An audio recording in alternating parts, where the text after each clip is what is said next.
This is Salacious Rum, leader of the Kowakian Monkey-Lizard Army. Just having a casual Saturday game on Battlefronts. Nothing complicated, nothing stressful. Just some Galactic Empire action. Hope everyone's well, rested, enjoying their weekends. We'll be playing as the Assault Trooper for a bit today, trying to get one of the milestones with a certain weapon. I was straight to Tatooine by the looks of it. Mos Eisley join a squad of 4 players and go up against the enemy team of AI opponents. As an attacker, capture one of the command posts to continue the battle into the next phase. As a defender, prevent the enemies from capturing any of your command posts to stop their advance. Okay, well, we know the drill, don't we? We know the drill by now.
One of mine.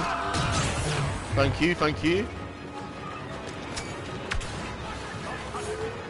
My Empire friends, help me out then. It's about to get done.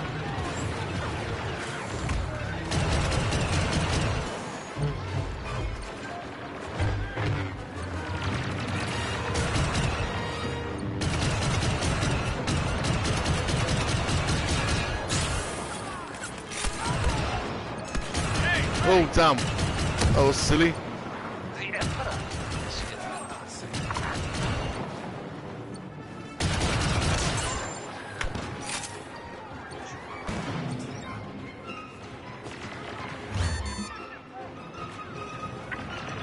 I will not accept defeat because you were too slow in attacking. Push harder. Didn't even see that coming.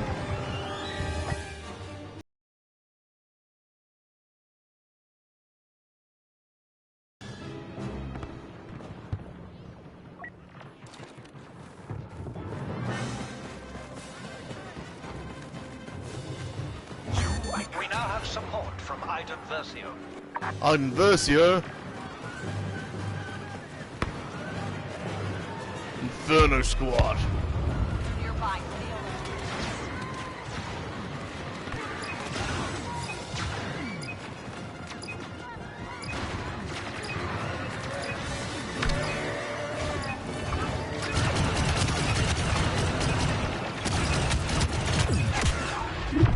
That damn Wookiee. Never trade blows with a Wookiee, man. They take you down every time. Run away! Run away! Run away!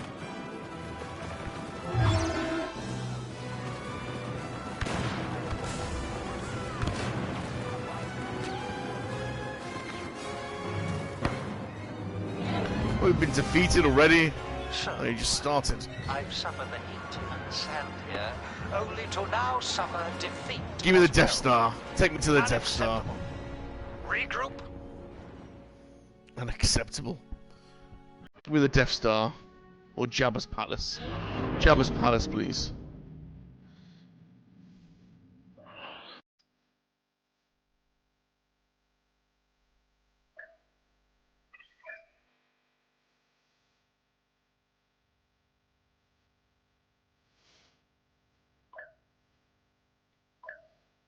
What's this one? Blast them. Oh, playing through as a blast. Okay, so these are the ones I'm going for, really.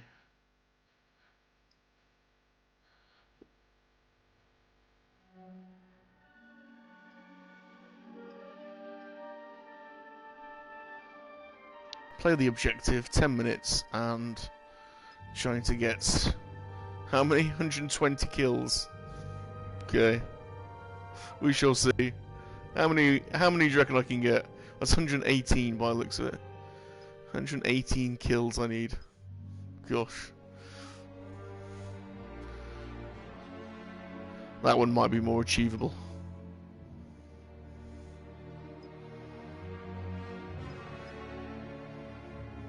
Going back to Tatooine. Oh dear.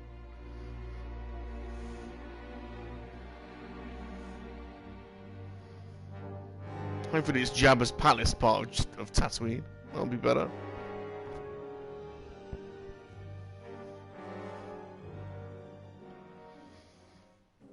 Stay as the assault.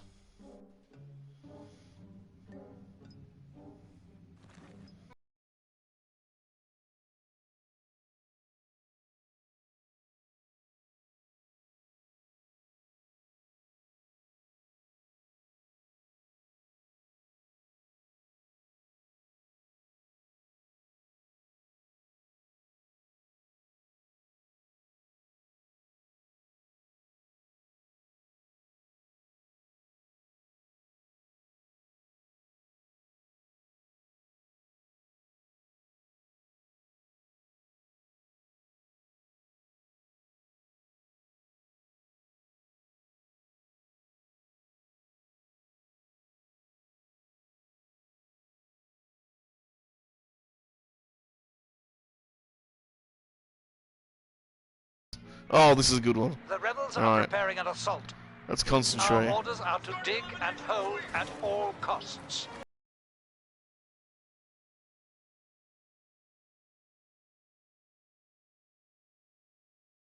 Rebels capture these commandos, they'll be able to continue the advance. We must not give in.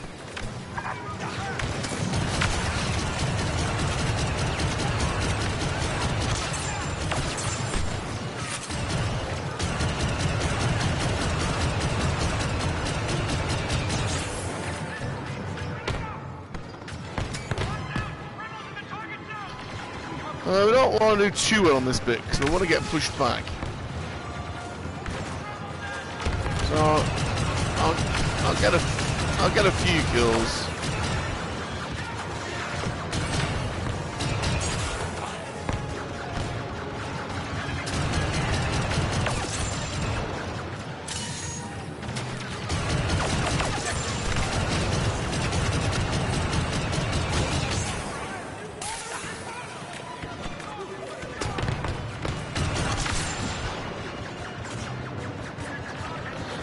We don't want to defend this objective too well, so I'm probably doing too well there. Let's come back over here. Let's get them. Let's let them push.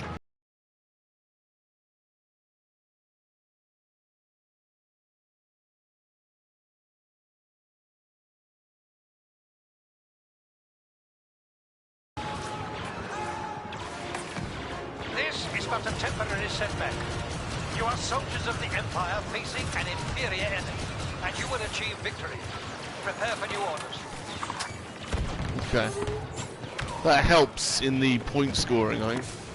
The Emperor is now personally overseeing the battle. The Emperor. No hiding.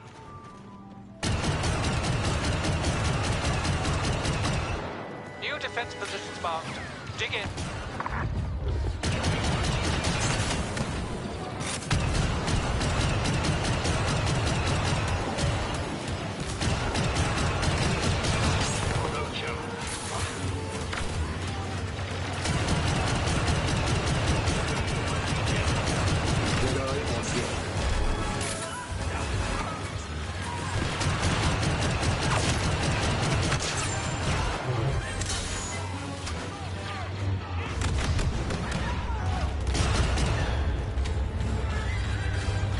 What's Vader doing? Get out of my way, Vader.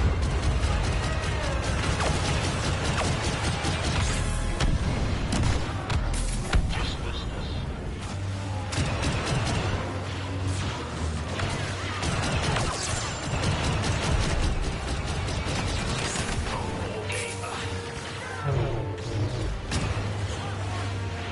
How unfortunate. Hey, Niels. How you doing? How are things with you, fella? It's Saturday. What time is it here? I don't know. Late morning or early afternoon. And I thought I'd just have a bit of chilled Battlefront. If Battlefront can be classified as chilled. How are you doing?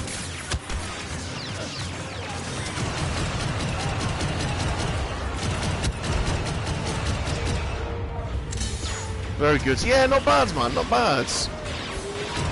I was up quite late last night. We had our 3 Men and a Monkey-Lizard podcast on the Sean Solo 8 channel, which lasted till about 2 in the morning. So I had a bit of a lie-in today. But all good, thank you. All good.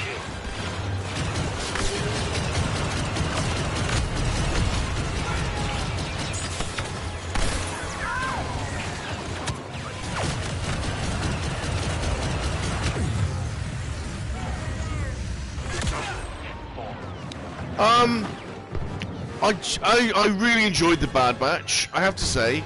After 2 episodes of the Bad Batch, I feel I enjoy the characters much more than any of the episodes of them in the Clone Wars.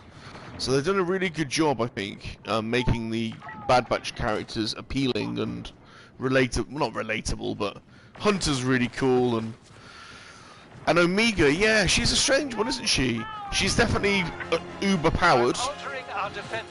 I don't know if she is force sensitive, but there were some rumors about her being force sensitive. But she's definitely super powered. I mean, there's no two ways about that.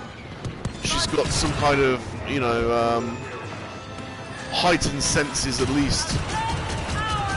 Hey, Blue, how's it going? So I don't know whether Omega is force sensitive or not. Some people are speculating that there's some kind of Palpatine DNA there, but I don't know about that. Because of her hairstyle that people have been talking about. I don't know. I'm not sure about that. But she's definitely super powered. Whether that's a combination of enhanced, mutated clone DNA, or whether there is some Force DNA in there, midichlorians, I don't know. Hey Luke, any worlds? How's it going, my friends? How are you doing? How's it going? So I think it's interesting that the Kaminoans helped her escape as well. So they clearly don't want her in the hands of the Empire. So it's going to be interesting to see how it plays out. What do you think, Niels? This is where we make our final stand. Or Luke or Blue in the chat? Any theories on Omega, having watched the first 2 episodes? What do we think? Too much like Grogu? Maybe? Don't know.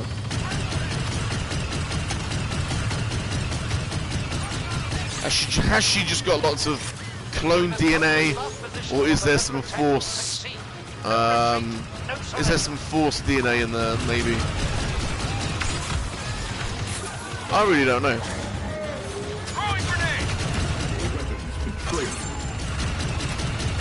I really like the first 2 episodes, though. I think they've done a good job in making the characters quite appealing. Blue says very much like the Grogu storyline at the moment. Yeah, it feels like that, doesn't it? Child and cub, you know. Luke says definitely has the Grogu-Mando relationship with Hunter and Omega. Yeah, absolutely. Niels, I think she's Force sensitive and the clones want to hide her from the Emperor. It's a good shout. It's a good shout. I'm really excited for the world building aspects in this series. Like they started to expand on the chain codes in this episode, which I don't think we've seen outside of the Mandalorian before. So I think that was quite cool. And they showed some of the inner workings, didn't they, of being the Empire and, you know, being registered and all that. Hey, Fetz Collects. Hey, dudes, how's it going, man? How are you? How are things with you, fella? Not spoken to you in a while. How's it going? An agent of the Empire has landed to assist. So it's sort of, I don't know what time it is actually. Blue or Luke will be able to say. It's early morning or sorry, late morning or early afternoon here in England. And we had our 3 Men and a Monkey-Lizard podcast go on till about 2 in the morning last night. So I've had a bit of a sleep in. Fetz, oh I'm good thanks. Just running the old 3D printer. How is your Revan, you're working on a Revan mask I think. How's the Revan mask going, dude? That project is very exciting.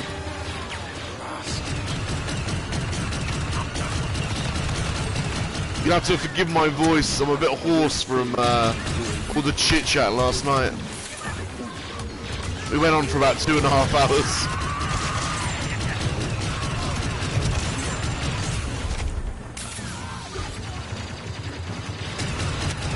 I really want to get into some of that 3D printing. I really can't wait until I move house and I've got some more space. Fett says it's practically finished, just waiting on the material to make the visor. Wow, that's going to be super dope. Are you hand painting that then, Fetz? Are you spraying it or using acrylic paint, or how are you finishing it?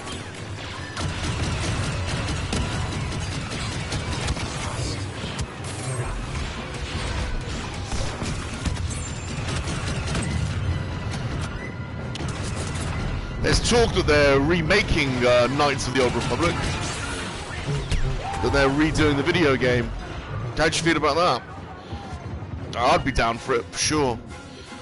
If they do redo it, hopefully they'll improve the fighting mechanics. Because that was the only downside to KOTOR, was the kind of RPG fight mechanics are a little bit boring. Hopefully there's some more engaging physics to the game, and updated graphics obviously, and then it would be awesome. But Revan's such a cool character. I sprayed it with spray cans and dirted it up with some acrylics. Nice. Nice, nice, nice. Sounds like the way to do it.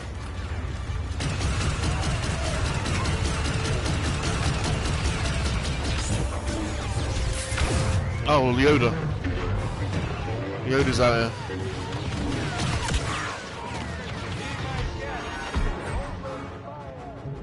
How are you doing, Blue? How are you doing, Luke? How are things for you guys? Niels, how are you doing, my man? I had a bumper delivery of Black Series figures last night and vintage collection figures. It's mad when you have all this pre-ordering and you forget what you've ordered and suddenly you get a couple of boxes of figures arrive. Got bloody figures everywhere. I've got shorts material for the next 3 weeks, I think.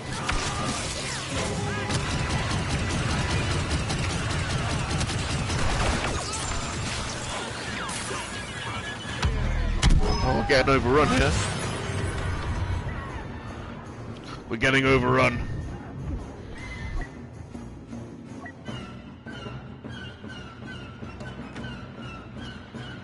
I'll probably have a post on Instagram soon. Awesome. I'm definitely following that, Mr. Fett, because I'm very much down for Revan and Old Republic material, and that the mask and the visor's sort of iconic, isn't it? So, oh, we lost. Damn. Have broken and the rebels have carried the day. Niels, yeah, still here. Pre-ordering is horrible. Just pre-ordered the Target exclusive Clone Wave. Yeah, we were talking about this last night on the Freeman show because those we don't have exclusive figures in the UK. They're all just available. So I really feel for our American friends that have to go to different stores to get different figures. Sounds like an absolute nightmare. Blue, doing a video on the Palitoy landfill. An absolute legendary story. Who was I talking to about that? Someone from work I know is from Colville, and they were talking about the landfill sites. Apparently, well, I don't know if this is just legend or one of these myths but apparently there are quite a few different landfill sites, and not all of them have been found yet. So there probably are still a load more Star Wars figures buried in Leicestershire somewhere. Fetzklex, yeah, can't wait for the Acolyte series. Yeah, me too. Me too. Maybe I'll introduce some older Republic characters.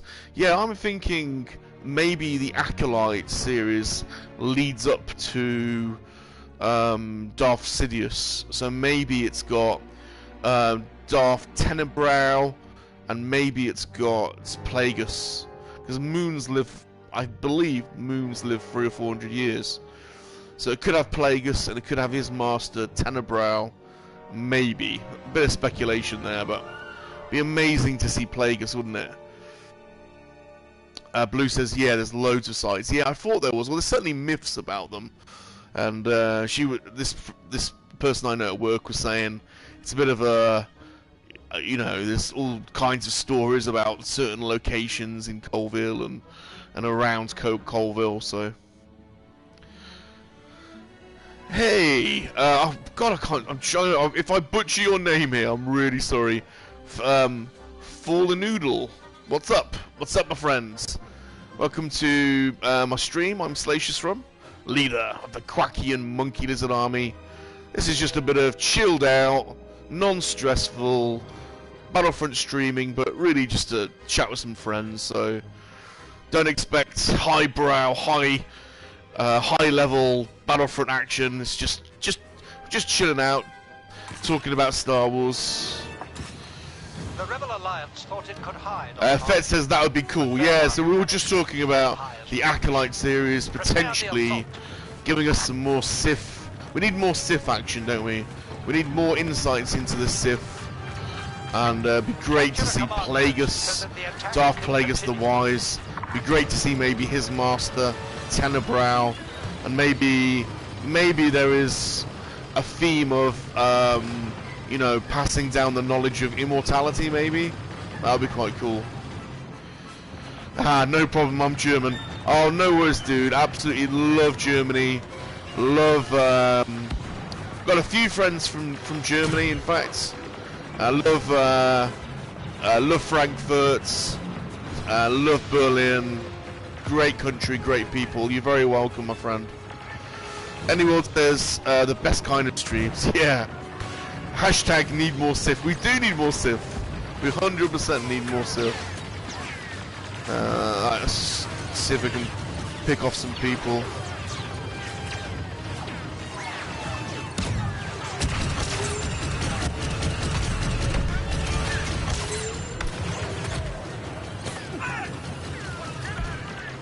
Yeah, of course, Niels is from Germany as well. I think Niels is from just outside Frankfurt, I think.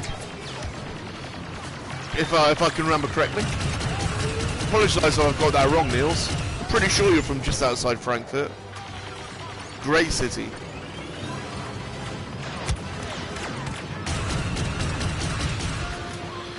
I especially have an affinity with Germany because I'm a massive techno fan, and there are just so many good German techno artists. You know, it's the home of Germany is the home of techno, really. You know, and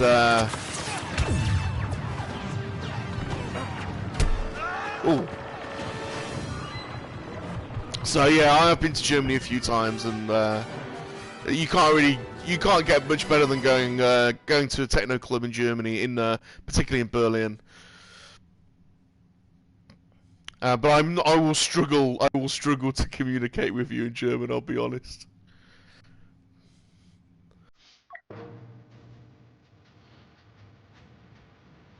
You guys, I put us to shame anyway, because your English is all so very good. I am a massive David Hasselhoff fan as well, and you are, Blue. We know this. We know this. Who doesn't love David Hasselhoff? Come on. Everyone loves David Hasselhoff.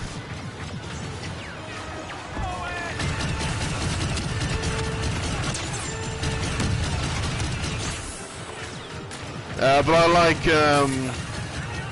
I like Sven Vath and whoa. I just love the independent techno scene over there. Your club nights over there. Well, I don't know what it's like, if it's still going on during this lockdown, but pre-lockdown and many years ago when I was a younger lad, it was Messiah. Hey Messiah 6, thanks for stopping by, dudes. What do you think of the Bad Batch? Yeah, we were just talking about that earlier. Really good question. I have to say, I've really enjoyed the first 2 episodes. I was saying that I feel more, I have more affinity now with the characters after 2 episodes of the Bad Batch than I did.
Play quite a high level of football, actually. I don't really talk about that, to be honest, but I love football. Well, let me rephrase that. I used to love football. I kind of fell out of love with it. Attack phase was successful. For a few reasons. We won't get into that. But no, I've kind of fallen out of love of football, to be honest. I don't watch much of it anymore. But anyway, Neil says no, everything is closed here, so hopefully the club survive. Yeah, I'm sure they will. Clubs always close and are reborn anyway. It's kind of a natural cycle of that happening. Messiah says, right, looking forward to seeing what happens. Yeah, for sure. Blue says FIFA are corrupt. Yeah, I just don't like. I've had a few bad experiences with a professional football club, and I just, yeah, I fell out of love of the game. It is a brilliant sport, but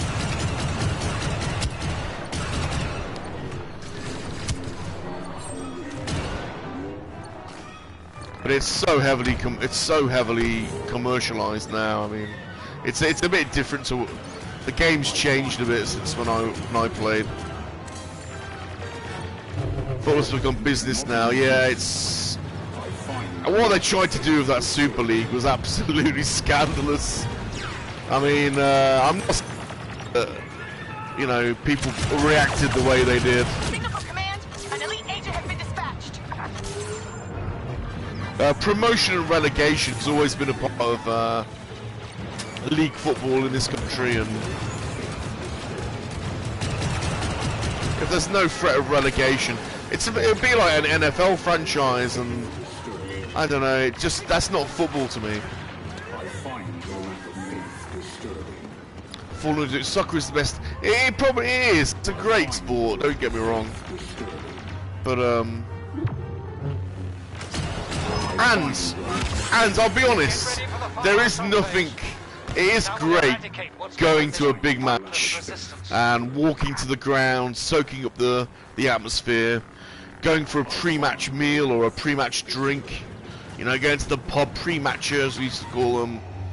And then walking towards the stadium, and just one more rebel position to secure. You know, and if you can, if you develop an attachment with a club, it is a great experience. You're right though, Blue. The bigger clubs should help the smaller clubs more, definitely. Where am I going? NFL for me. Yeah, I mean NFL's cool, but it's different, isn't it? It's different, really. Hey, Mr. Ghost, Brandon hit 1,000. Oh, that's awesome. So chuffed for him. Yeah, we were giving him a call out last night, trying to help him. Don't know if that made any impact at all, but I'm glad for him, really glad for him. He deserves it, man, because he puts in so much work and effort into his channel. And he's such an honest and sweet guy. I was going to say sweet little guy there. But he's a big guy, isn't he? But he's just sweet. It's because he's young. You sort of look at him. I look at him as like a little brother, you know.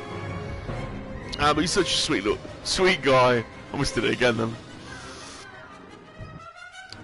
So yeah, mega chuff for him. Mega chuff for him. Fallen Noodle. I play professional soccer too. Man, well you must be good. You must be good. The game's changed a lot since I played it. And actually for the better in terms of technically it's a lot better. It was a much more physical and robust type of game when I played. Much more about physicality than technique.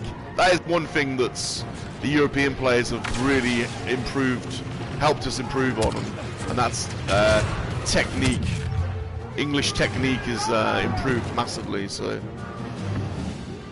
anyone says, "Hope I'm your little brother too, Salacious."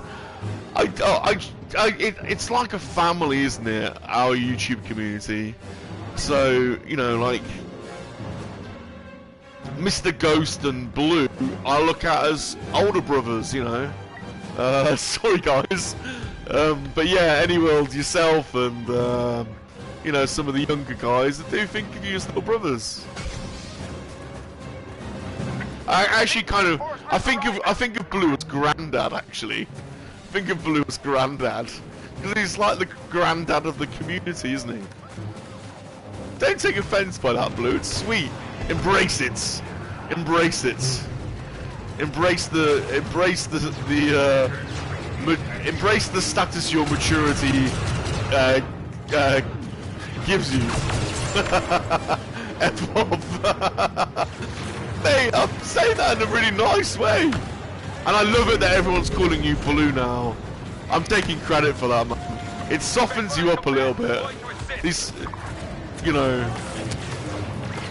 you needed a bit of softening up, Blue. Come on. It's the tough old Yorkshire, the Yorkshire grit. There's a softer side to you underneath. But I like it. I like it. The other. I think Ghost is as well. You know, you older guys.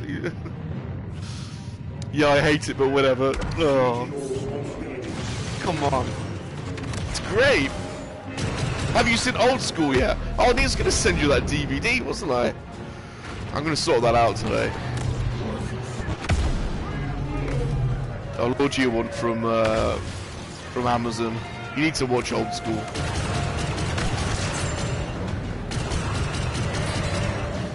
Blue says, nah, mate, from what I've been... What does Blue say? Nah, mate.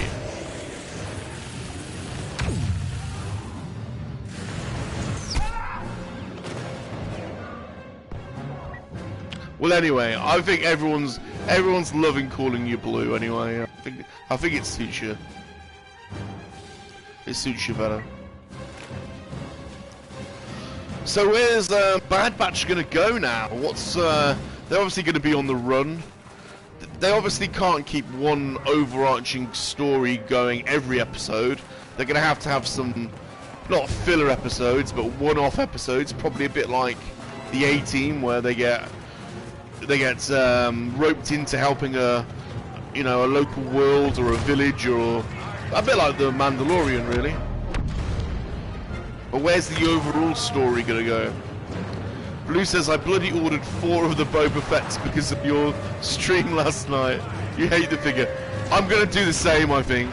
Did you see all our American friends last night, Blue? Really stressing out about all these figures, and I put Star Action figures on and they're all available and they could not believe it. So yeah, it probably is wise to order some of those. I don't know, we'll see how whether they overproduce them or not is the key.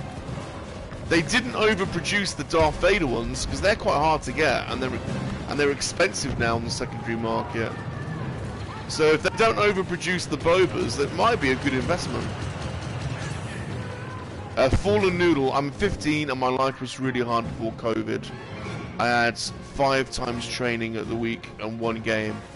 Well, if you're 15 and you're playing at that level of football, you keep going, my friend.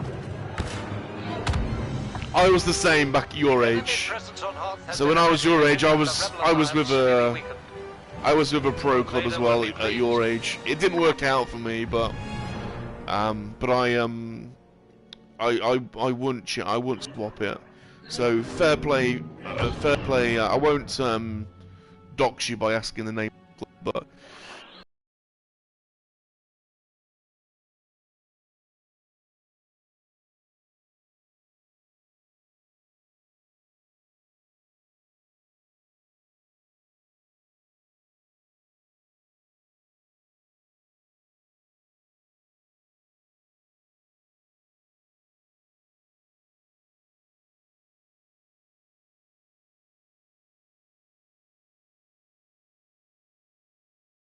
Tail, Star, and In Demand, and they're all good. I think Star seem to be the cheapest. I don't know how I don't know where they get their profit from, really, because they don't seem to have huge markups on their figures. In Demand are slightly more expensive. Comic and Cocktails have slightly less stock, I think, but then they get some. They do get some of the San Diego Comic-Cons in sometimes. Fallen Noodle, thanks bro. What kind of music you listen? Like Eminem or 50 Cent? Well, I'm 42 now, so I've gone through the whole gamma of music. So, and I love music. So I've got collections from all kinds of genres. House, techno, breakbeat, hip-hop. A lot of electronic music, but yeah, definitely hip hop, trip hop as well, which was kind of came out of Bristol, which is close to me. You know, bands like Massive Attack and Tricky and people like that. So all kinds of music, drum and bass, rock, indie, so all kinds of stuff, dude. Hey, Brandon's here. Congrats, Brandon. Here, you hit the 1,000 mark. Oh, so chuffed for you, man. We were just talking about you. We were just saying how you're like our little brother, although Blue's like our granddad. but absolutely chuffed for you, Brandon. You totally deserve it, my man. You're putting a lot of graft and a lot of hard work, and you totally deserve it. And you'll go on and you'll get way more than 1,000. I'm got no doubt of that. So Comscan has detected an absolutely level chuffed for you, my 4 friend. Chuffed for you. Stand your ground. and don't let them through. Full Noodle, do you like west side or east side? Both, man, absolutely both. Both. So, love. What did I use? I mean, this is going back now, Fallen Noodle. So I'm going back into the 90s, you know, 80s and 90s. So out of the east side, love Wu-Tang Clan and from the Bronx, aren't they? Who else do I love? Jay-Z, Biggie, and then West Coast. You know, I just grew up with all that. You know, Snoop Dogg and NWA and Ice Cube and Dr. Dre. You know, grew up in all that. Cypress Hill, I was massive. I loved Cypress Hill. Thank you. I woke up this morning and checked and was shocked. Oh man, that must have been awesome. Well done, Brandon. Well done, man.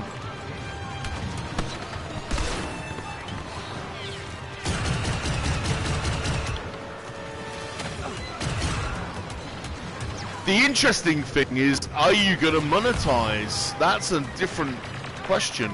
And to what level? I don't know. I don't even know if I would. We'll see.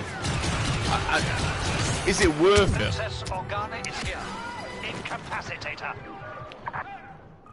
You still need 900 hours. Yeah, I'm chasing down my hours too, Ghost. So I obviously got the subscribers ages ago, but I'm still chasing down the hours. Because obviously, if you look at my views, my view numbers are massive. Like, what was my last? My view numbers are huge, but of course, it's because I do so many shorts. So you don't get the view time from that. So I'm still chasing down my hours as well. So I'm with you there.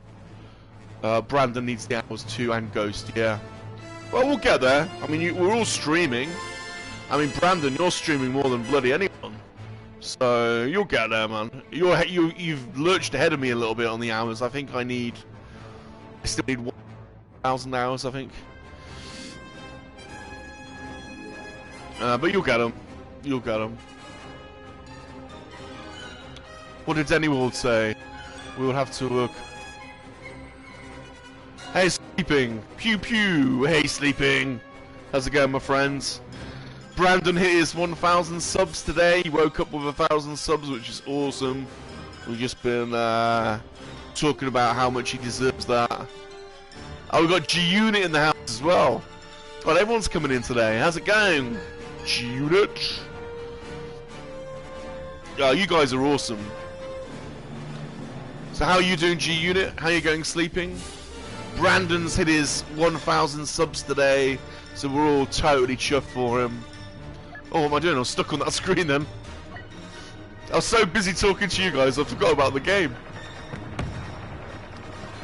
Actually, I need more like 1,000 hours. Yeah, I'm getting close to 1,000 hours needed, I think.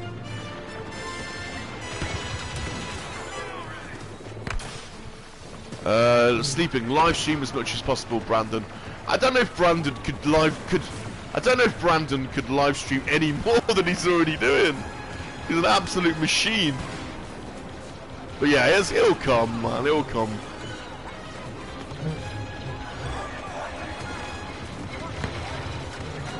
Alright. I need to shoot somebody. Here we go.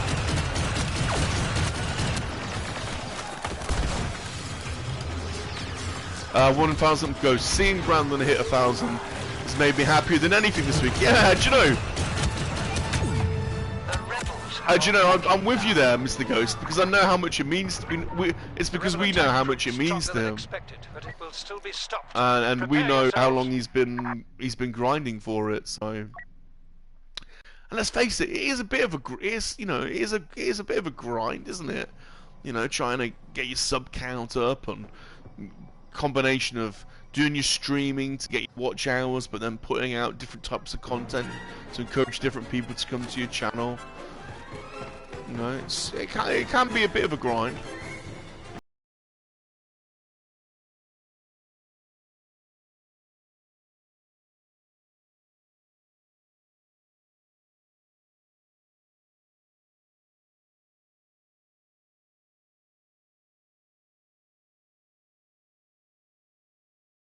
I just love making the shorts so much.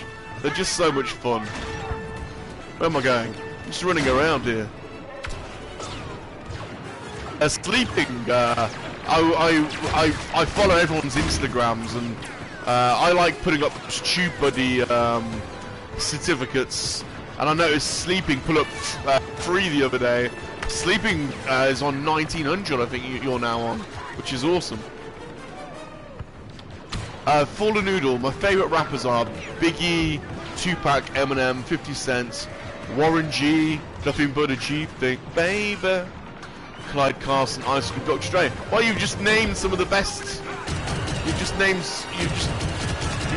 some of the all-time best there. So I'm not going to disagree with everyone that's on your list, my friend. Mr. Ghost, I need to do more streams, so I just don't have a ton to say. Oh, I don't know. I don't agree with that at all, Mr. Ghost.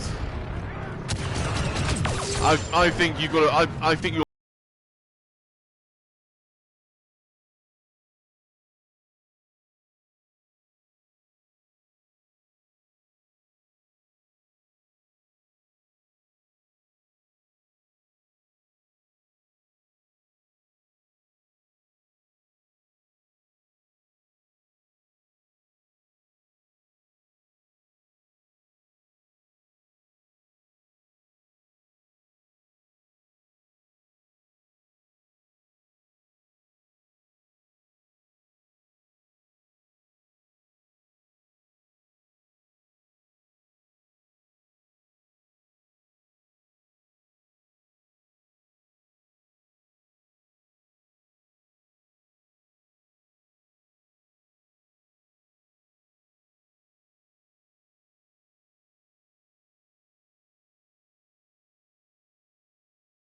Not to.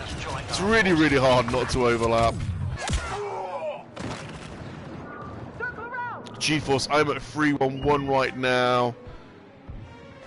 Well, G-Unit, I mean, I think everyone in our community will end up, you know, over 1,000 subs. We're all pushing each other, and like last night we were trying to push the dude as well, because the dude's on like 8 something. And he's criminally undersubscribed to. The production value on his videos is through the roof. So we just need to take it in terms of pushing, you know, of promoting each other. And yeah, well, GeForce, you'll get there, man. 100% you will. I think everyone will. I think everyone will end up with. You know, a comfortable number of subs over 1,000, and that's better for everyone, you know. Where am I going? The Rebel Han Solo has been seen. The more success everyone has is better for our little community, you know. We will not retreat any Just further. means the content will get better, and there'll be more variety, and it's already great. I mean, I think Blue's the same. I don't watch terrestrial TV anymore. I just put YouTube on. Such glorious device. Anyone says I have plans to try out new content next couple of weeks, and then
I started out wanting to do toy hunts, and my first few videos I filmed me walking around car boot sales, but the footage was so bad I didn't show the footage, I just showed the horses. And now I noticed that toy hunting videos have gone through the roof. So, and I love watching those. I could sit and watch toy hunting videos all day. In fact, I do. So you've got to constantly be moving, haven't you, and trying to come up with new angles. I think. Anyone says, yeah, I have the toys, but know nothing about them. Rather listen to the experts. Hang on. Hot Toys reviews coming. Man. We've lost Endor, and now the Death Star Hot Toys. That worries me. Hot Toys worries me. Like I just don't know if I end up getting one of those, it worries me where that might lead. So I'm staying away from Hot Toys. I love watching you guys with the Hot Toys. Like I love watching Sleeping going to his local shop and showing us all the Hot Toys. Like he did one of the best videos of recent times was Sleeping's crazy wheel where he did those Hot Toys giveaway. My god, that was YouTube, like that was a seminal YouTube moment. That was. He had like 500 people in his stream, and I don't know how many of them sat through the whole thing, but I did, watching that bloody wheel go down. But he had the build up as well, so he did his toy run, and then he went into the shop and was filming him pick the hot toy figures. He was chatting to the lady in the shop, and that whole event was just like I think Sleeping basically peeled open a massive what am I trying to say? He latched on to something massive with that, and so that's Sleeping's thing, and that was just awesome. I think a lot of people will remember that because I certainly do. Ewok says, I wish I could go on hunts. Yeah, and that's the other thing. You're limited to where you are as well, aren't you? You know, you could. Oh, what am I doing? I don't want to quit. You're limited to your geography and what's around you for sure. Blue says, I'm 45 minutes away from my next hot toy. Oh dear. Well, you've been talking about getting that One Division one for God knows how long, so that's got to be the one. Sleeping says that was a fun day. It was. Sleeping, I've not opened your package yet. I'm making a video on it later today. Thank you ever so much for sending it to me. I haven't opened it, so I haven't seen it yet, but I want to just thank you for thinking of me when you're out hunting, thinking of little Salacious, and taking the time to send that to me. It was really nice of you, and I'll make sure I thank you properly in the video that goes out. So. But I will be filming that today. It's on my list of things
those Walmart NECA figures you're like getting for 10 quid.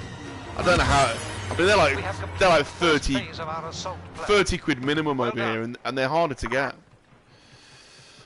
Those man, if I was in America and there was £10 NECA figures, I'd be buying all of those. King Kong, Godzilla, Back to the Future, Aliens. I'd get all of them.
Yeah.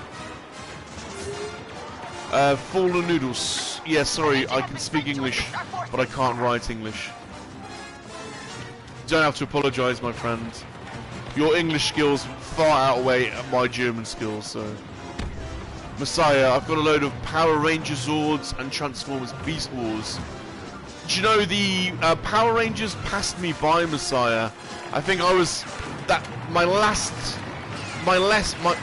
The last figure range that I was interested in was probably the Turtles, late 80s, early 90s, and the Power Rangers came after that, so I never really got into them.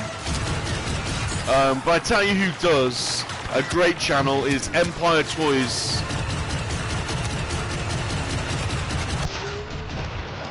Oh, damn. Empire Toys 118. Loves his Power Rangers. Aaron, his name is. He's a good channel to follow if you're into your Power Rangers. Same with Beast Wars. Over my head, that. For me, it's G1, Transformers, and maybe Dinobots, and that's probably about it. But I do like the new Siege line. They're cool. I do like some of the new Transformers that are coming out. Are awesome. Bro, I must go and sub your channel. Yeah, please sub to my channel. It's SalaciousRum, and also there's a ton of good YouTubers in the chat right now. You got GeForce Racing, 1000th Ghost, Blue Harvest Vintage Toys, Sleeping Collectibles, Apprentice Ewok, all very, very good YouTubers, great content. So yeah, click on their names and you'll find their channels, and you know, sub to everyone. I promise you'll enjoy the content for sure. Messiah had a ton of Ninja Turtles. Yeah, I love the Turtles. I've got quite a few of them. I typically find them second-hand at flea markets or car boot sales, and so I've got a load of them, but I'm probably missing their weapons and things like that. Any world, I'm old too. I don't think so. I don't think. Second phase done. Excellent. Blue says whatever. Yeah, there's different levels of old, isn't there? Blue.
night. Yay!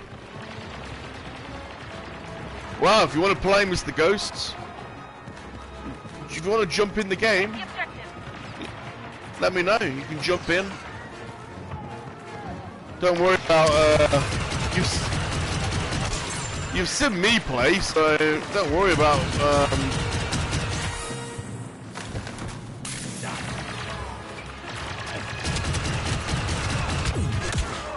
Look, I couldn't even shoot that guy then.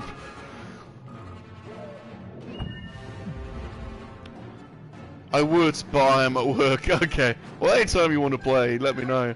I'm not very good, so you don't have to feel bad or worry about playing Battlefront with me. I'm just in it for the environments and the immersion and the chat, of course. Chat with you guys.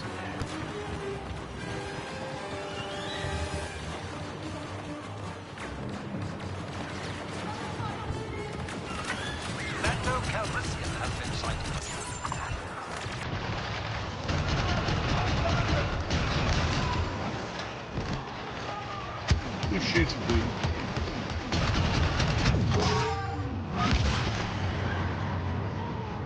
Need to get this assault guy up.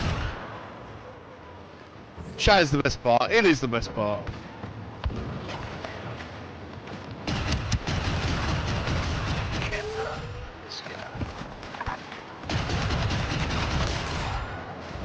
There we go. When I concentrate, I'm not bad. When I concentrate, I can. I mean, I'm only playing against AI, but I'm average. Let's say I'm average when I concentrate. Hey, Ludwig, how's it going? How are you, dudes? It's good to see you, my friends. How are you doing? So, Ludwig, I'm starting Guardians of the Galaxy on Telltale Games next week.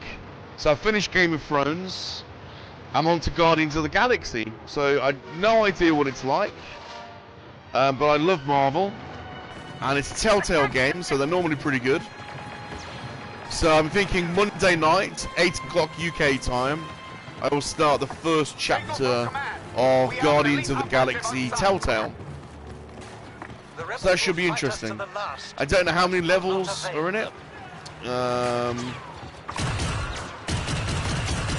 But Ludwig, if you're up for coming along, or anyone in the chat, we've got a very small band of Monkey-Lizard Army acolytes that seem to enjoy me playing the Telltale game. So anyone that wants to join us, you're very welcome.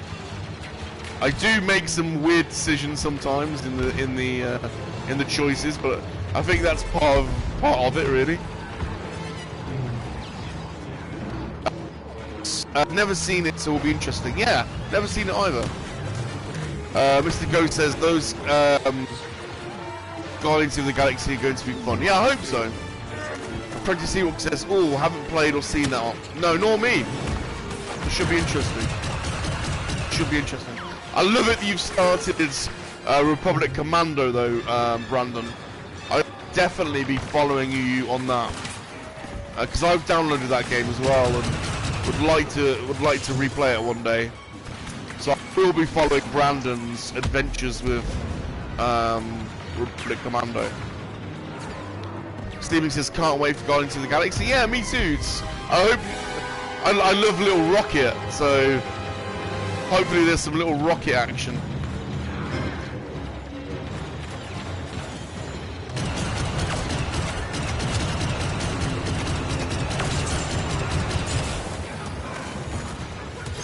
Wookie. Every time I see R2 R2, I read R2 D2.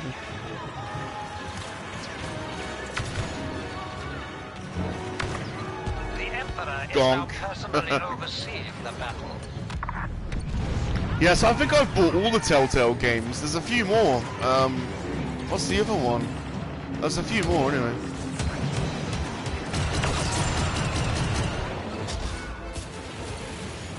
But yeah, they just I like the immersion of the stories, and I like the decision-making aspect of it. And also, it doesn't require a great deal of skill to play them, so... Unidentified rebel commander on site. Although I do occasionally get stuck, I admit.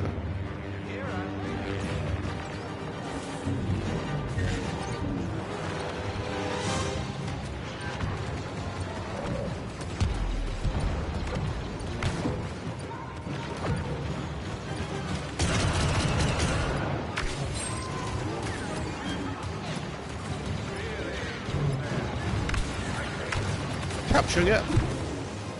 Yay! You have shown that none 1-1. can hope to stand against the Empire. A fine performance. Let's have some apple juice. Oh, who was it? Sleeping? Was it you that's... It may have been you sleeping.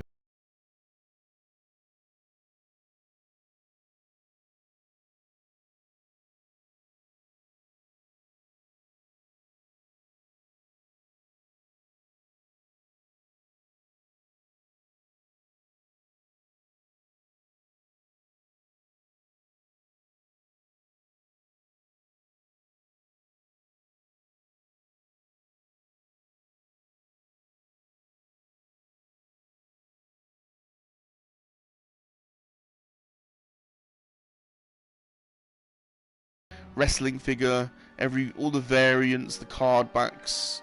It's awesome. Because I used to love WWF back in the 90s, and I've got the ring, and I've probably got about 30 figures loose, and I've got a couple carded. I've got the Bushwhackers double pack carded. But this book is amazing. I thought it was you that shared me the link. Maybe it was somebody else. But this book is amazing. The unofficial wrestling figure retrospective book. It's massive. Colour. It's got photos of every figure. It's got all the Hasbro figures, but it's got all the LGN line as well. And then it's also got figures of pictures of some of the artists, artwork, renditions of pre-viz pictures. So I'll make a little video on that book because it's absolutely brilliant. I thought it was you that recommended it. Maybe it was someone else.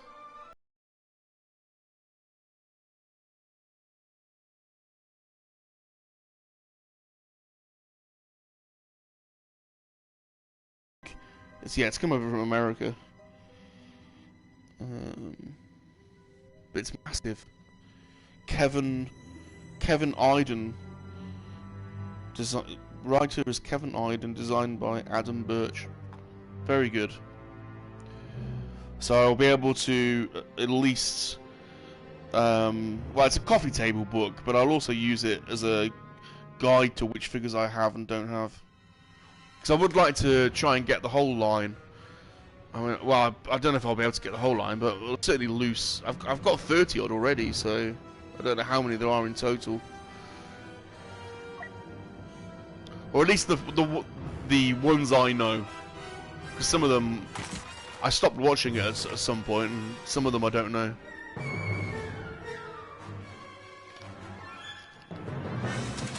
Ludwig, do you ever have a co-host? Hold the objective. What would that... What do you mean, Ludwig? I mean,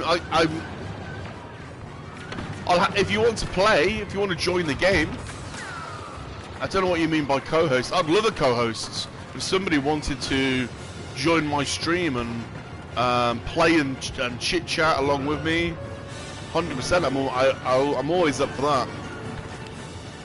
And if I know you, I'll normally add you to the game and add you to a party chat if you want to play.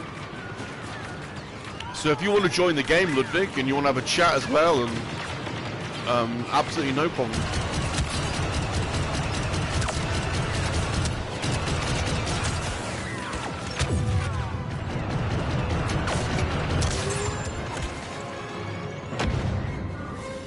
I mean, I do normally... this is a pretty regular slot for me now, doing a Saturday morning Battlefront. I normally stream for a couple of hours, up until before Luke Anywald does, really. So, if you want to join regularly, Ludwig, and be a bit, and co-host it with me, then I'm totally up for it. I'm always up for collaboration projects and creative projects. I'm totally open-minded to all of that. Rebel commander on the I think it adds an element of fun if you can The filthy rebels have pushed us do back. co But this is just a minor do setback. projects with people. Get ready to dig in. Love a Saturday morning stream to warm me up for mine. Yeah, I enjoy playing Saturday morning, and I'm basically lounging on my sofa. I'm sure we all are. Lounging on my sofa, having a bit of Battlefront. The rebels will attack these command posts next. I'll play for a Defend bit, them. and then I'll hop off, get some lunch, and then I'll watch Luke for a bit. I'm sure it's I'm sure everyone does a similar thing, really. Luke's significantly better than this game than me, though. I was very it can be disheartening being followed by someone that's infinitely better. I noticed you had like Luke. You have like some 100-player plus kill streaks the other, which I'm never gonna get close to that. I just wondered if it was the same guy. Just wondered if it was the same guy every stream. What do you mean, Ludwig? Same guy every stream? You mean me, or I don't know what you mean, my friend. I never have a co-host. Obviously, the free. If you're talking about the free men and the monkey lizards, well, that's me, Sean, Dude, and Vern, and we only do that once a week. Sleeping says, speaking of co-hosts, I have a fun plan for free men and the monkey lizard to be on Fireside. That'd be amazing. We'd really be up for that. We'd really be up for that, for sure. The free men and the monkey lizard, though, we're a hard lot to handle. You've seen us. Things can get out of control pretty quickly. It did last night. It always does. I think that's what makes our podcast a bit different, is things go out of control. Technically and on what we're talking about. And you just got to strap in for the ride, really. And that it's I think we quite like it, that it's a bit wacky. I mean, wacky does border on shambolic from time to time, but I think that's part of the fun of it. We all just enjoy it so much. It's like highlight of the week, you know, is the stream, because it's so funny. If it wasn't funny, I wouldn't do it. If it wasn't fun, I wouldn't do it. It's got to be fun.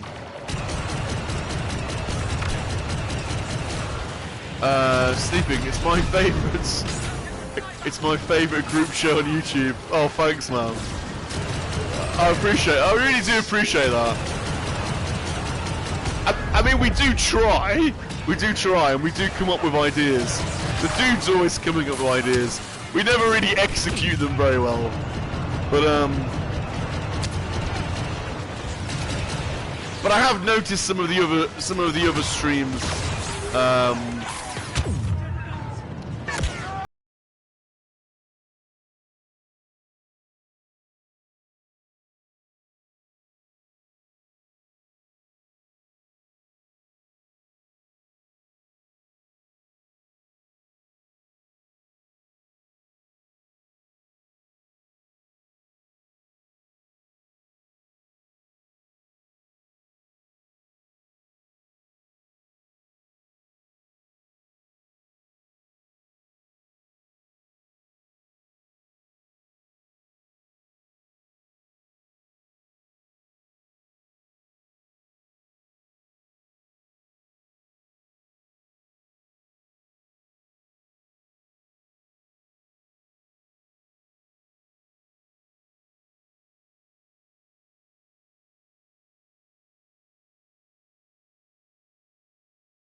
I enjoy Dude's photo session review yesterday.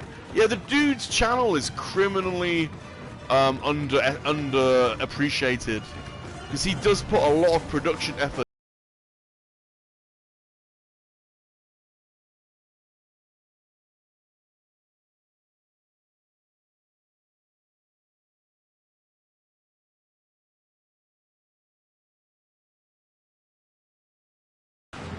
But we're not worried about him. Some of his videos, he's had like 6,000 or 7,000 views for some of his videos, so...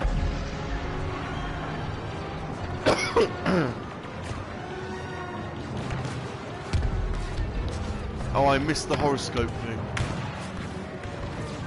It's difficult to balance all the YouTube stuff with real life. Damn right, it really is, Ludwig. Like, I went missing for a few days during the whole May the 4th and Revenge of the Sith. Because I just had too much work to do. Work literally took me out of action for 2 days. And I would normally have made a May the 4th be with you video. You know, wishing everyone a happy May the 4th, but I did not get time to do it. I was just so busy.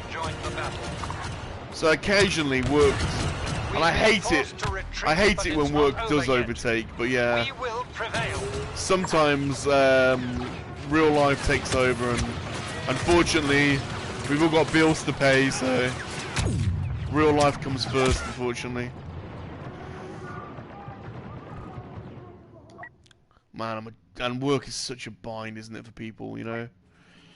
Don't get me wrong, I do really enjoy my job, but it's hot. It's very mentally challenging at times. That's why I just love coming on here and talking about plastic toys and techno music and sausage rolls. Sleeping. Whoa, one of my subs just sent me a box of figures and money. Wow. He wants me to do a giveaway wheel for him. Oh, bless. Your giveaway wheels have become something of legend.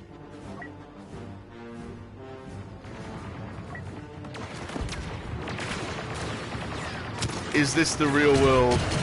This, for me, is not the real world.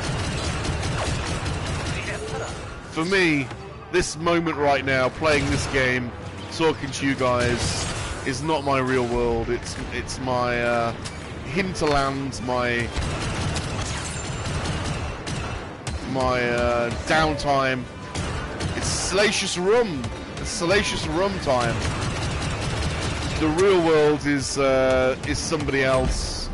The real world, it's got a different name and a different life, a totally different life, and it's nowhere near as fun.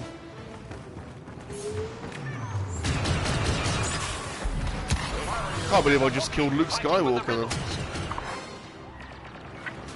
We hold the line here. The rebel attack cannot continue indefinitely. Prepare the defenses.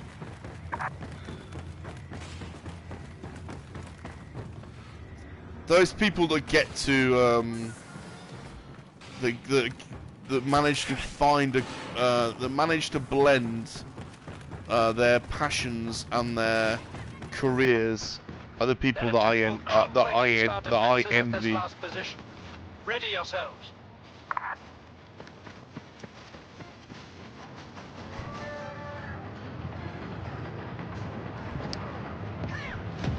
That's what I always tell young people now.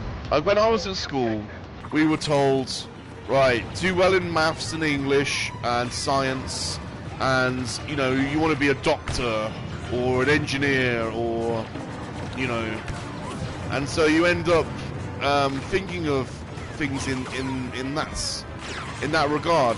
And don't get me wrong, there's absolutely nothing wrong with being a doctor or an engineer, or they're bloody fulfilling careers. And but I talk to young people now. I tend to say, what are you interested in? What is your passion? Follow your passion. Follow your dreams. And if you dedicate yourself to something.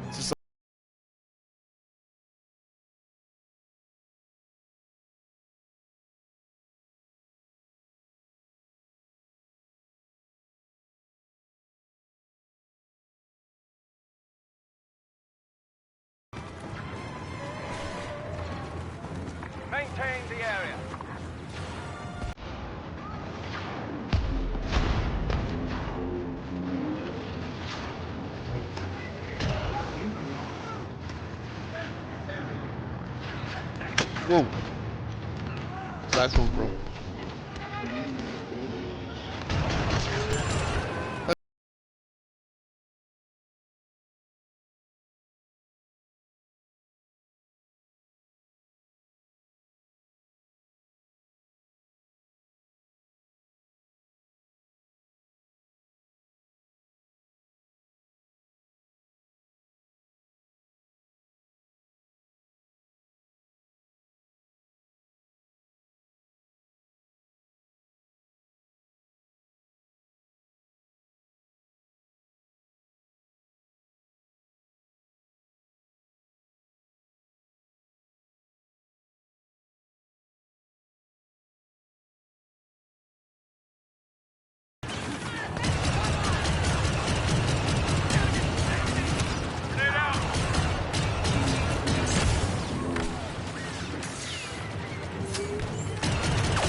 Orlando's hard to kill, isn't he? He's a tough bugger.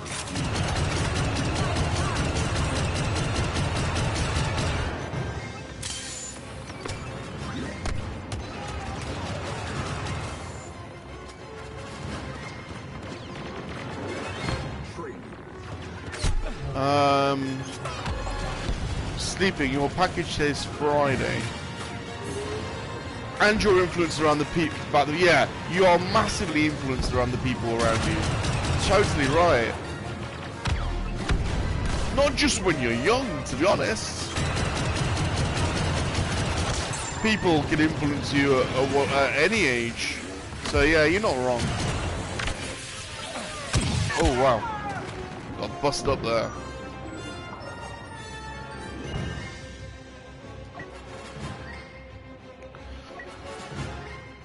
I wonder whether or not, oh, Steven says, whoa, thanks Ewok, that'll be a fun opening for Saturday.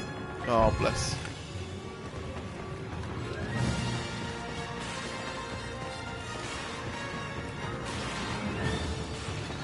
I'm actually really looking forward to, some point in the not too distant future, coming to America.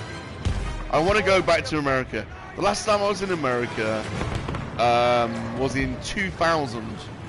I went backpacking around the world.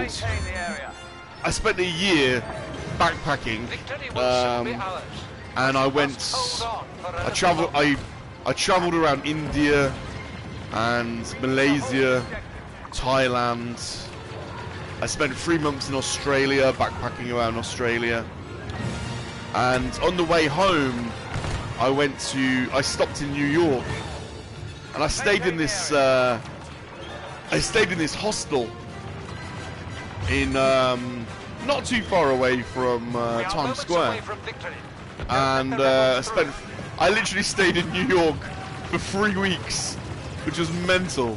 So I went to all of the sites. I absolutely bloody loved it. But I love America. We've got so many American friends now.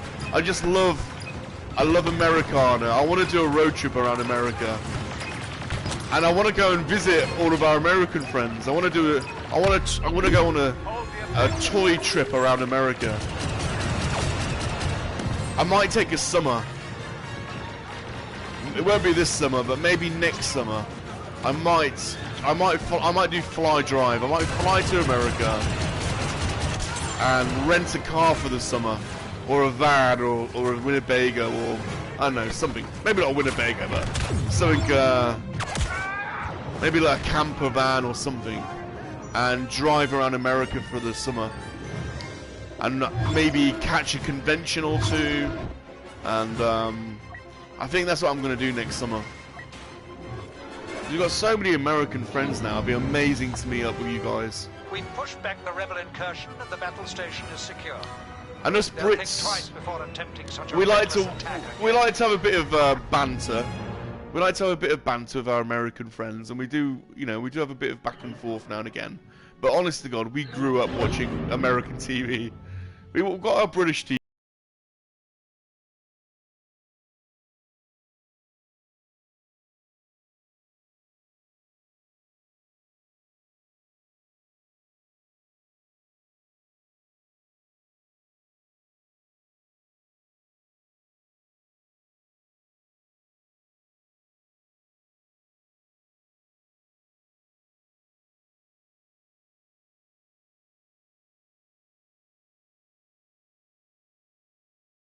backpacking around the world. I've done a number of European trips. I've driven around Europe. I've spent so much time in Europe. Driven around Europe. Stayed in most major cities in Europe. I did an interrail trip around Europe once, which was amazing.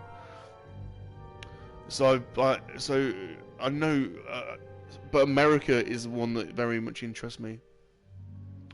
Georgia is boring. I don't know. I've got cousins in Atlanta, and I want to get to a lot of the different. The thing is with the United States, it's a continent really as well as a country, isn't it? It's massive, and all the states are so very different and have their very different cultures and cuisines and dialects, and so. Oh, what am I doing? I don't want to quit. So that's a summer's not going to be enough, but that's probably the most amount of time I can take off. I'm sorry, I missed the chat then because I was thinking about what I was saying and I missed what people were saying. Blue, not as far as you'd think, GeForce. Sleeping says I live close to DC. Do some sites. I'd love to go to Washington DC. I love. Here's a few insights. I'm fascinated by the JFK assassination, and I love American politics. I'd love to go. So I'd love to go to Washington, and I love the Dan Brown book about you know, the conspiracies around the needle and. Oh, I'm gonna get loot again. So yeah, DC would definitely be on the list for sure. Rum would love Dragon Con. I would love to go to Dragon Con. I was thinking Dragon Con when they were talking about when Georgia was mentioned earlier. I would love to go to Dragon Con. That would definitely be on my list. I want to go to the Coca-Cola. I want to go to the Coca-Cola factory. And I want to go to the Atlanta Falcons Stadium, the Mercedes one with a massive roof.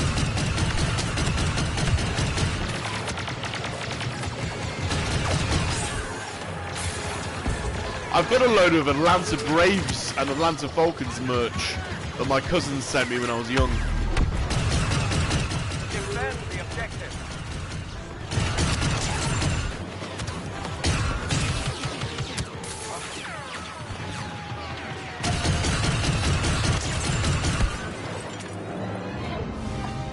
Our defenses have broken and the rebels have carried the day. Ours is the painful shame. I don't know when Star Wars Celebration is. I don't think that is in the summertime, but that would be a dream to go to Star Wars Celebration in Anaheim or. Man, I've got to go to Disney. I want to go to Disney as well. I'm sorry. I know it's a bit of a cliche, but I've been to Disneyland Paris, but come on, that is just not the same. Disneyland Paris does not feel like Disney to me. It's like, you know, you could drive over the, you know, you can drive, go on the tunnel, drive there, or get the train, and you get out of your car, and it's like, you know you're in Europe, and although there's like all the Disney stuff, you have French fries with mayonnaise there. It's like, no, this is not America. This is not Disney. So I want to go to Disney, proper Disney, and I've got to go to Star Wars, Galaxy's Edge. I'm sorry, So, Disney. I want to go to Universal Studios as well. So, yeah, Disneyland Paris does not feel like Disney, does it, Blue? You know, it's good, don't get me wrong, it's cool. You know, the rides are good, but it doesn't feel like Disney to me. Could Bane and I are meeting up in October and going to Disney, it'll be fun. Well, I do get a week off in October. So, yeah, I do plan to make some. I haven't done enough travelling recently. It's because I did so much when I was younger. So I do plan to. Celebration is next year. Oh, do you know what month Celebration is in next year? I want to go to Star Wars Celebration next year will be, if that works out in a, if anyone can tell me when that is, if that works out at a time when I'm not working, I'm going. Under attack. And so's little The rebels Salacious. are preparing an assault. Our orders are to dig and hold at all costs. That's the other thing. I want to take little Salacious with me. We've got a lot of photo opportunities with little Salacious. They'll be able to continue the advance. We must not At Universal Studios in Halloween. Is that a good time to go in Halloween?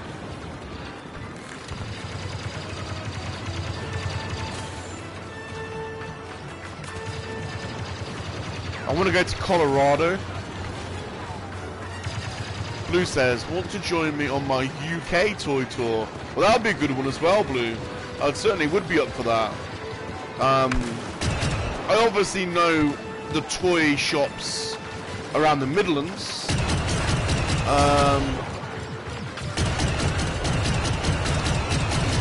I mean, there aren't many in the Midlands. There's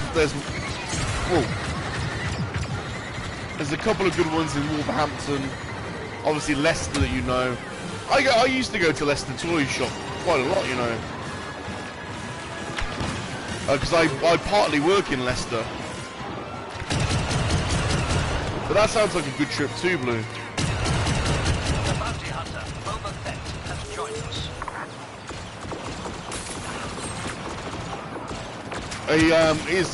Is Tez still going with you? Are you and Tez still doing that? Because you were going to make a documentary about it, weren't you?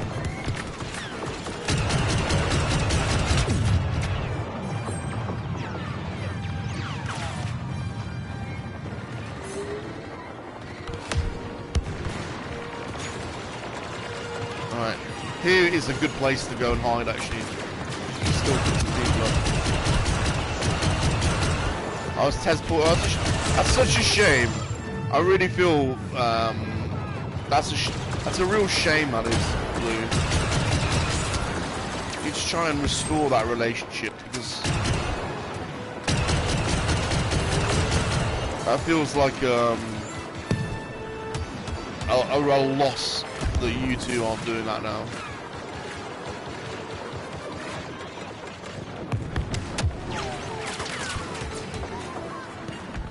Because you were both so very keen and passionate about doing that. You should never say never. Never say never.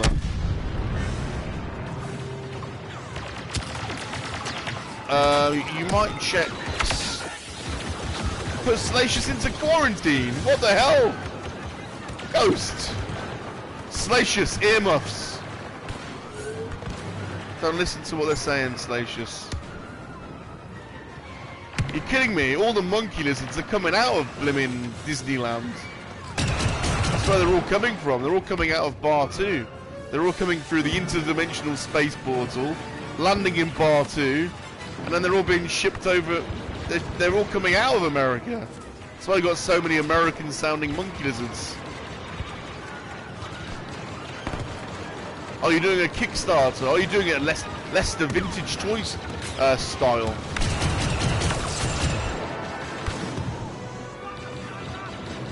Busy with work and family. That's a bit of that's the thing, isn't it? Trying to fit in, you know, trying to fit stuff in. I understand that, because literally my only free time is August. So I basically can, in August, 1 week in end of October, 1 week in February, and then Easter. My only times when I could even think about taking a trip. So, hey, Rosaf, how's it going? Rosaf, how are you, pal? Not much longer now. How's it going? How's it going, Rosaf? Hope you're doing well. Blue says I had the IT in place. He's powered stuff. Okay, fair dues, man. How's it going, Rosaf? How are you? How are things with you, my friend? Just all chilling and having a good chat. Time is almost up for the rebels. I'll get my people to talk to your people. Oh, is it wet? It's, you know, it's remarkably not raining here. The rebel attack proved stronger than expected, but it will still be stopped. Prepare yourselves.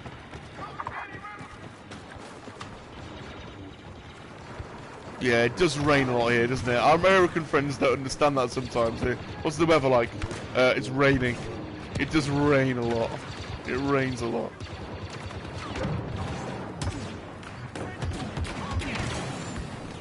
Excuse me. What do you? We don't need. What are you asking to be excused for? New positions marked.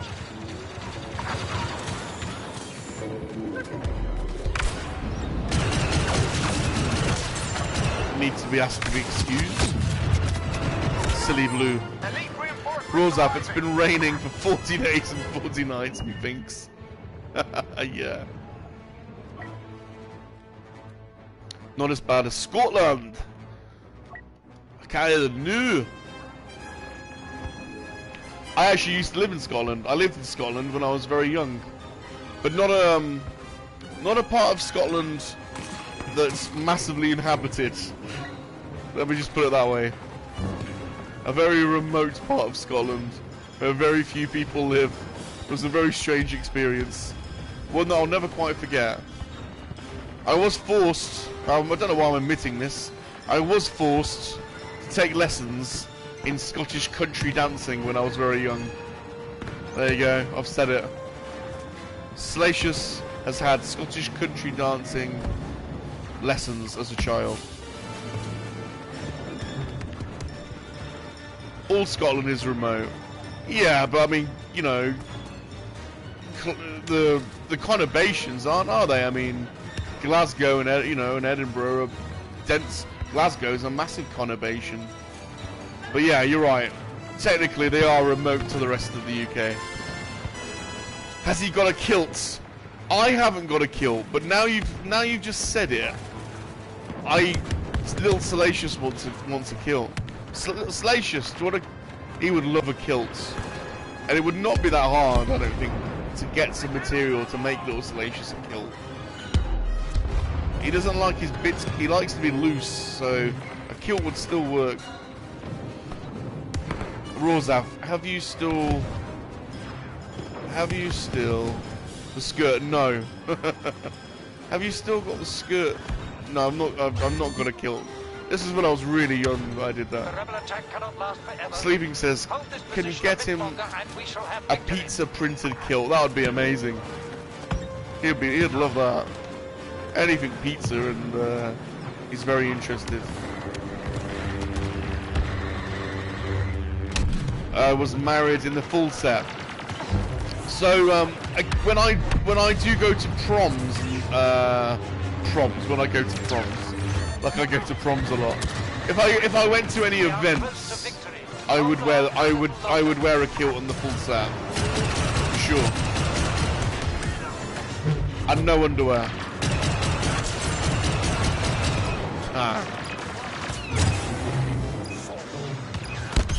So yes, there are photos of me at events wearing the full set. You're from the Clan MacDonald. I think half of Scotland are from that clan.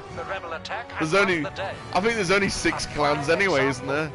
There aren't a huge set of different colours. Everyone boils down to one of probably a dozen clans, I think, so there aren't a huge number to choose from. We're all related.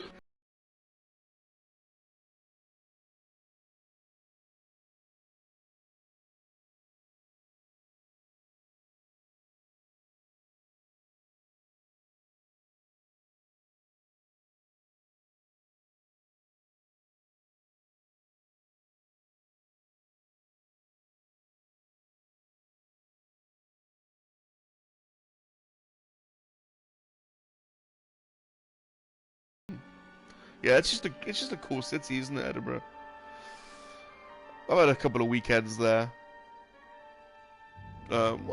Fairly recently as well. I had a weekend there.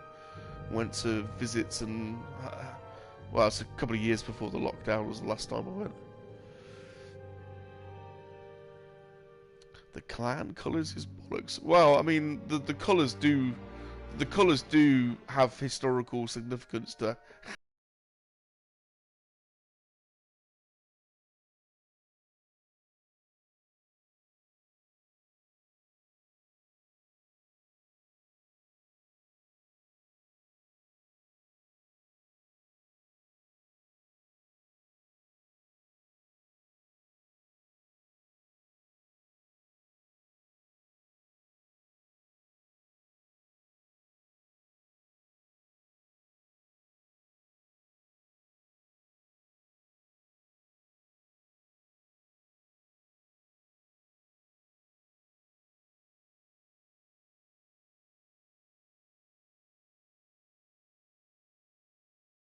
Like Tatooine. It should be a small matter to wipe out the pitiful... Scottish had its own monarchy, don't forget, so there were a lot of houses in Scotland.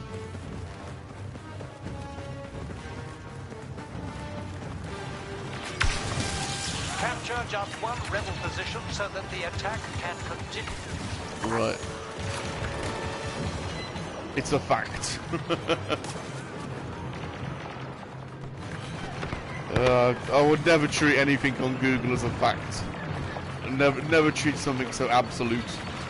There's a lot of nuances in our history. No, the colours are bollocks. Okay.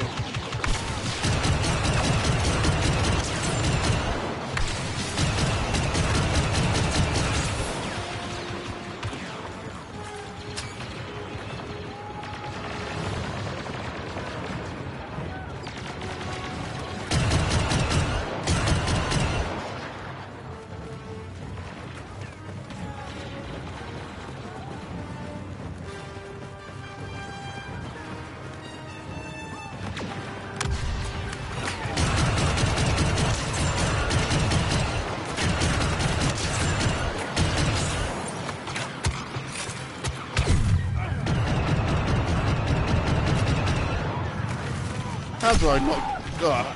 shot in the bottom. Shot in the buttocks by a little Ewok, it looks like. These crafty little Ewoks.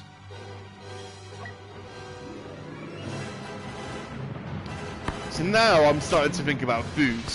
1 hour and 45 minutes into the stream. And now I'm starting to think about food, which means we're going to end up talking about food. So I'm going to start thinking about lunch. What does everyone reckon? What's everyone having for lunch? Need some inspiration. What do I fancy? What's everyone having? Gotcha in the buttocks. Yes. We have completed the first phase. Brandon, I need some inspiration for lunch. What do you reckon? I'm going to start thinking about ordering some food and...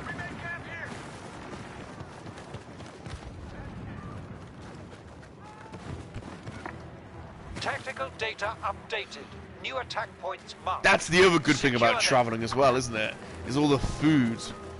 And you guys have some serious food over there.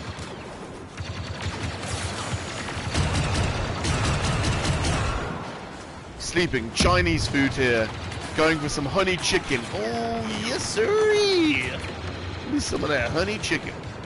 I had Chinese last night, as I would. I had some sweet and sour chicken last night. Some weird cheese spring rolls which I've never had before. But yeah, honey chicken is very nice. I could easily be tempted to have Chinese twice in a row, but I'm not gonna. But I could be tempted by it. Apprentice, I've been craving for pizza. Oh man, you said it now. You can't. It's not acceptable to have pizza at lunchtime, though, is it? Salacious has put his hand up and said yes.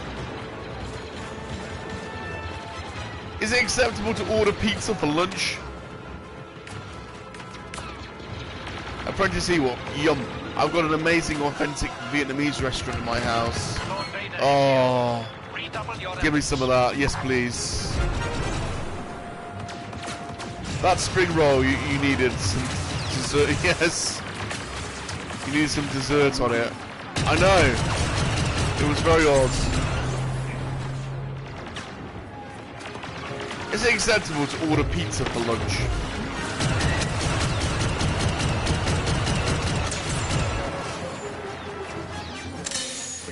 Salacious, a little salacious, but have pizza for breakfast. But I don't know if Bob would. Where am I going? I'm going the wrong way. Do you know in New York they have those delis? They have those New York style delis anywhere else in America. So there was this deli. There was this deli around the corner from where I was staying, and you walked in there.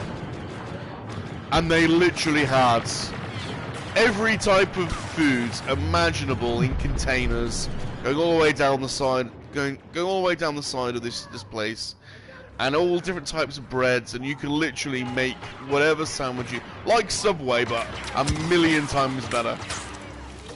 So nothing like Subway, but the same premise as Subway, but way better, with fresh ingredients, and I mean, you literally spent half an hour working out what you want in your sandwich. Oh my god! And that deli, I mean, I lived in that deli for 3 weeks basically. I wish I had eaten more veggies as a kid. I really don't like any of them now. Oh, Mr. Ghost, that's a shame. I'm not a fussy eater. There's not much I wouldn't eat. I'm sure that's going to be taken out of context, but you know what I mean. Sleeping says, I've got a New York deli here. The guy who moved here wanted to open up a piece of his home time. It's a pretty little place. It's called L. Man, those delis are amazing. Absolutely amazing.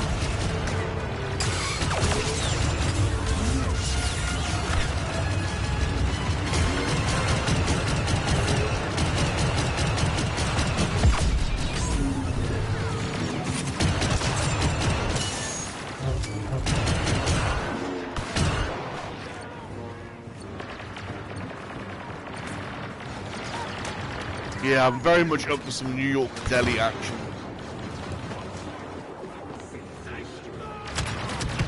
Whoa.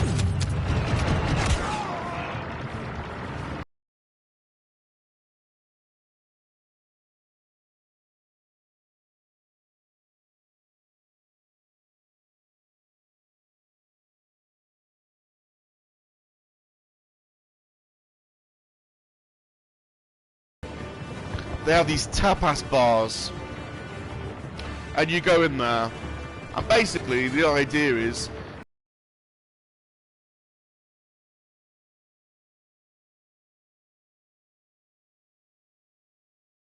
pick out lots of little tiny dishes. I have been told we are running out of time.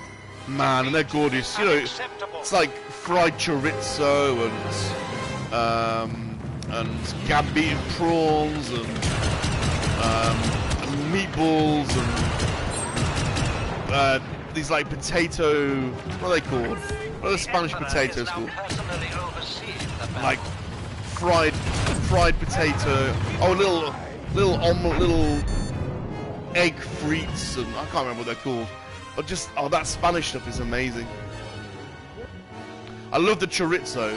The chorizo is the one that gets it for me. You slice up the chorizo and then fry it in oil, and it's so tasty.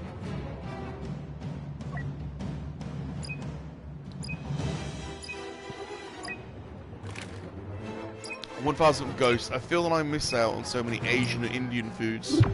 Well, you can't. That's the one thing that we're blessed with in this country, is a lot of Indian food. A lot of Indian and Pakistani and Bangladeshi food.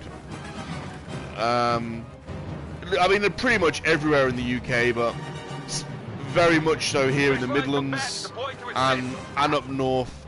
I mean, here in the Midlands, in Birmingham, we've got something called the Balti Quarter, which is an area of Birmingham that is just, I mean, there were hundreds and hundreds of Indian, Pakistani, Bangladeshi, Himalayan restaurants, and you go for a Balti.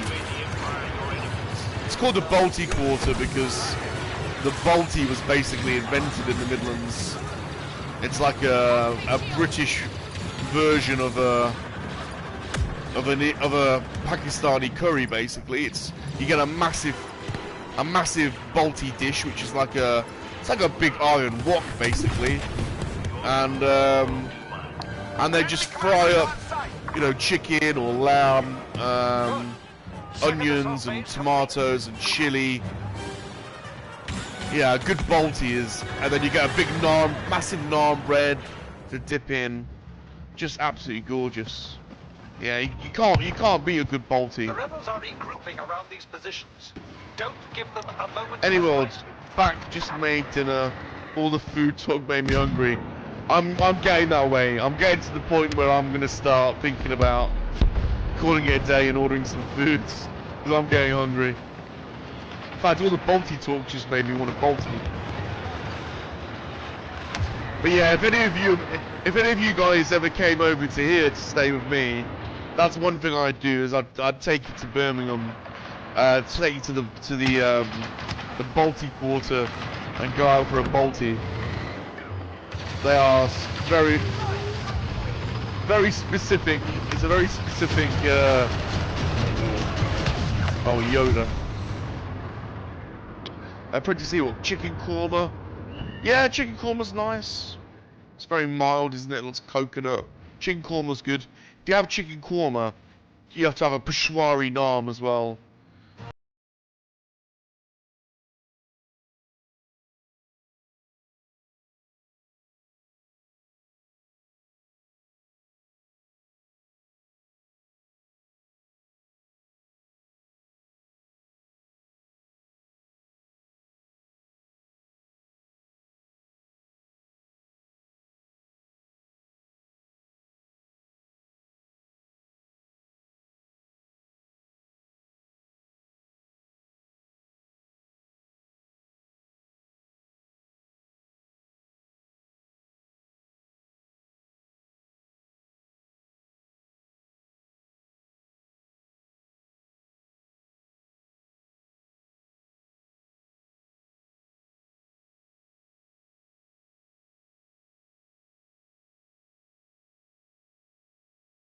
Girlfriend to let us have a curry tonight.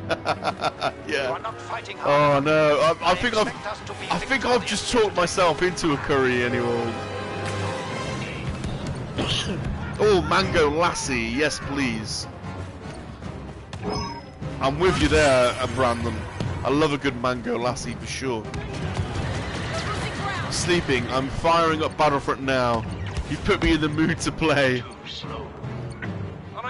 Well, if you want to join my game, Sleeping, or by all means. Rebel reinforcements are incoming.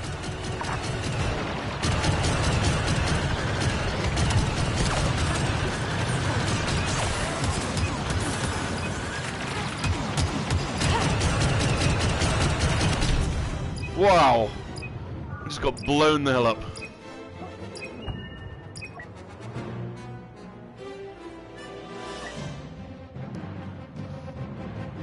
Oh, mango lassi. Brandon, you've really, I'm feeling the mango lassi at the moment. I really am.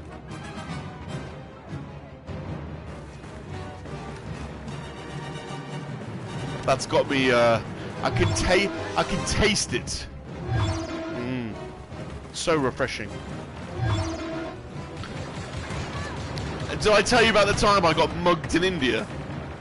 Man, I went to India. When I went to India, I was so naive. I decided to go backpacking around the world. So I went into this travel agent, and I was like, right, I want flights around the world. So I got this deal. Yeah, I got mugged. So I got this this plane ticket, and it was like, right, you're allowed I think it was 7 or 8 stops. You can have, it flies all the way around the world, but you can stop 8 times. Obviously, it uses different airlines. I think it was like the BA1 Alliance or something. Well, anyway, so the agent's like, where do you want to stop? So you've got to decide which way around the world you want to fly. Obviously. So I decided I flew from Heathrow in London, and I'd go east all the way around, and I'd try and stop. So I'd stop in Asia, Australia, America, and that was basically my plan. So of course, what's the first stop if you're flying from London to Asia? What is the first big city in India? In Asia? Well, we used to call it Bombay. Oh, I've got an invitation.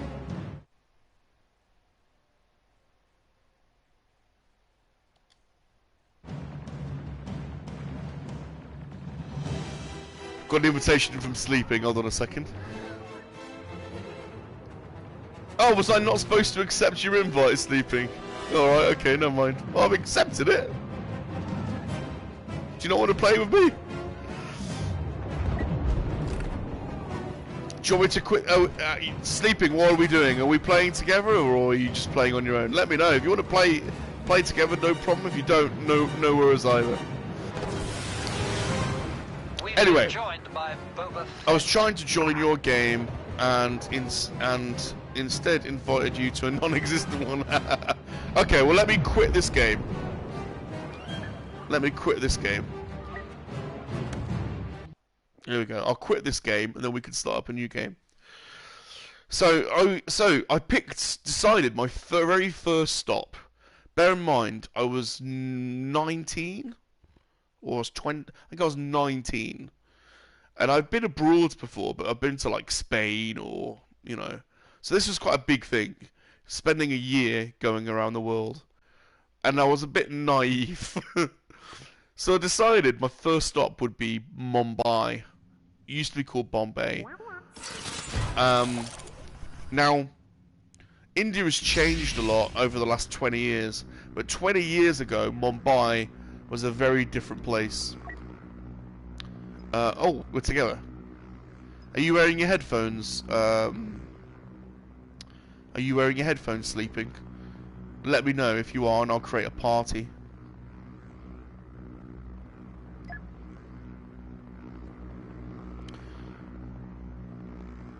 Can you hear me, Sleeping? Has he got his headphones on? I don't know.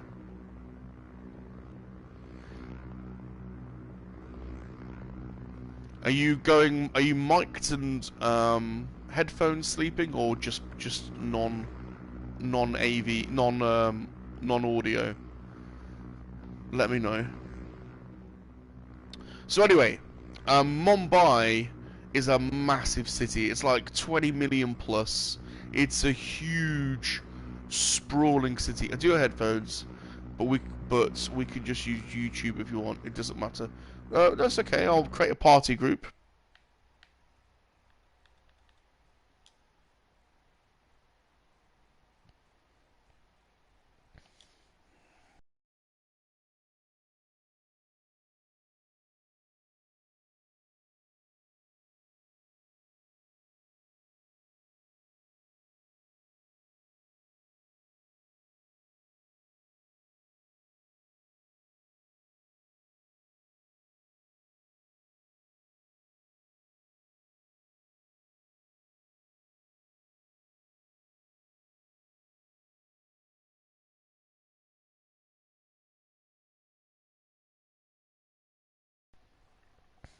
Hey, Sleeping.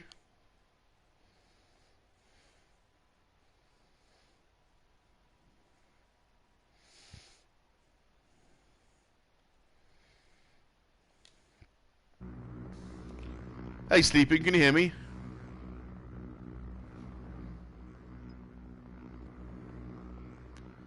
Hey, Sleeping. Hello? Hey, Sleeping, how's it going? There we go. How are you doing? How are you doing?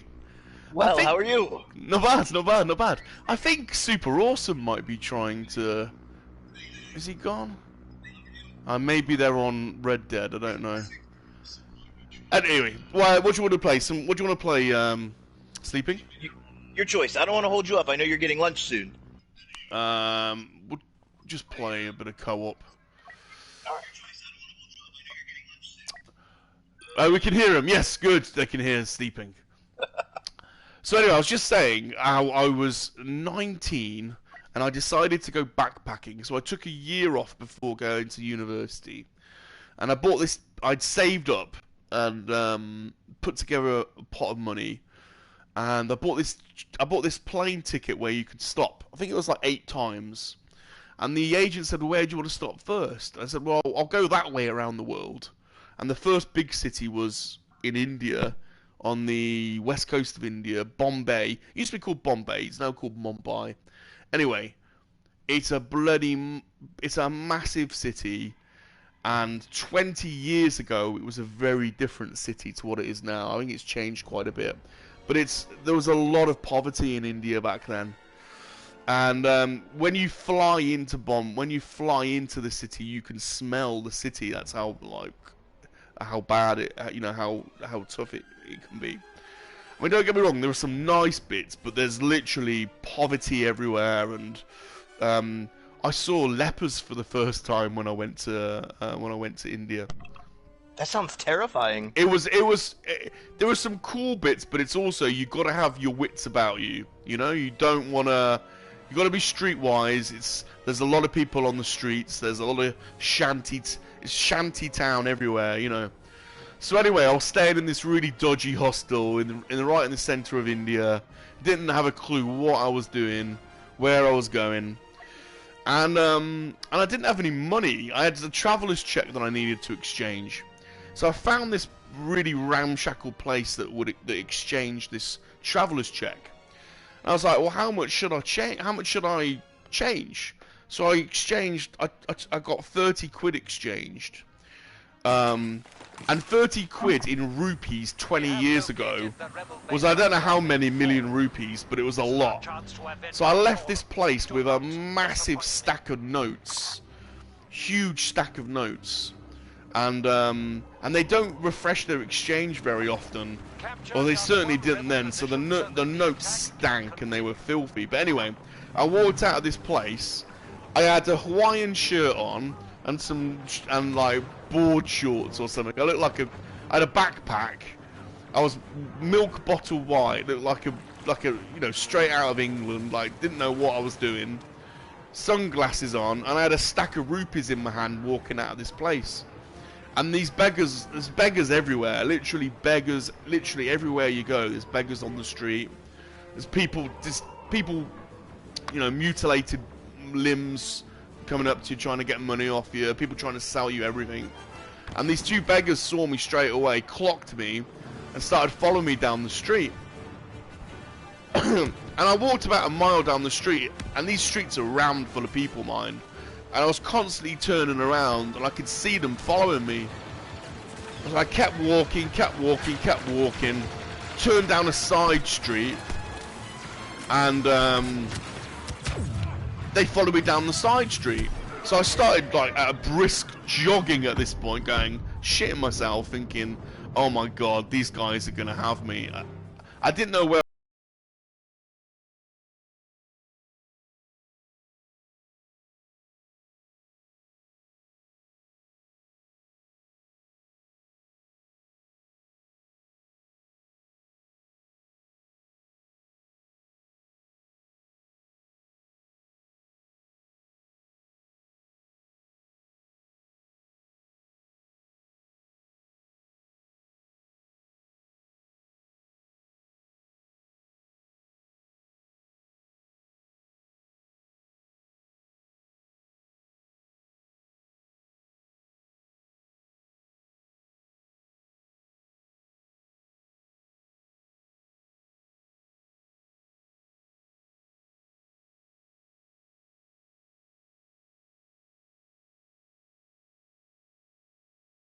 driver, all three of them laughing at me in this taxi.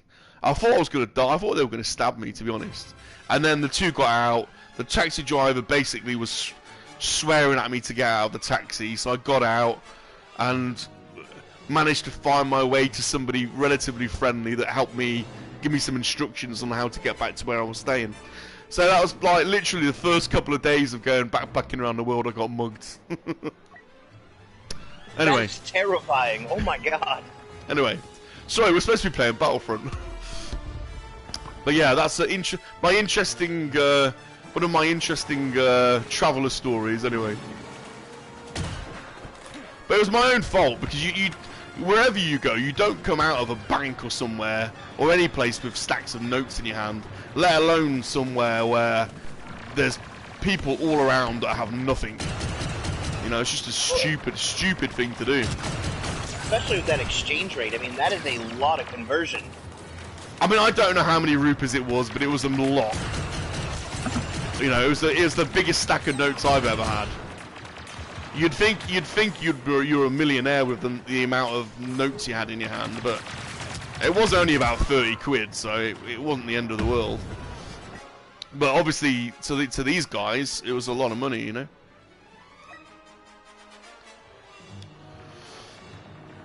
Yeah, I nearly died a couple of times on this trip, actually. I had a couple of times. Yeah, I had a parachute malfunction as well in Australia.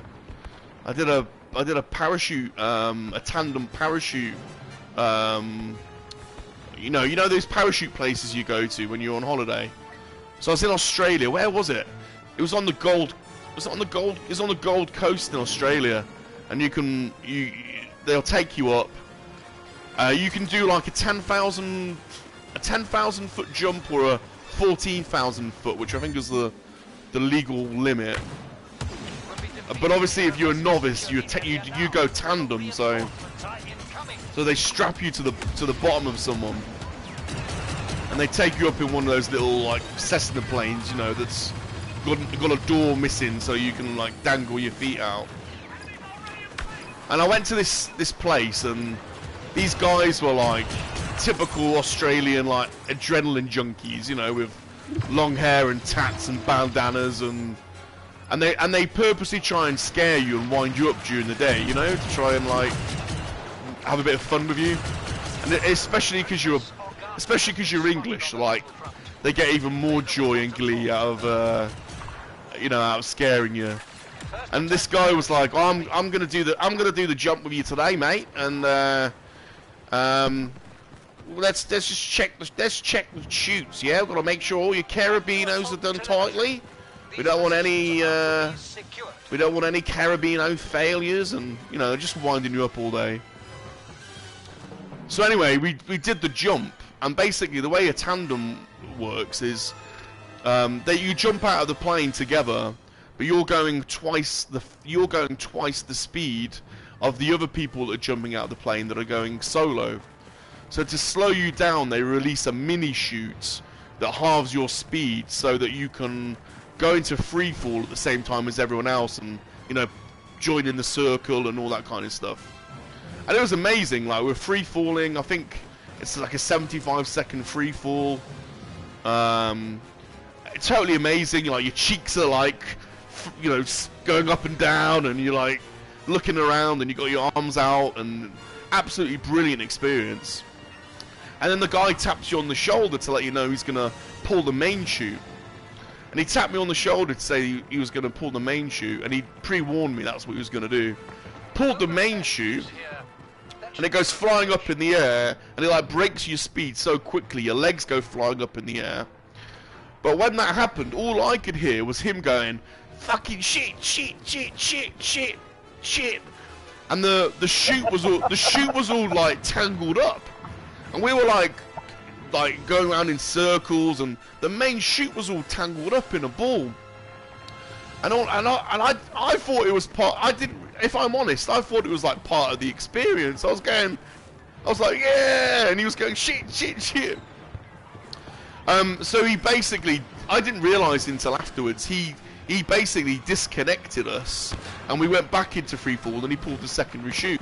It was only until we got to the ground when he was looking really sheepish, and I was like full of adrenaline going, that was fucking amazing. He was like, you do realise we've just had a chute failure, don't you? I've done 5,000 jumps, and that was the first time he'd ever had a chute failure. It would happen with you there. I know. So, bloody typical. But I always wanted to do something like that.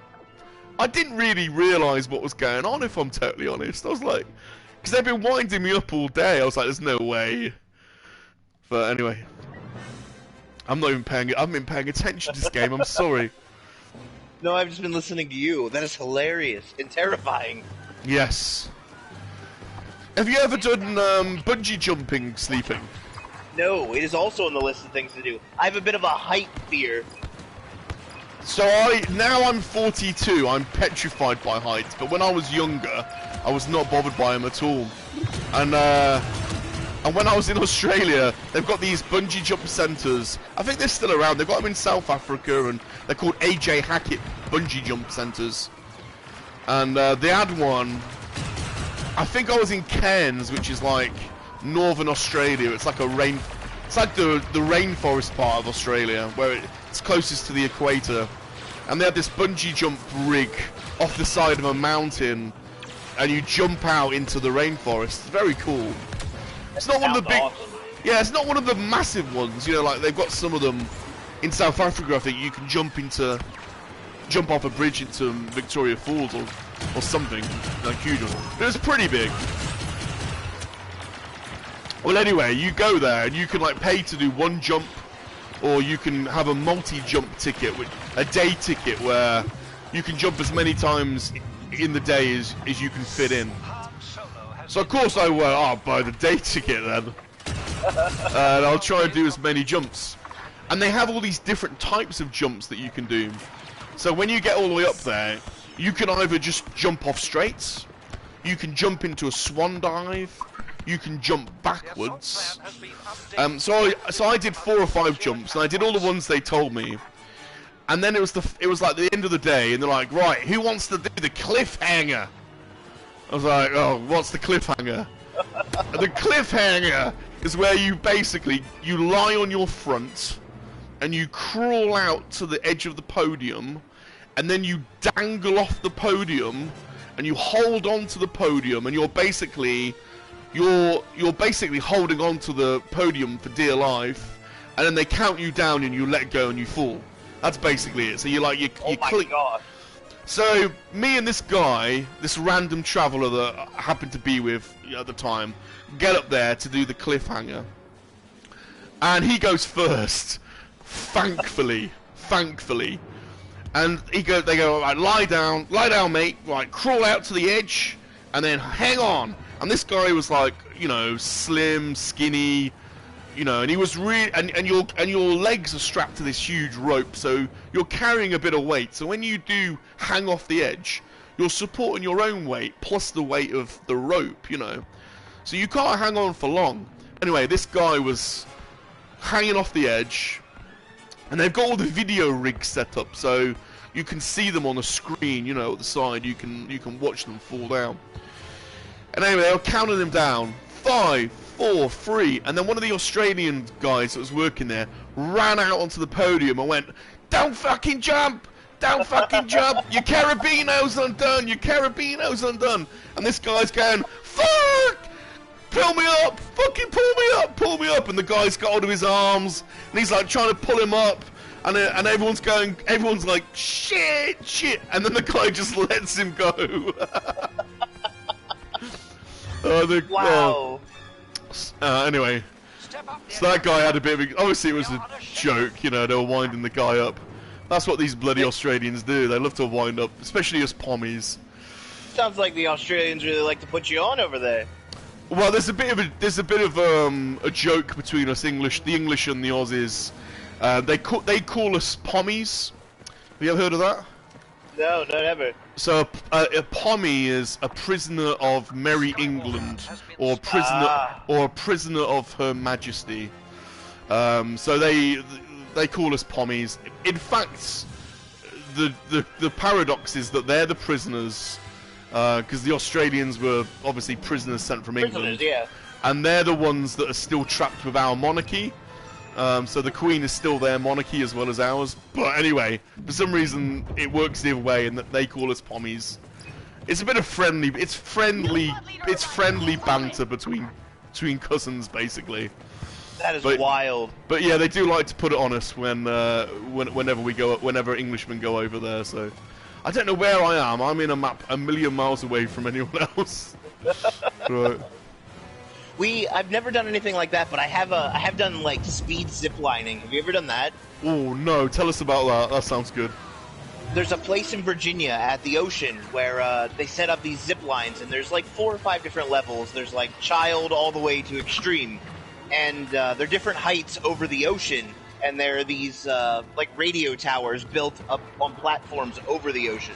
Yeah. And most of them are about 500 to 1,000 feet long, and you pretty much just carabine yourself to a cord, and they throw you over the ocean on a line. And you end up going like 40 or 50 miles an hour over the ocean with nothing holding you but a carabiner. That sounds awesome. It's really, really fun. Yeah, I think I've seen those. They look good.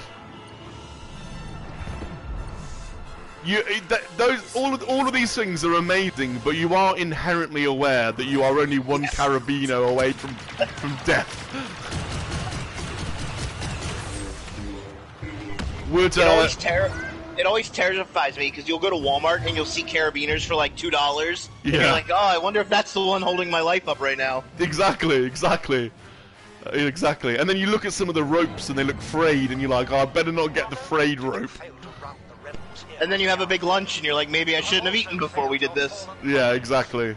I need to be honest about my weights when they ask me. Would Space Buns would Space Buns partake in that kind of stuff, or would she not get involved? To a point. There's definitely a hard limit with her, whereas me, it's kind of whatever. Yeah. She's not the biggest adrenaline junkie. I don't know if I could do half the stuff I did when I was younger now sleeping. The thought of it just frightens me, to be honest. You don't think when you're younger, do you? You just do it, and I can't believe some of this. You just kind of go. Yeah. 1000 Goph says zip line and bungee jumping. Nope. Now, are you a roller coaster fan? Do you guys have amusement parks there? I can't say that I've ever. We do have roller discos, and we did have roller discos growing up, but I can't say I ever really got involved in that. I had a skateboard. I was into skateboarding and BMXing. Mountain biking was probably the thing that I was into the most. What about like thrill rides, like at amusement parks, like giant roller coasters where you sit and go down huge drops really fast? No, I love those sleeping, okay. but our roller coasters in England aren't anything like yours. Really? Well, from what I see on TV, the ones you guys have in America take it to the extreme. Whereas, God, yeah. I mean, we've got like we've got probably in England. There's probably 2 relatively large, like like Six Flags or whatever. There's like 5 flags. There's like 2. There's one called Alton Towers and one called Drayton Manor, and they're probably the biggest.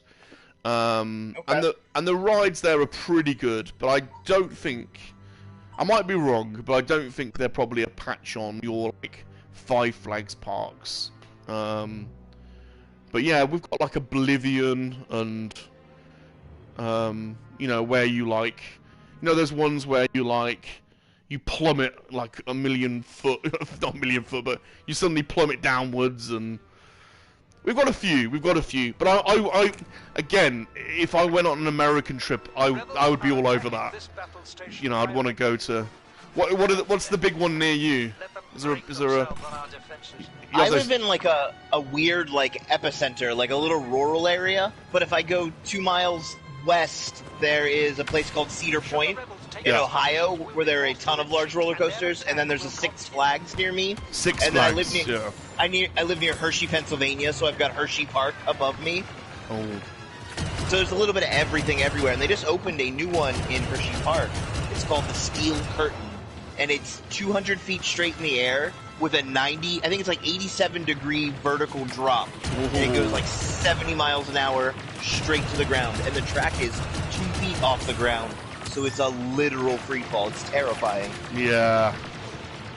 I mean, I would be all over that. I would still do it.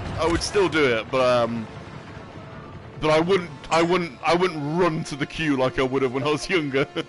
1000th Ghost in the chat says Dollywood or nothing. I went to Dollywood a few years ago, and it was the weirdest experience of my life. There are actual amusement park rides there, but it's done in a very southern brothel kind of way, and it's super weird. Well, that sounds amazing to me. It's very amazing, except it's very confusing when you're like 12 years old. You're like, I don't know what to do here. My parents took me, and there are women dressed up as like prostitutes. Like they're wearing like wrapped up flannel shirts around their bosoms, and they're wearing tight like jean shorts that are cut off. Oh, and they're wow. asking if they can get you anything, and you're just like, I'll have a Coke, I guess. Wow. But they'll walk around the park while you're in line to get on rides, and they'll like put their hands on your back and rub your back and ask to bring you drinks, and it's extremely weird. It's such an odd atmosphere. Wow. That's cool. I would love to. I'd love Dolly Parton. I'd love to go there. I love Americana. You know, like 1940s, 50s Americana. I love American music. I love to go to Nashville or places like that. And that would be fun. I'd be interested in that. Where is Elvis from? What's the place where he's from? Graceland. Great. I'd love to go to Graceland. That'll be amazing. I would just be wearing those fat Elvis shades though all the time, with a Hawaiian shirt probably.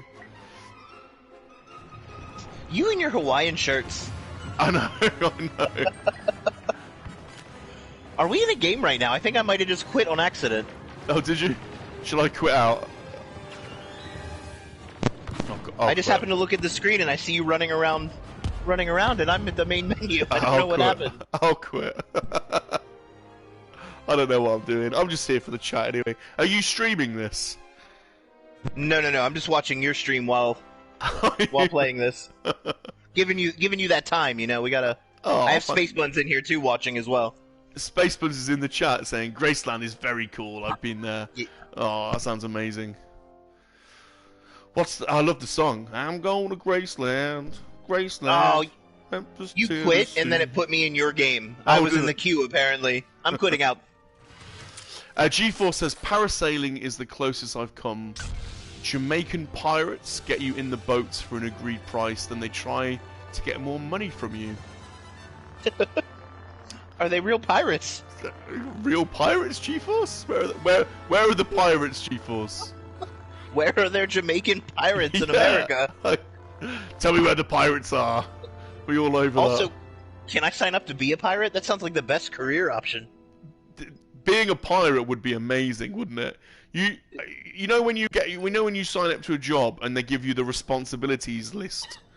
Yes. I bet to be a pirate, there's not much on that responsibilities list. It's like, just pillage, and then you put a check mark there. You're done. Yeah, I'm in. Wonder how the benefits are for being a pirate. Yeah, they're probably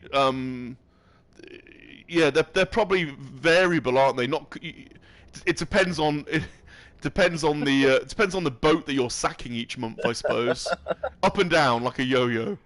There's no health coverage. Scurvy's not covered. That sounds terrible. Definitely no health. Definitely no health.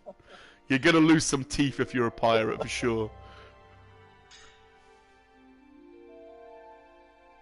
Oh, we're off to Scariff, which means the crabs are gonna distract me. I've never seen the crabs. I gotta find them. I'm gonna take you to the crabs. If we achieve nothing else, we're gonna look at some Scariff crabs. G4 says they weren't dressed as pirates, but their actions were very much in line with pirates. What? What?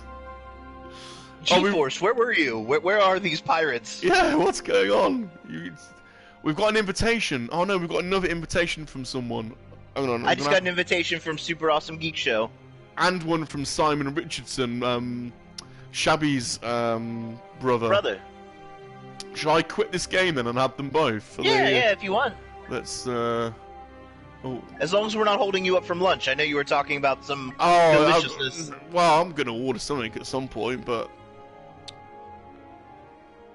Let's, if we can hang out for a half hour with these guys, it might be worth it. It might be fun. What does Blue say? We don't need no stinking badges. What's that mean? It's very random. That's random. It sounds like it could be a lyric, maybe. I don't know. It's from a movie. Yeah, or from a movie. Is it from Pirates of the Caribbean, then, is it? I don't know. I need to look it up now. Where's the invitation gone, then? Oh, what am I doing? Don't want a quick match. Oh, Brandon's in here as well now, by the looks of it. It's from the Treasure of Sierra Madre. They're playing different games. Oh, what are they playing? Well, they're on this game. They're both on this game. So, Super Awesome's playing Onslaught on Yavin 4, and Simon's playing Starfighters on Ryloth. How do we get them out of that and into ours then? Invite. Maybe we just invite them, yeah. Invite. Okay. Alright, we'll play whilst they're inviting, shall we? I've had another invite in the main menu.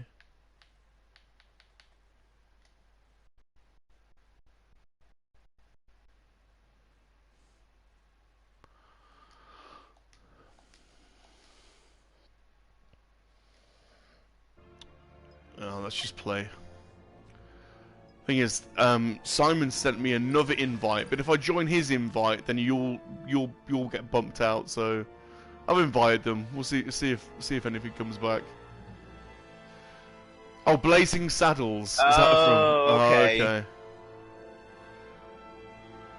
okay. Thank you, G-Force. At least you have style. That's one of those trope lines, though, that's in like every Western, like faux pas movie where they like poke fun at Westerns. I feel. Yeah, I'll admit to not having watched Blazing Saddles. I know what it is, but yeah. It's good. It's a good film. Is it? Yeah. I do like westerns, but I like the spaghetti westerns. I like Clint Eastwood and Fistful of Dollars and For a Few Dollars More. Have you seen those? I have not. Oh my words! This is sleeping. You need to watch those films. I can honestly say that I've never seen a Clint Eastwood movie. Actually, I saw Gran Torino, but that's the only one I've ever seen. Wow. So you've never seen Any Which Way But Loose? Never. I've never been a part of that genre at all. Well, no. Any Which Way But Loose is Clint Eastwood and his friend, his monkey. He's got a real orangutan. Friend. Wait. Clint Eastwood's got a monkey in a movie? Yeah, so actually it's an orangutan. It's massive. It's his friend in the movie. He's an arm wrestler, I think. And it's him and his. I feel like you're putting me on right now. This doesn't sound like a real movie. I am not putting you on. This is a real thing. There's a couple of movies. One of them is, and they're linked. One of them is called Any Which Way But Loose. I can't remember what the other one's called. Wait. So let me just reiterate this back to you real quick. So there's Clint Eastwood, who's a giant Western movie star, yeah, real badass type, but he's got a monkey who's an arm wrestler, and they're going on adventures together. Sort of. It's an orangutan, which is a massive monkey, and when I say massive, it's almost as big as Clint Eastwood, and Clint Eastwood is the arm wrestler. Oh, it's Clyde. That's his name. The orangutan is called Clyde, and he lives with Clint Eastwood, and they're like best mates. He obviously doesn't talk because he's an orangutan, but he hangs out with Clint. I feel like if he talked, it might be more fun. I'm gonna have to watch this movie. I've never heard of it. It's called. There's a couple of them, but one of them is that I remember is called Any Which Way But Loose, and I'm pretty sure Clint Eastwood is an art professional. Well, not a professional, but he's an arm wrestler. And he goes into bars and wrestles people, and Clyde is like his backup, basically. That's how I remember it.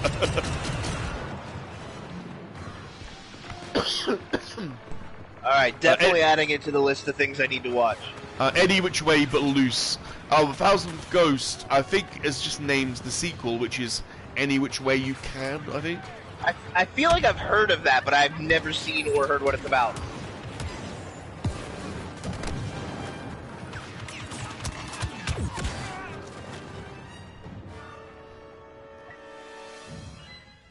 Any Which Way But Loose. Unforgiven. Oh, Unforgiven is another brilliant western. He's a bit older in that one. Oh, the Dirty Harry films. Have you not seen those? Hey, John from Super Awesome Geek Show just joined us. Oh, good. Is he... I just spawned on him. Oh, awesome. Do I need to... I'll add him to the party then. Hold on a sec.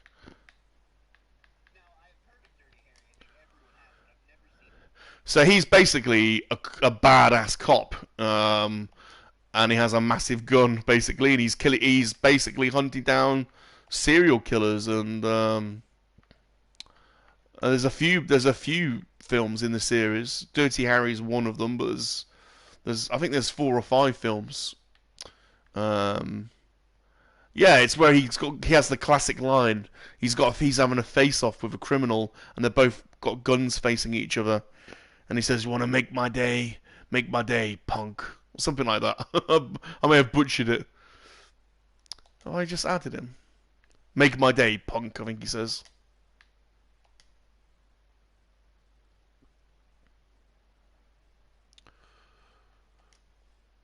Are you with us, John? Rozaf just made me laugh.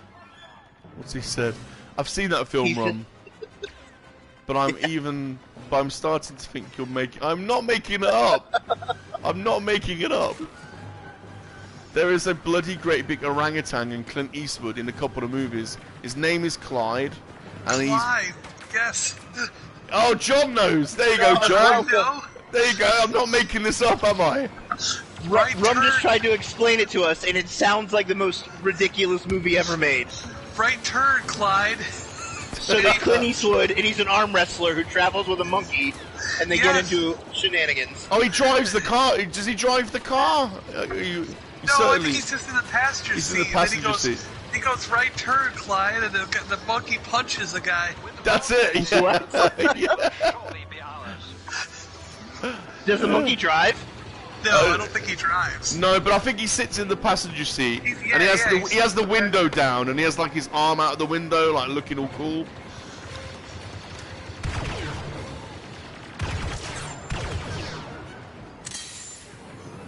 Is Clint Eastwood an arm wrestler in that film, John? I couldn't remember. I don't remember. I can't remember what the profession was. I just remember right turn, Clyde.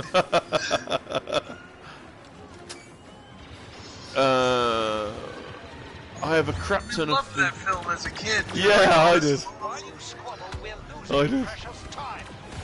You could not get away with making that movie today, because this is not a CGI. This is not a CGI orangutan. This is This is a 5 or 6 foot, 300-pound orangutan that is walking around with Clint Eastwood, going into bars and getting into fights.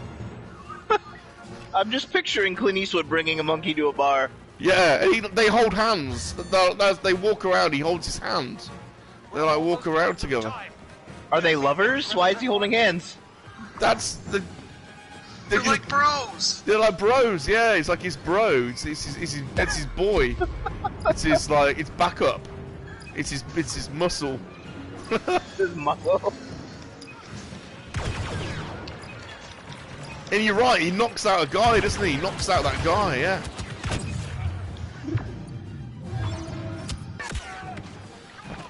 I seem to remember it's got a really good bit of music. I can't remember. I'm trying to think what the music is. Oh, he was a trucker. Yeah, he's a trucker. That's it, Ghost. So Clint Eastwood's a trucker, and I think one of the things he does is he has arm wrestles in truck stops to like make money. What? I'm adding this to the watch list tonight. I hope this is going to the top of your watch list. It is. It is. I'm almost caught up on the watch list. I need something new. I just watched Indiana Jones for the first time a couple weeks ago. Which one? All of them? Or... all of them, yeah. Which is your favorite? That's tough. Probably Raiders of the Lost Ark, if I had to pick. Yeah. Yeah. I think that's mine as well. And I just watched all the Back to the Futures. I really like Back to the Future 2. Yeah, I love Back to the Future 2. The hoverboard. I used to dream about having a hoverboard. Be the coolest thing to have. I like it. The scene where he tries to go on the hoverboard over the little pond, and the guys go, "You can't." Into the building. He goes, "A regular hoverboard can't hover over water. For that, you need power." And then they get those hoverboards out. They've got like engines underneath them. That scene's awesome. Yeah. And I love the diner. I love the diner where they've got Michael Jackson, a digital version of Michael Jackson on the TV screen, like telling them the menu.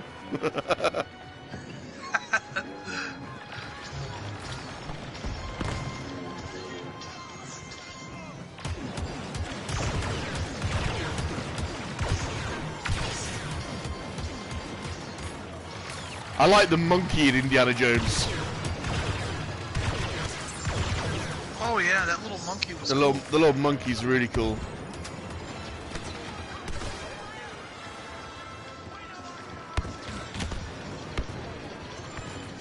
I need to watch The Godfather. That's really high up on my list as well. Yeah, I mean, 1 and 2 are brilliant. 3, don't bother with. You won't even get through 3. You'll turn it off after 10 minutes. It's just Good to know. yeah, it's terrible. It actually is a little bit. I mean, if you've never seen them before, I would be curious if he makes it through any of them. Yeah, yeah. I mean, if you go by today's like fast-paced movies and stuff, like those are quite slow.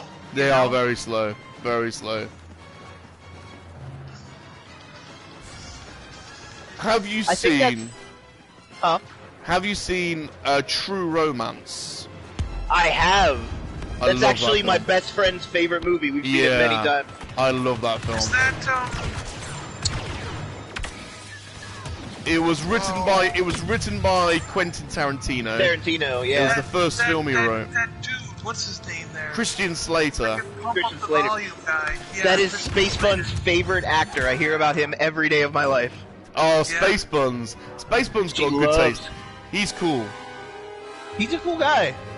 I love it how he's always wearing a Hawaiian shirt and Elvis glasses. It's like that's my dream look.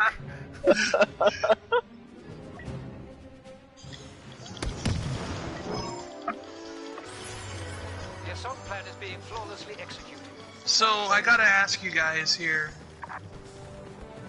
Did you guys watch Rebels? Did you guys like Rebels? He loved Rebels. Yeah, Absolutely Rebels is great. loved Rebels.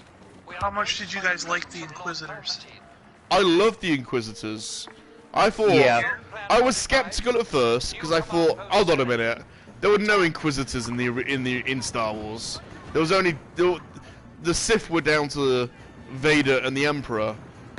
But after a while, it grew on me, and then I thought, well, that's actually quite cool having some other Sith, or that are out doing the Emperor's bidding. So I've come to a level of peace and understanding with the Inquisitors. What do you think of the fifth brother? He's the big one, isn't he? The big chunky one. Think He's he was got cool? he's got an interesting look. You guys gonna be around Tuesday? I was talking to Mark a little bit ago about this. Yep. He's what, I'm sorry? available from 4 to 5 on Tuesday. What's happening on Tuesday? Well, Philip Anthony Rodriguez, the guy who played the fifth brother, You are is kidding me. live on my YouTube channel. Oh, That's you're amazing. kidding! You're kidding! That is so cool. That is so cool. We got him. What? When's that, John? Tuesday, May 11th, 4 p.m. Eastern Time. Oh, I'm all over that. I'm all over that. I am all over it. I'm That's so available cool. and watching. That's so cool. So if I remember rightly, it's he dies in my favorite episode, which is Twilight of the Apprentice. Yeah. So they go to, it's not Korriban, is it Morriban? They renamed it, and there's the pyramids. Morriban. It's the Sith pyramids, and Yes, that one. Yeah. and I think does Kanan kill him? I think Kanan might kill him in that. He doesn't just fall off a cliff like everyone Yeah, else. I think he does. I think he does. But I love that episode. That episode is so. Apart from the saber helicopter things, which are a bit, Yeah. you have to suspend your imagination a little bit for those ones. But the Ahsoka Darth Vader fight is just incredible. Oh, that's a good. How did you come into? What's the actor's name, John? Philip Anthony Rodriguez. He was also in an episode of Orville. He's Ah. been on the Orville. How'd you make this happen? He's probably done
regular Monday or Saturday stream, and it just wasn't working out. So finally yesterday we were talking, and she said, "Can we do any other day?" And I said, "Tell you what, we'll do any day you want."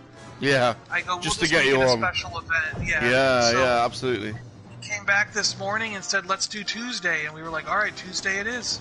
That's So- super cool. That's super amazing. cool. Are I'm you excited. going? Yeah, are you going? Are you presumably you're going to advertise that, John?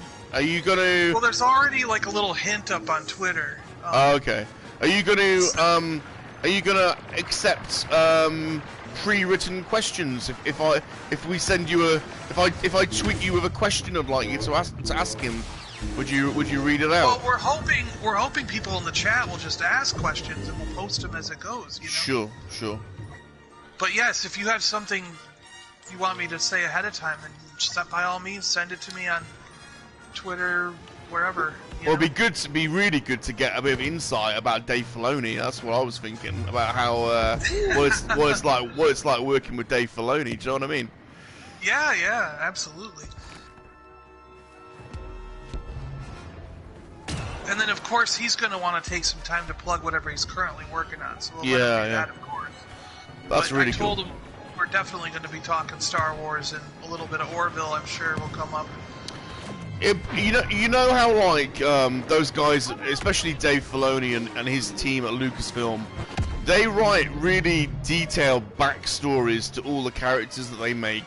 The bit that you see on screen is like just the tip of the iceberg, you know, and all that other stuff comes out in books and other. I wonder, that'd be an interesting line of questioning, like how much backstory is there to the fifth brother, other than the bits that you see on the screen, you know? That's a great question.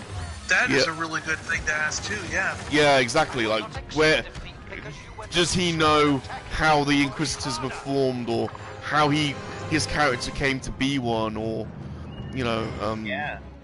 Yeah. That's a great series of questions.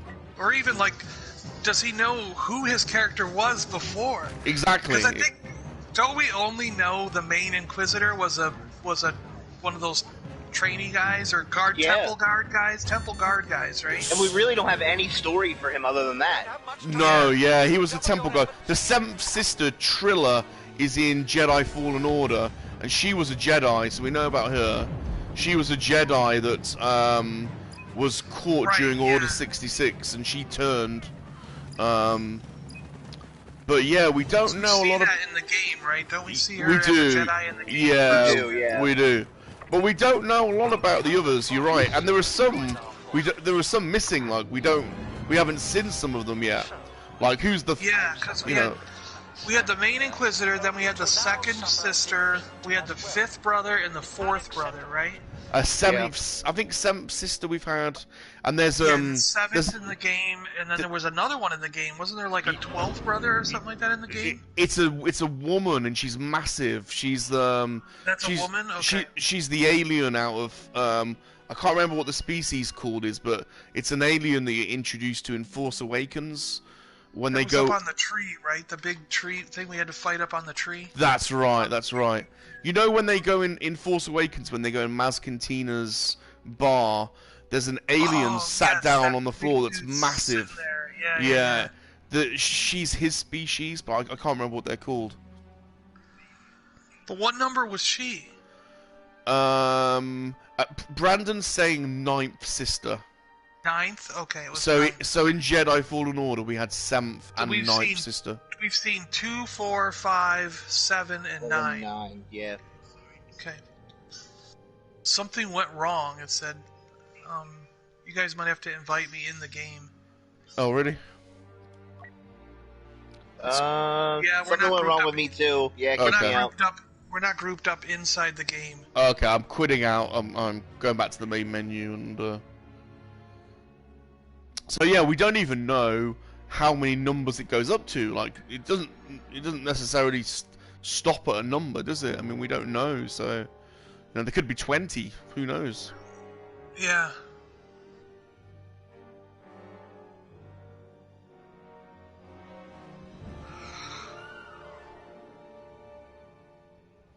Right, let's go back. Who's streaming this right now? I am. Rum. Okay. Invite you back in. For some reason, you'd Join. There we go. But if anyone else wants to stream it, I'll happily end my stream so someone else can, because I've been going for nearly 3 hours. So I don't mind. No, I'm good. I've only done one game stream ever, and it was enough for now. I'm okay. Okay. Which map do you want to do? Your call. Any? Wait, John? the crabs. Can we do the crabs? Oh, the crabs. So that's Galactic Empire. I don't know if you just have to pick Empire, so that then it randomly picks. So hopefully we'll get the crabs. Oh, hopefully we don't get the crabs. I don't want the crabs.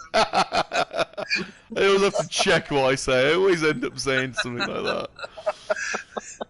Brandon says in canon there are 11 known thus far. The Grand Inquisitor, the Second Sister, the Fourth Sister, Fifth Brother, Sixth Brother, Seventh Sister, Eighth Brother, Ninth Brother, and 10th Brother. Wow. So that's not leaving many left, is it? No. Third, we don't know. Just third and 11th, I think, we don't know then, by canon. Well, with the... Oh, because Grand was number 1. Gotcha. Yep. I guess so. Although there still could be a first. No,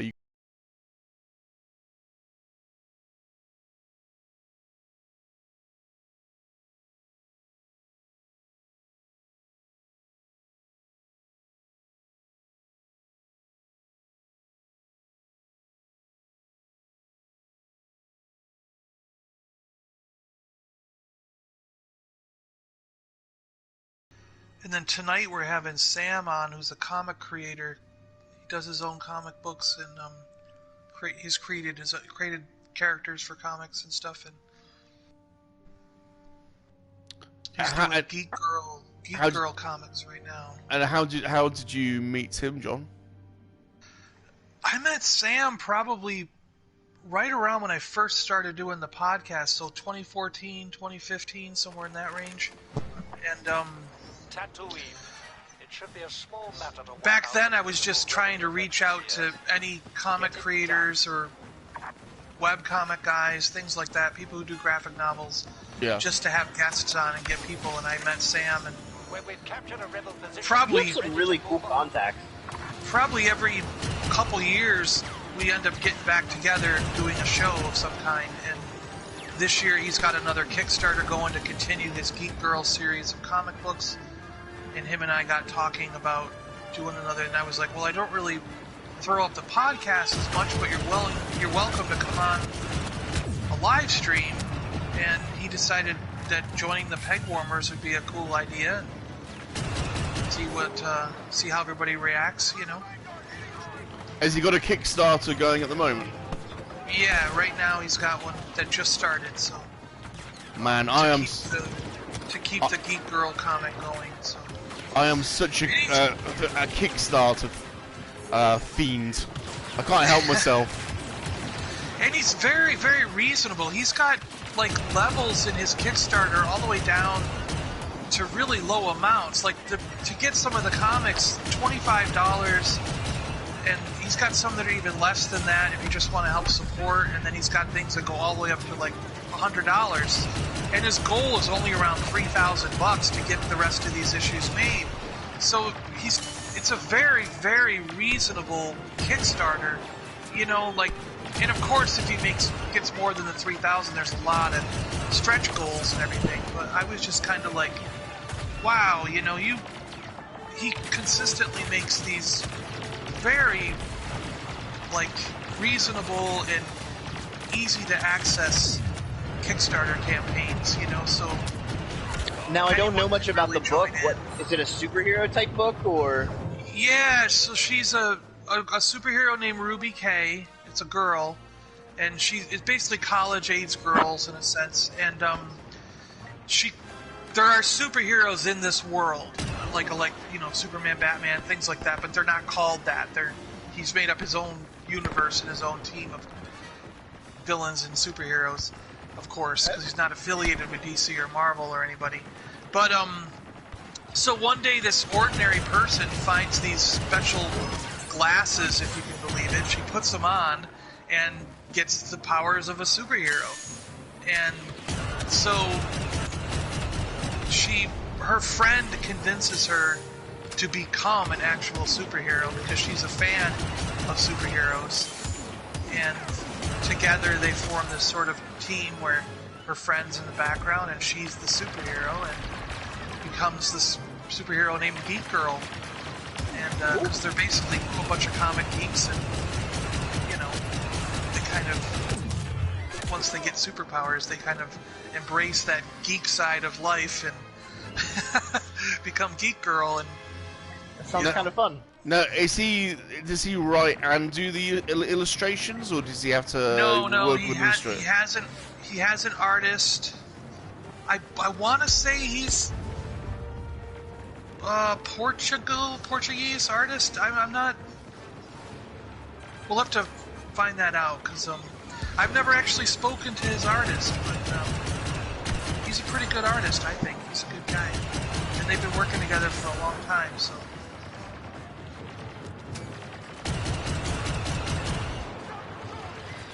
It's sleeping. Is it Harvey that has the little lad that jumps in the stream from time to time? He's a really nice little boy. Zay Luna, the bird guy. Oh, Zalu. Xavier, yeah. He's a young lad, isn't he? He's a young guy. Yeah, he's like 12, I think. Yeah, he's a sweet guy. He pops into my Instagram from time to time because he was like he likes Salacious, and he's like developing his own characters and stuff. And I was just he said he was getting bullied at school, and so I was just giving him like some words. He's having a bit of a rough time lately. Yeah, bless him. He's a sweet lad. So I was just giving him some words of advice and stuff. But it did get me thinking about, I'd love to create a SalaciousRum comic. A Monkey-Lizard comic. Because he was talking about his... Yeah, I know. I mean, I can't draw, so I'd need an illustrator, but I did think, maybe I might have a go at writing a story one day. That could be fun. Yeah, you should do that.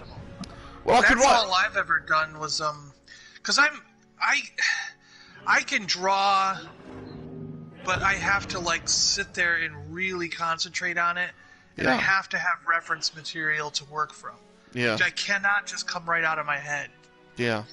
And it's, like, if I really spend my time and really do it, I can come up with something pretty good. But it's generally takes way too long for me to do it than it is for making like a comic worthwhile. Yeah. I'm a better writer and just finding an artist, which is why, like Shabby's brother Cy, he did the first page of my Batman comic. Oh, you've given me an idea now, yeah, because I wrote a Riddler story with Batman and the Riddler. Did you? And what? And sorry, you have made a comic, and he did the front cover for you. He did the first page of the comic, okay. So the inside first page, which but I don't know if he wants to do more, like, because it took him a long time just to do the one page. So again, it's kind of like you'd have to really be into it and have a passion for it to do a whole 20-page book, So. Yeah, and Scarif now. I know. Yeah, we're gonna get some crab action.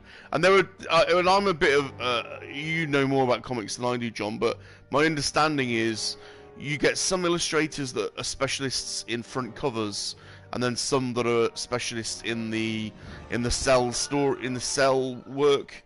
And so, in a normal comic book, you'd have different artists that do the front cover to the insides. Quite often, that's what happens. Yeah. Occasionally, you do have the guy who does the inside also does the cover, but yeah, quite often, most of the time, I would think the cover is done by somebody else. Yeah. So did you end up completing your comic? And No. Cyanide just did the first page, Okay. and then but I guess I got to talk to him about it and see how serious he is. But Yeah. my impression after doing that first one was that was a one and done. Yeah. He just doesn't really want to spend that much time doing the whole thing. Are preparing an assault. So But, I can. It was an idea I had because I really like. There's two characters I really would love to write, and that would be Wolverine and Batman. Yeah. And so Batman for DC, Wolverine for Marvel. I've got some really cool things that I think would be good ideas to put those characters in situations, and whatever.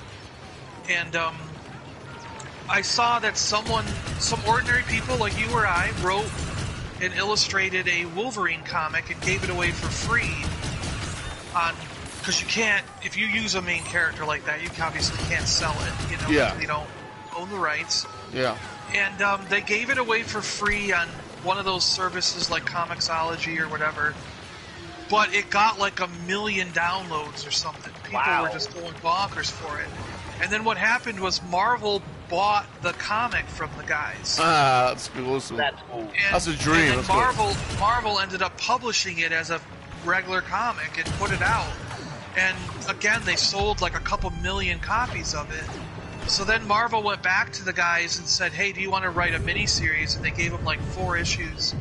And they wrote and drew a 4-issue miniseries and got paid and worked for Marvel now. You know what I mean? So it's kind of like, oh, cool. Look, so if we do this Batman comic and they end up liking it, and people like it, maybe they'll pay us to do Batman comics. You know what I mean? It's awesome. just it's a wishful thinking, but it's just kind of like maybe that's the way to go. If you want to do a comic of some character that you really enjoy, but you don't have the license to, you just make the comic, give it away for like digitally, and then give it away for free, like those guys did.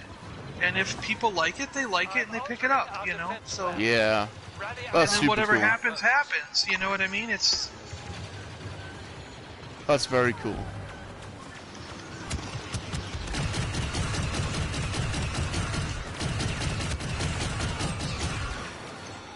I have a lot of things that I've written. Like I have an entire Google Drive of stuff that I've written. I got short stories that have gone in Asimov magazine, like the little pulp magazine stuff, and Oh, that's things cool. like that. So I've never written a story. I've written lots of songs. Like I can write lyrics or even, some basic poetry if you want to call it that.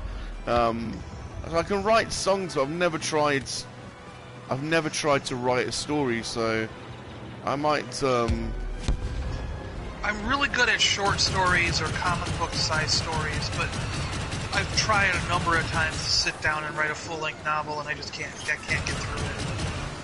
I always stop like partway through, so I found myself I'm better at doing a short story or a comic book length story, something like that, or even a screenplay. Like I could get through a screenplay because my friends and I used to, when we were in college, we made a couple movies. I wrote screenplays for those. So it's just the full-on like 500-page novel. I burn out by the time I get halfway through it. Oh, I couldn't even dream of writing something that long. I'm only talking about a short comic, really.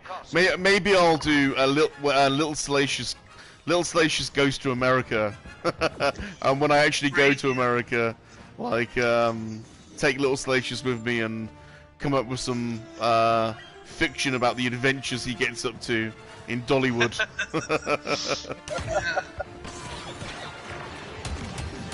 That would be fun.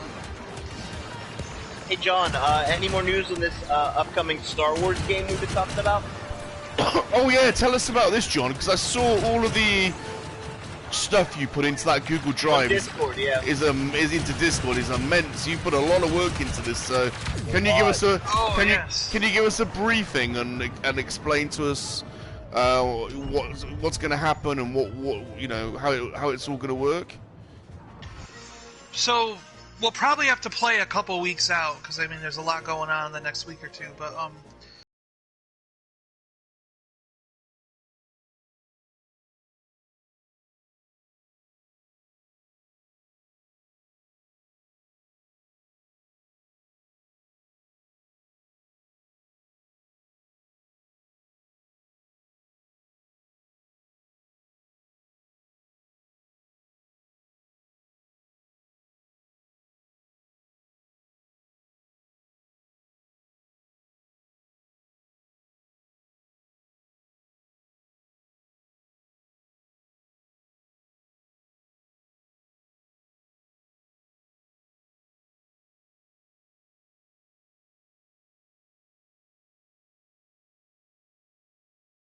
do is we'll share the Discord screen for one of us.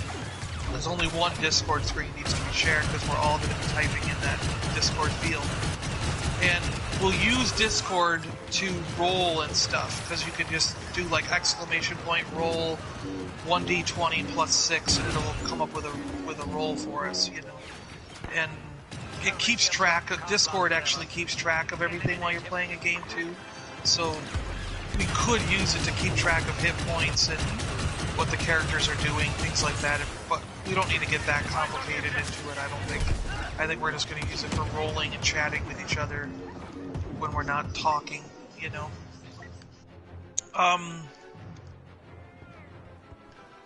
And the whole idea basically was that the players are a group of bounty hunters, and I'm going to give, when the game starts out, I'm going to give 2 or 3 options for who you're going to go after, and then you guys are going to choose someone to go after. And there's 2 or 3 different scenarios I'm going to put you in depending on who you choose to go after. And then, of course, there's going to be like a couple of run-ins with bad guys before you get to the main guy you're going after. Sounds really fun. That'll pretty much be the game. You'll have a fight with a group of guys. You might have to negotiate with someone for information. You'll have a fight with another group of guys, and then those people might tell you where the main bad guy is, the main guy the bounty's for that you're going after, you know. So to keep it within like basically roughly an hour and a half playtime, you know, so that we don't run into like being on a live stream for 3 hours or 4 hours or something, you know. So, how do you stream? Do you use StreamYard still for? Yeah, we would still use StreamYard, and all I would do, in each of our faces will still be on the screen like we do a normal thing, but we'll in addition to us, we'll be sharing a Discord screen, so that we can see the. That's cool. Know. That's cool. And it's all in your head. I mean, it's not like we have a board and pieces or anything. It's just all in your head. The way D&D works is pretty much it's all in your head. So. But what happened was, I know a couple of the guys, like Brandon said he used to play, or dabbled in it or something, or wanted to play, I don't remember what it was, but, and Mark's always been interested in playing, and you know, and a few people just were talking about it, like, because I play D&D every Sunday. I've always wanted to play it. I've always wanted to play too. I've always wanted to play and never known anybody. I was like, well, we can play with D&D rules and just make Star Wars characters that fit in those rules, you know, and then make a little Star Wars scenario based on D&D rules, and everybody will get a taste of how to play D&D, you know. And I was like, I'm pretty sure I could make it simple enough to where any new players will quickly catch on to what's going on, and you guys will have a lot of fun, you know. That's awesome. How long does the game take? Well, it's up to you. I mean, like the game that I've been playing on Sunday nights, we play for 2 hours a session, but the game has been going on for 4 or 5 months now. We've been playing the same characters going after the same objective for 4 or 5 months. And the guy that's running the game has come up with this elaborate story that just has been going on for this entire time, you know. So that's cool. I personally, when I run a game, I like to run just an hour and a half or 2 hour event, and then when it's done, you know. And the next time I run a game, it's like I just play a whole new thing, you know what I mean? Because I'm not one. I couldn't come up with a story that goes on for months like some of these guys can do, you know. That's so cool. Oh, we've got Tim Possible in the chat. I don't know if you guys know Tim. Hi, Tim. Tim's popped up in my chat a couple of times, and I recognise the name, and I couldn't quite picture where I'd seen Tim. And Tim did tweet me the other day, or you commented, Tim, on one of my tweets, and then I remembered that I'd subscribed to your channel. Tim's a Kylo Ren lookalike, and he's got a he's got his own YouTube channel called Tim Possible, and he does these crazy little videos where he's like Kylo Ren. Hey Tim, thanks for joining us in the chat. It's nice. Thanks for stopping by. I'm really interested in what you're doing, dude. It looks really interesting. I would love to do a video with you. I'd love to have Salacious and Kylo get together. If you're interested in doing a video with me, I'd love to.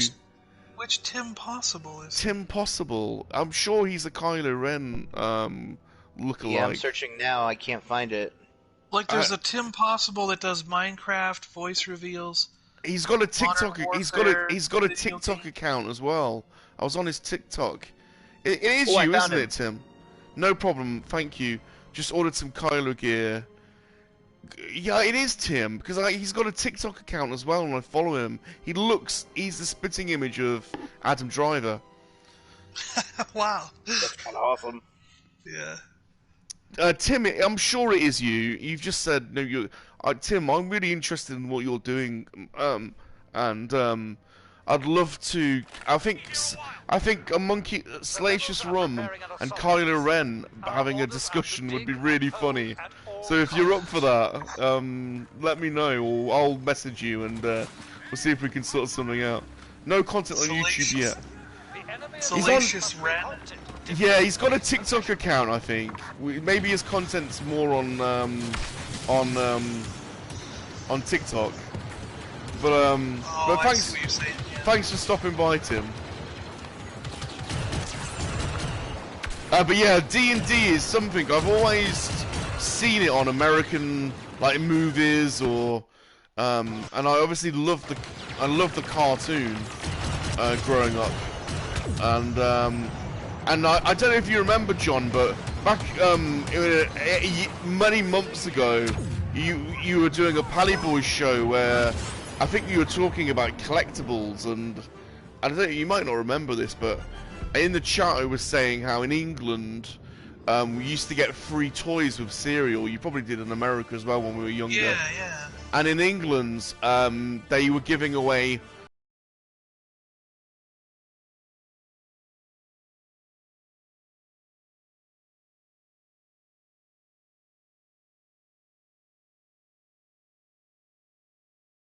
these hologram Dungeons and Dragons cards.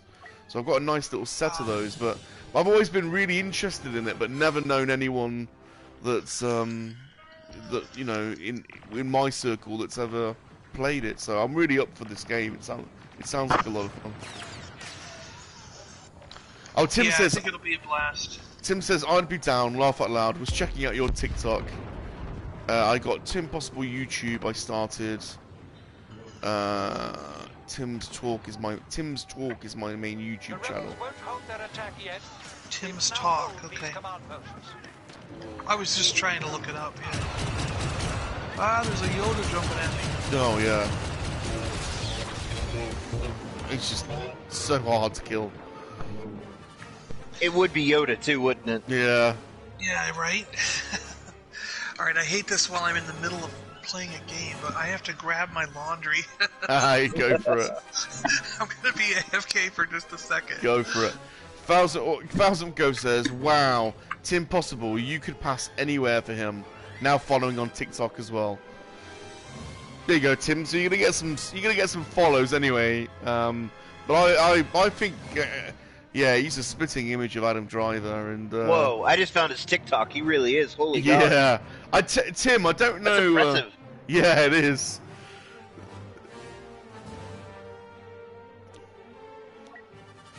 I don't know, Tim. I think it'd be quite funny because I think Kylo is the sort of guy that might get quite frustrated with Salacious. Like Salacious could wind him up quite a bit, and that could make for quite an interesting interview. We will prevail. Whereas you get the impression Ben Solo's quite a chilled out dude, whereas Kylo's a bit uptight, isn't he? Have I lost everyone? I think I've lost people. There will be no survivor. Who did you lose? Oh no, you're still there. I thought you'd gone, Sleep. Oh no, I'm here. So, oh, look, I've lost the room. Yes, I was the Emperor. I was really into it for a second. Alright.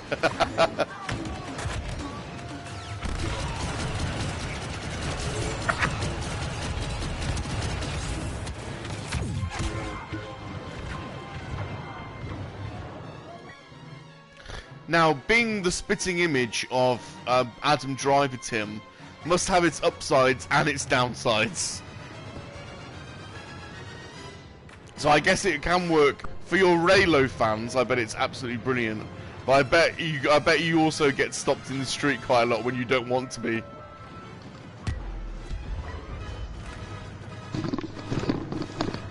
Hey, oh, it kicked me out.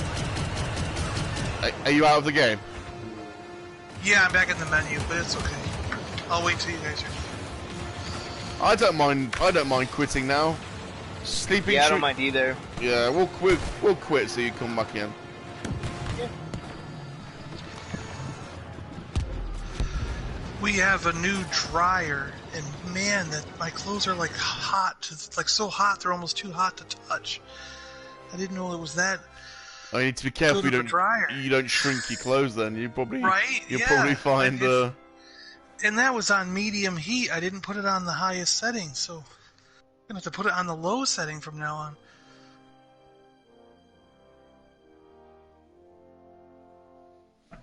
You're right about what you're saying with the streams, John.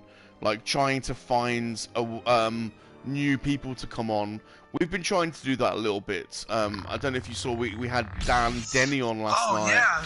Well, of course, I was falling over. Remember? Oh right, of course, yeah, of course. That was the most impressive Marvel collection I've seen in a long time. It's a good collection, eh? And its diorama buildings, just building is just incredible.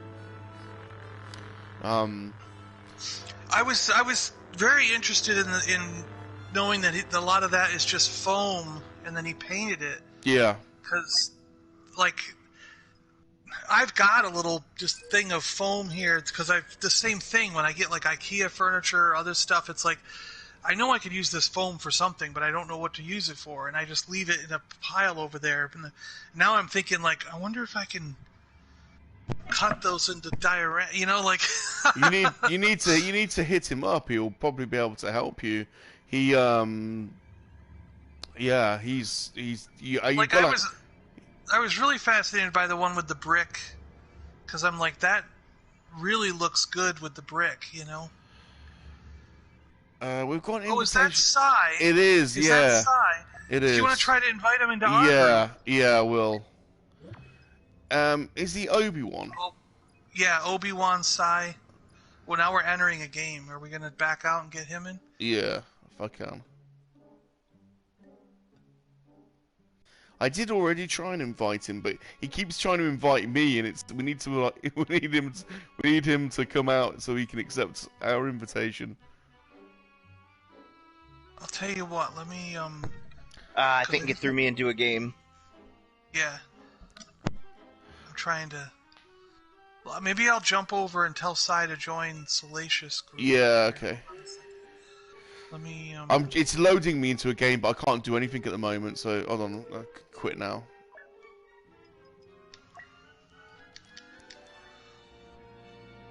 Tim says, "Yeah, I'm getting hit up by Raylos on social media already." But yeah, sometimes in the store it happens when I'm wearing a mask. Oh dear.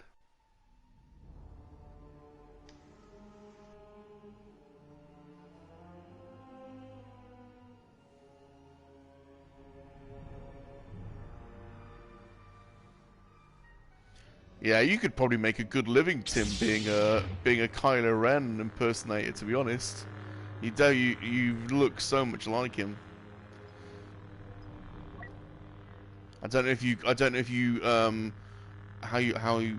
whether you can channel the voices, Tim.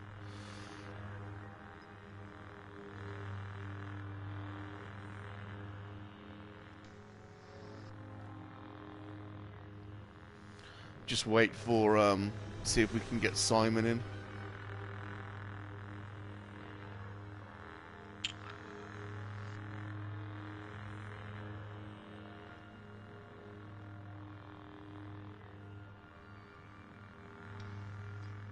Oh, there you go. Invite him.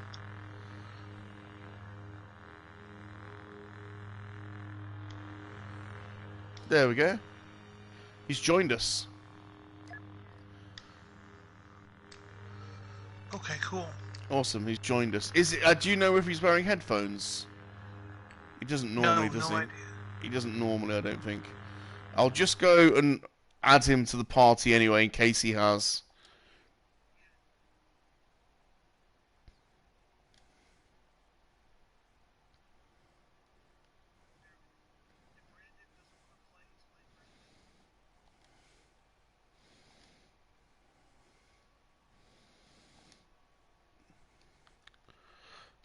Well, I've added him to the party in case he does have headphones. So. Got it. Right. Let's find a game. Is any particular choices about what you guys want to play? No, I'm just fine playing. I'm good. Okay. Let's do some I first. got an hour. I got 1 hour. So whatever okay. you want to do. Yep. I've got one more in me, and then I gotta go toy hunt. So make it a good one. Should we do first order? Should we do some Kylo Ren? Ooh. All right. I'm on board. So this is for you, Tim. We're doing some Kylo Ren for you. Tim says, yeah, I'm ordering the voice changer thing for when Kylo wears his mask. Ooh. But his voice, I cannot do yet. I can do Bane and Arnold Schwarzenegger. You definitely don't have the Arnold Schwarzenegger look, Tim. Or quite Bane. I'd stick to practicing Kylo. Bane from the Batman movies? Yeah. Yeah. If you can channel his voice, then you've got the whole package there to be a professional impersonator, I would say. You need to channel the movements as well. You know the very first trailer we saw when he puts his hand down and the lightsaber comes out. He's got that very distinct. In fact, it's on this game, isn't it? If you play him in Heroes. You know, when you see the Sith line up and the way he puts his lightsaber out, it's very distinct. Yeah. So, Tim, you need to get a Force Effects, Kylo Ren Force Effects lightsaber as well, man.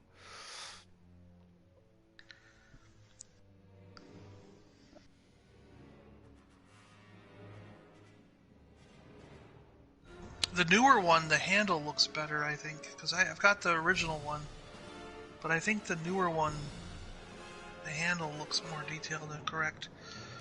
A lot of the impersonators play on their names as well, don't they? So if it's like, instead of Kylo Ren, they're like, Rilo Ken. So there you go, Tim. Sleeping and I just nailed that at the same time for you. Rilo Ken is our advice for your name. Well, we wouldn't be Kylo Tim? Kylo Ooh, I kind Tim? of like Sen Bolo. That's a nice ring to it. Sen Bolo. Well, there you go, Tim. You get the idea. Something like that. You could be. You just keep with Tim Possible. You know, there's nothing wrong with that. But if you wanted to take it to the next level, I feel like if you're going to stick with Tim Possible, though, you got to kind of come up with a Kim Possible parody song. yes, I know. Regarding Ben, yeah. that is I've what had you. Kim- That is what you're drawn to, isn't it? When you see Tim Possible, you think Kim Possible, Yeah. don't you? Call me, beat me if you want to something. Tim says he's got a lot of studying to do for this.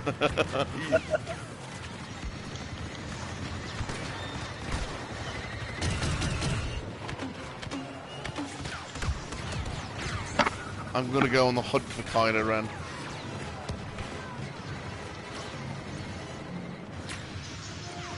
Kingslayer 0055. Does anyone know who Kingslayer is? I don't know. Oh, he was on Game of Thrones. He was the... Oh, the character, you mean? No, the guy in the chat, I don't know who that is. He's asking if we can play. We've just started this game, to be honest, Kingslayer, and Sleeping is only playing one game, and John's only got an hour, so...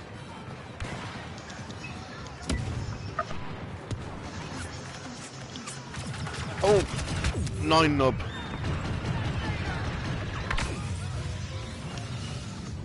fall back.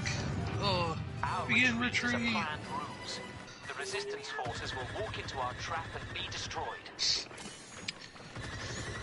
I don't mind playing with anyone on multiplayer, but I do tend to prefer to at least know them a little bit, because I did have this young guy the other day, and he was very nice, but he was so good, and he was getting frustrated by me that he kept.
I'm not little, I'm 16. Sorry, Kingslayer. We weren't really talking about you specifically. It was just the general point of when you're streaming a game, should you or shouldn't you add people you don't know was kind of like what I was getting at.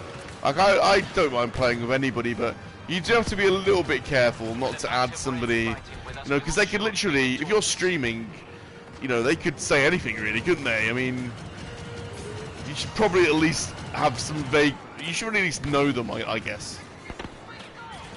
Is all I was saying. Now we've lost this area again. The resistance clearly have some qualified fighters among them, but we'll defeat them in the next section. But yeah, I had one of those terrible experiences in Red Dead also, where I was minding my own business, and some guy came up and shot me, and I was like, all right, whatever. And then like I think I popped back in, and I saw him in the distance, and did a sniper shot to get him back. And then he tracked me down, started following me around, and then he ended up killing me again. And then he got like a posse together where there was like 3 people, and they all killed me, and they were going after me. Probably killed me 4 or 5 times. Killed 2 different horses. Yeah, and it just takes the fun out of it entirely. And then I finally just said, all right, I'm going to leave this server and go to another server. And I left the server, and I start my moonshine mission. And as I'm driving my cart around on the moonshine mission, it blows up from dynamite. And I see the name come across the screen. It's the same kid. And I'm like, so he searched through the players online and found me and joined my server, tracked me down, and then blew up my cart. You know? And I was like, what the crap, you know? And then the same posse killed me like 4 or 5 times, and I left the server. And then, sure enough, I'm out there like skinning animals, doing something for the next part of the thing I had to do, and they tracked me down again and started killing me again on a 3rd server. So they tracked me through 3 different servers, and just their whole goal was just to constantly hound me and kill me. So I ended up stopping playing the game that day. I was like, well, what the crap? Like, I don't know why. I don't know. I'm like, what did I do to these people? I don't even know what I did. Yeah. I was like, why do you hunt someone down over 3 servers? That doesn't make any sense. When it happened to me, I was just AFK in a field, like doing some stuff around the house. And this kid just found me and killed my horse and me for no reason. So Kingslayer, if you come into the chat a few more times, and I get to know you a little bit, and we develop a bit of a chat relationship, then definitely I'll happily play with you in a future stream. But I think, yeah, if if you sub to my channel and come into a few more streams and we get to know each other a little bit, then happily Want to have a bit of a rapport. Yeah, exactly. I think so. I think that's the way I'm going to play it going forward, because there are a few times now where I'm just casually playing, and I'm really not really playing.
So don't want you to feel like you're not welcome here. You absolutely are, my friend, 100%. And thank you for coming and joining our chat again. So tell us a little bit about yourself. So nothing personal. Just, are you into Star Wars? You've got Kingslayer, so you must be into Game of Thrones. And it'd be great to have you in the community, dude. We've got some really nice people in the chat already. I can see Rawzaf's chatting to you, so. Darn it, we got our feet chopped off. I expect another counterattack will be ordered soon. You do gaming lives. Is your channel called Kingslayer? I'll check out your channel for sure. Is that the name of your channel? Kingslayer 0055. I'll definitely check you out, dude. Not check you out, check the channel out, you know what I mean. Alright, gents, I'm stepping out. I gotta make a few target runs today. I'll catch you guys soon. Good luck on the hunts. See you sleeping. Thank you, my friend. See you.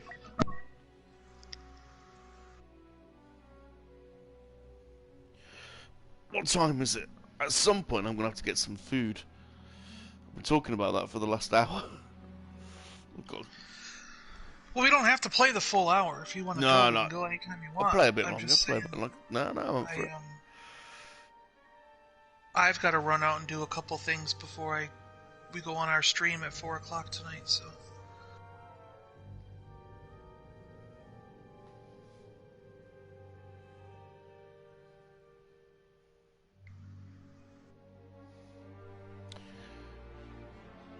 Yeah, it's hard scheduling streams and guests, because we're trying to schedule 2 or 3 ahead, but like what you said earlier, we want everyone to come on, but then at the same time, if someone's been on a stream, we've been kicked out. Oh, we've been kicked to the. I'm kicked to the menu. Are you at the menu? Yeah, I'm at the menu. Okay. You also want to. Oh, I need to add you back in. Oh no, that's Brandon. Sorry, you're already in. You also want to make sure that you're not. The variety, I think, is what I'm trying to say. Yeah. Because we still haven't had you on yet. We haven't had any of. I want Blue and Brandon and everyone to come on, but at the same time, we all watch your own streams, so it's like trying to have a variety, whereas it's not just us interviewing each other all the time. Yeah, but the other thing though too is that different things come up when you're on somebody else's channel and they're sort of running the show than when you're on your own. Cause like when Sean was on my channel, like different things came up when Sean and I were talking than what I hear when I see Sean on your stuff. You know what I'm saying? Yeah. On your 3 Guys and a Monkey-Lizard. You know what I mean? So Yeah. sometimes you end up going in a different direction that you don't go in. Like when Tez was on with my brother and we were talking video games, like Tez was like, I don't get to talk video games that much, so it was cool to be on and talk video games, you know? So not that the guys on, you know, when Tez does his own stream, not that Matt and Shabby don't want to talk video games. It's not like they'd never let him, but it was just like a different venue, a different air, a different avenue for him to be able to talk video games, you know? Yeah, for sure. So it's not always the same, you know, because when you're on somebody else, like if I was on your channel, I'd probably do a lot more talking of Marvel. If I was on with Dude and Vern and Sean, you and Dude, you know what I mean? You and Dude would be in Marvel World, wouldn't you? Yeah.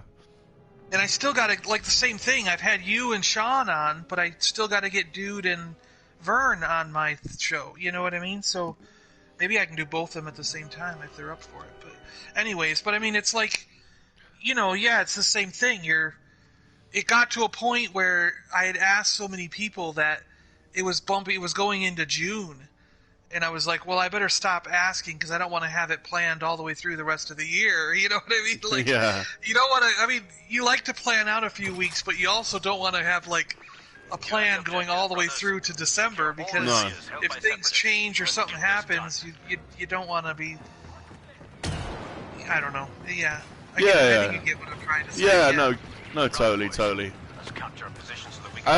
Eventually, we'll all end up. Do you know? Actually, I was thinking, John. At some point, we should all do a massive, mega joint marathon charity stream. I think. You know where literally rotate through and do like all kinds of yeah, and it's literally everyone in the community, like, you know.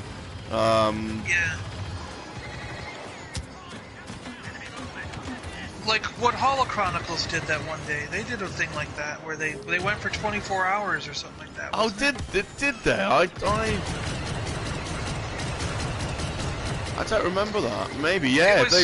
It was the guys that, like, Chronicles is part of the Blast Doors or whatever. They're part of a group. And I think that group did like a 24-hour stream with everybody in their group. So it was just it was just the 4 or 5 channels. But yes. Like I what do you're remember talking that. about is getting like 10 or 15 channels together and doing it. You know what I mean? That's like, right. That's right. Where they just had like 4 or 5, but still, yeah, it's a good idea. There's plenty of toy charities or children's charities that we could help out, and 100%. yeah, it would be pretty cool. Toys for Tots or any of those kind of things, you know, be right up that.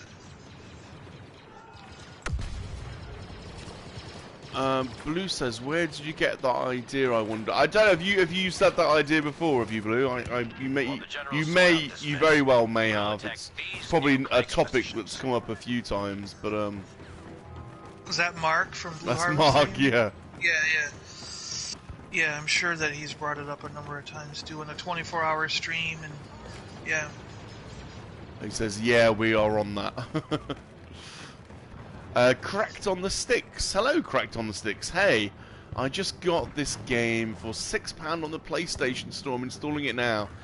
Absolute bargain for £6. It's a bloody good game. And yeah, by the way, there's a ton of games that are on discount right now. And, really? And like Battlefield 5 is totally free. Which, if you like this game, you'd love Battlefield 5 also. I think I've got that installed. I've just never played it. And even if you don't install it, grab it for free, and you can play it. Even if you don't play it for like another couple more months, but since it's free this month, it's it's definitely worth adding to your library and then download it. Blue says. Blue says I was talking to you about it, Rum. Oh, I'm really sorry. You probably were. You may or may not have gathered, Blue, that in the 90s and the noughties, I spent a lot of time in nightclubs, and that has affected my short-term memory somewhat. So I'm sorry. I'm sure you did say that to me. I don't remember, but I'm 100% sure you did. So I'm sorry about that, my man. Correct on the sticks. I've played Battlefront BF. I've played BF5.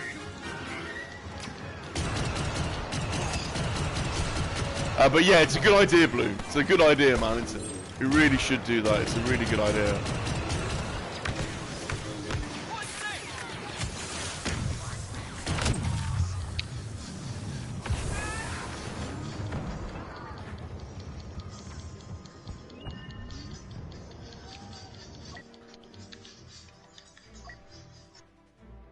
Aw. Can I be Yoda? Let me try to be Yoda here. Oh, Battlefield Well, actually, 5. I haven't played Anakin or Obi-Wan that much. Let me be... Let's be Anakin. I don't know if we were talking about Bad Batch earlier. I don't know if I heard got your opinion on it, John. Oh, I really liked it. That first episode especially, I really dug it. I'm like when we were talking before. I think it was on our peg warmers once. We were talking about how before the show came out, you know, the guys were talking about how it looked like Crosshair was going to betray them and all this stuff. Yeah. And I was like sad because I was like, you don't want to break up the team. That's a bad idea. Oh, you were skeptical, I think, weren't you, that would happen? Like, why couldn't you just? Yeah, like, and I was like, why wouldn't they just make a new villain? Why? But once they did it in the show and you saw how it happened and what was going on, it really made sense, and it also makes for a pretty cool villain for them to go against, because once he starts going after him and tracking him down, he's gonna know their tactics and know their, you know what I mean? So it's like the worst enemy is the enemy that knows you intimately, and that could be like a really cool, like I'm just thinking of like that those military guys who were tracking down the A-team, Yeah, totally. So if the Bad Batch were the A-team, then Crosshair is leading those military guys tracking him down, and it's totally. kind of a cool idea, There have definitely been similar stories in films, about somebody, a traitor in the special forces team that leaves the group and then hunts them down or turns to the I like the way he has a toothpick in his mouth, a bit like Sylvester Stallone in Cobra. Did you notice that? Yeah. When I saw it when I rewatched the first one, I was like, it's almost too bad they can't get that toothpick in the action figure, Yeah. But you wouldn't be able to put the helmet on, It's like, yeah.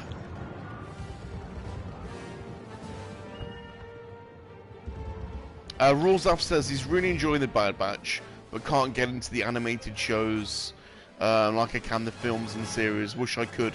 You've got to kind of suspend your disbelief a little bit when you're watching the animated shows, and but if you, I hear what you're saying. I must admit, Rulesaf, the first time I saw the Clone Wars, I did not like it, and I was really resistant to it.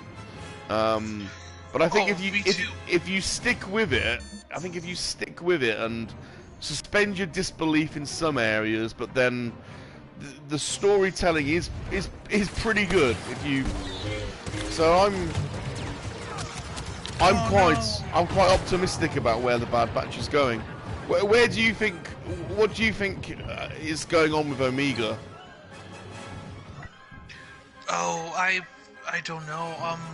She's gonna have some interesting power, I'm sure, that we just haven't seen yet. Like something Is she force sensitive or just mutated clone DNA? I think it's... Well, I hope she's not force sensitive. That just would be a little too much, I think, at this point. But, yeah. Well, that was short-lived. I got a rocket trooper for like a minute.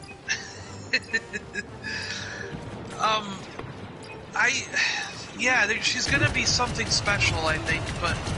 And I think that's another character that they're hoping grows on us. Yeah. Because I think a lot of us are like, what are we doing with this kid, you know? But if this is a show that they plan on doing for a couple of years, I'm almost wondering if it's another, they're hoping it's another Ahsoka. That this kid will bring the younger audience in, but then at the same time, the adult audience will grow up with her in a sense. Yeah. And we'll all end up liking her in the end like we do Ahsoka, you know? So how many series was Rebels? Was Rebels 4? 4 seasons. So I doubt Bad Batch will be more than 4 seasons, I wouldn't have thought. If I was to have a guess, I'd say it's probably it would seem weird because you'd think like how much story can they really have with this one group of people. But... You never know, do you? I mean, Dooku. Hey Jurassic Custom Collector, how's it going? Hey everyone. Hey, hello Mr. Rum.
Vegas, that's nuts. We have seen, actually, was Godzilla, the 2014 release, they had Mutos loose in Las Vegas, didn't they? Which is a bit similar, I suppose. Yeah.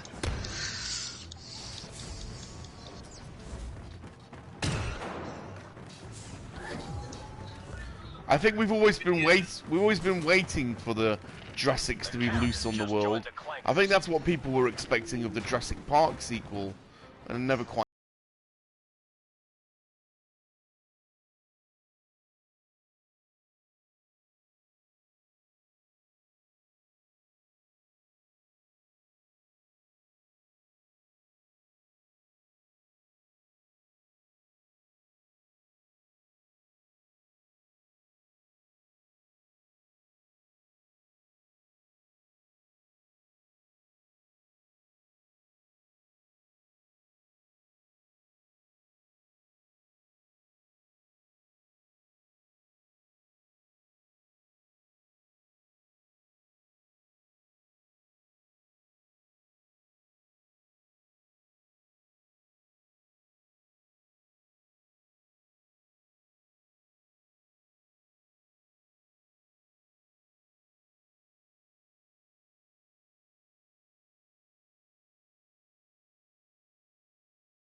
Pteranodon is an individual type of pterodactyl. Oh, a pteranodon. Okay.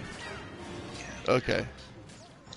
But technically, pterodactyl is a type of pterodactylus or something like that. Okay. I think the entire group. There is an individual animal called the pterodactyl, but there's also pterodactyl as a group, which.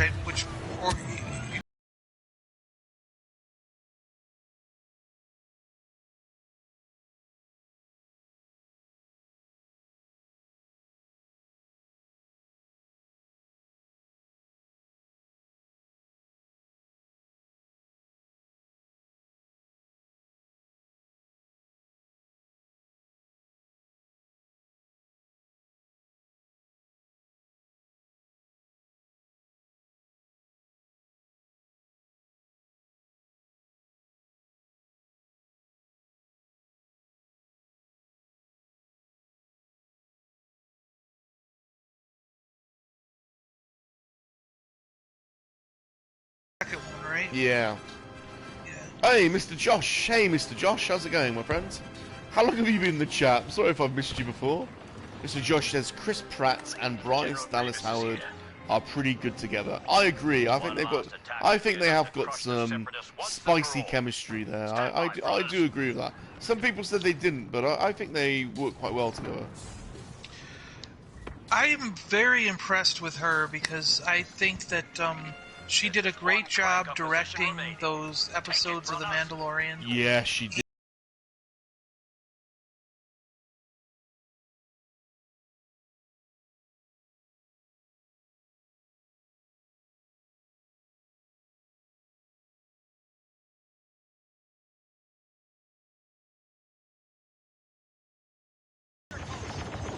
If she keeps being in the creative field, you know, like...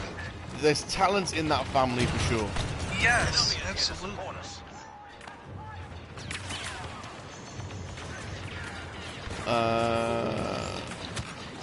Jurassic X says Jurassic Park 3 isn't the best, but I still watch it. It's a good dinosaur chasing movie. Yes, yeah, I still watch it, of course. It's in my... I own it, I watch it a lot, but I'm just saying it's not my favorite of the group. Josh says Bryce, not Bruce. Did I say Bruce? Did I say Bruce Allen? I didn't.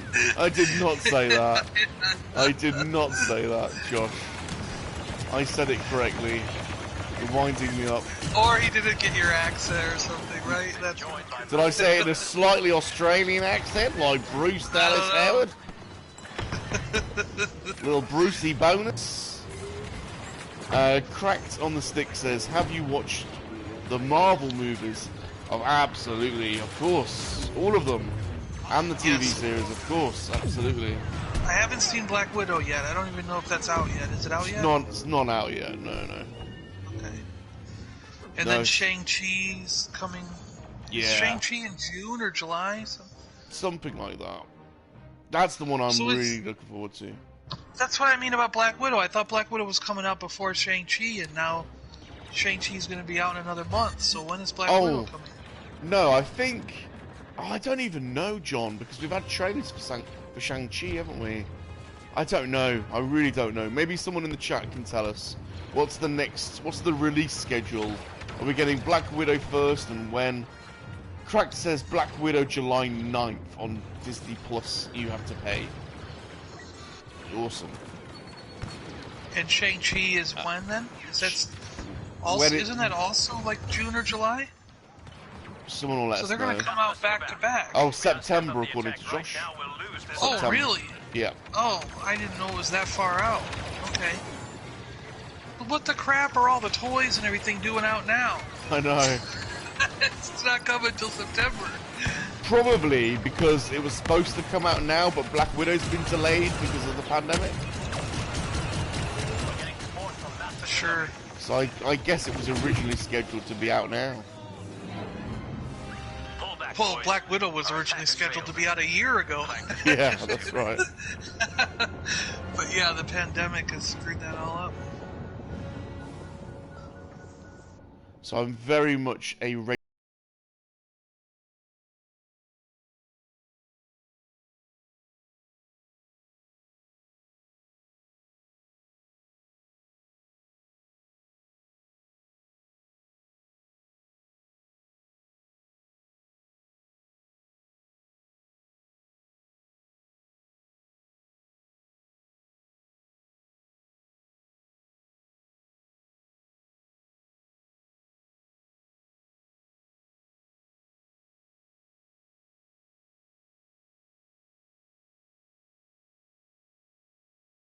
Spider-Man in December. Wow, is it that quickly? Wow, we're getting 4 Marvel movies this year. That's fantastic. Hey, Tina. How's it going? Hey, Tina. July, September, November, December. Okay.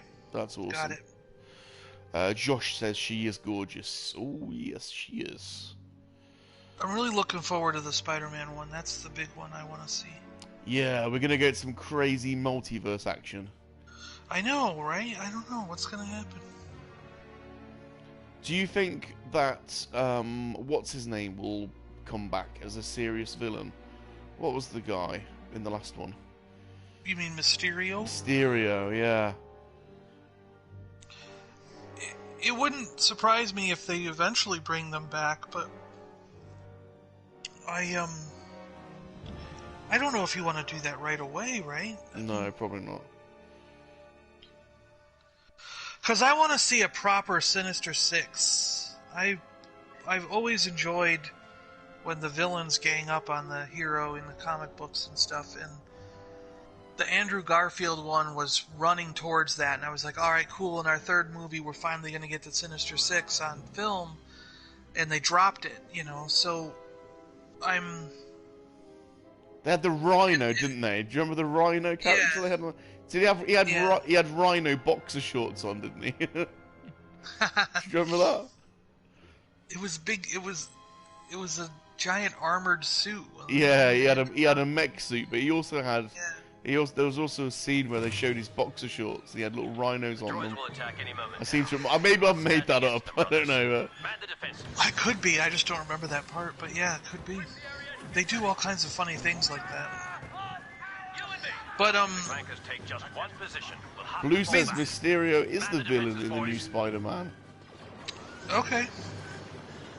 Rules are... Yeah, go on. Sorry. They got the guy, is it Jamie Foxx playing, Shocker or whatever? Electro. Electro, like Electro. he's...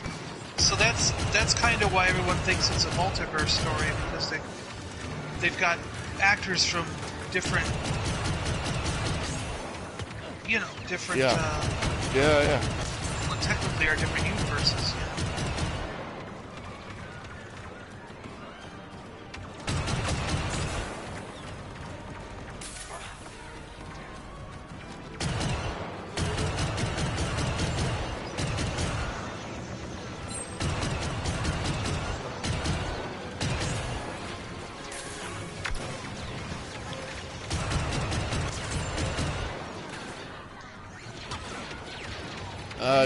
Jurassic says Toby is the best Spider-Man. What's your view?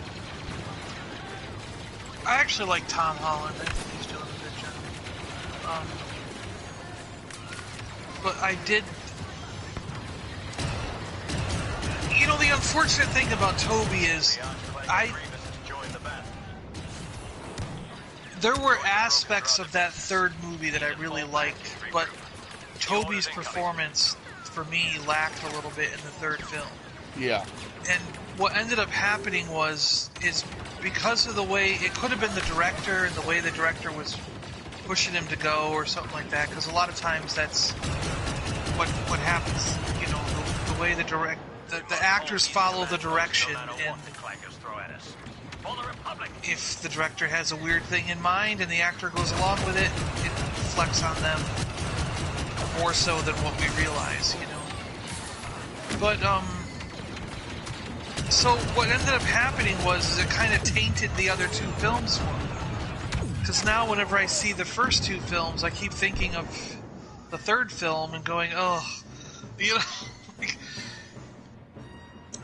But then at the same time, there's aspects in the third movie there that I really enjoy, because I'm a big fan of having like a giant villain, and at the end when the Sandman grows really giant, and they have the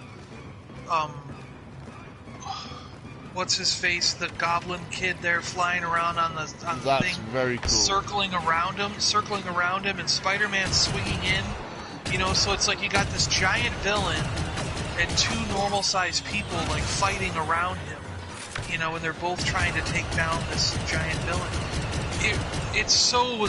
That is so comic book. That is like perfect comic book movie right there. So, you know, and even though Venom wasn't played that well, also, it was kind of like, almost like it was thrown in there at the last minute. It wasn't really Venom, and that wasn't really Eddie Brock. You know, it was like, you could forgive some of that because you're like, well, this fight scene is just so freaking cool at the end, you know? So, yeah, it was a bit weird. It was a bit weird. I have mixed feelings. Yeah, I have mixed things about the Toby series, you know? Yeah. I like it, and then there's other aspects I don't like, you know? And then there's other aspects where I'm like, that's spot on comic book, that's perfect, you know? So, it's kind of a weird, always been a weird thing with me.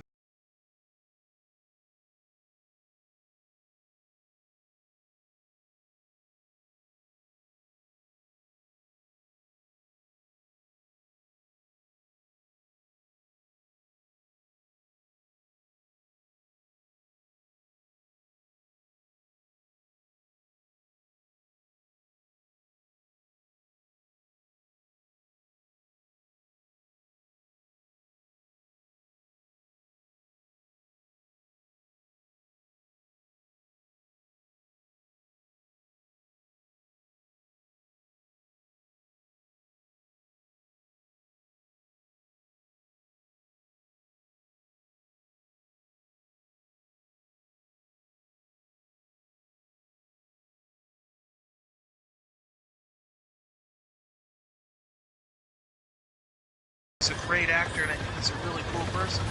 But, again, I think it was the writing and the directing that sort of put them in a bad situation, you know? Yeah, for sure.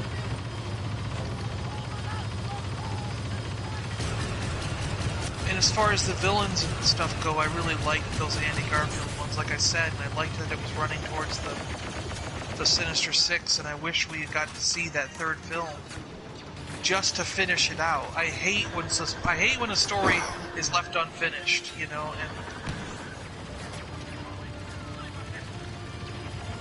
now like, to me it's like, even if it's terrible, it's got to have an ending. I don't care, you got to finish it. So if you do 2 movies and everyone thinks it sucks, I'm sorry, you still are contractually obligated to make the third one. You just have to do it. That's my opinion on filmmaking, you know. Now, John, my mind works in tangents, and what you said there has just led me to think about the Alien franchise. Are you a fan of the Alien franchise?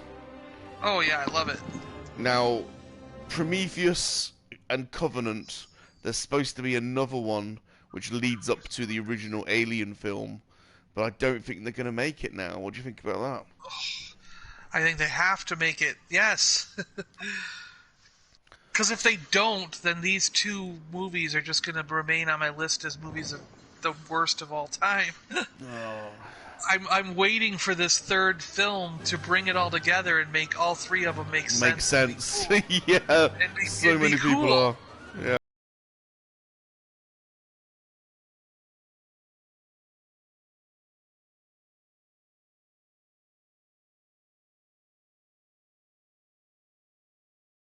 Of the stream, so, but I will definitely check out one of your streams another time, my friend. I promise. I promise I will. I will as well. You hold me to that. I will definitely come and check out one of your streams. Definitely.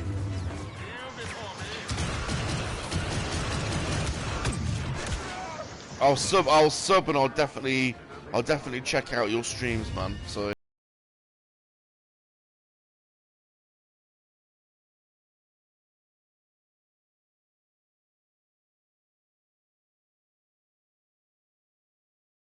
Feels like Venom was there on the last minute just because Sony wanted to put Venom in for the money, but Raimi didn't. Gotcha. It's another producer or whatever, the money screwing up the vision of the... Yeah, studio interference. Right, that's what you call it? Yeah, right, exactly. But I really enjoyed the first 4 Alien films. But what I like about Alien is that each film is unique on its own. Yeah. And in a completely different time period. They're connected, but they're also not connected, you know? And I think it's really neat to get a different person's take on... a different crew's take on the franchise each time they do it. Yeah. And,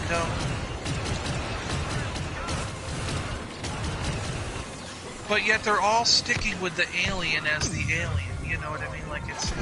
And I think that was a little bit of Prometheus and this other movie, the newer one there, whatever... Covenant's fault, like, was that...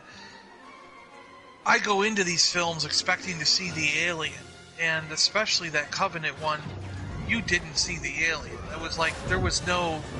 Yeah, it was supposed to be like, oh, they're making him still. Well, I don't give a crap, you know? Like, at the end, at least, it should have been the alien we're all used to, you know? But it wasn't. It was still some weird thing, you know?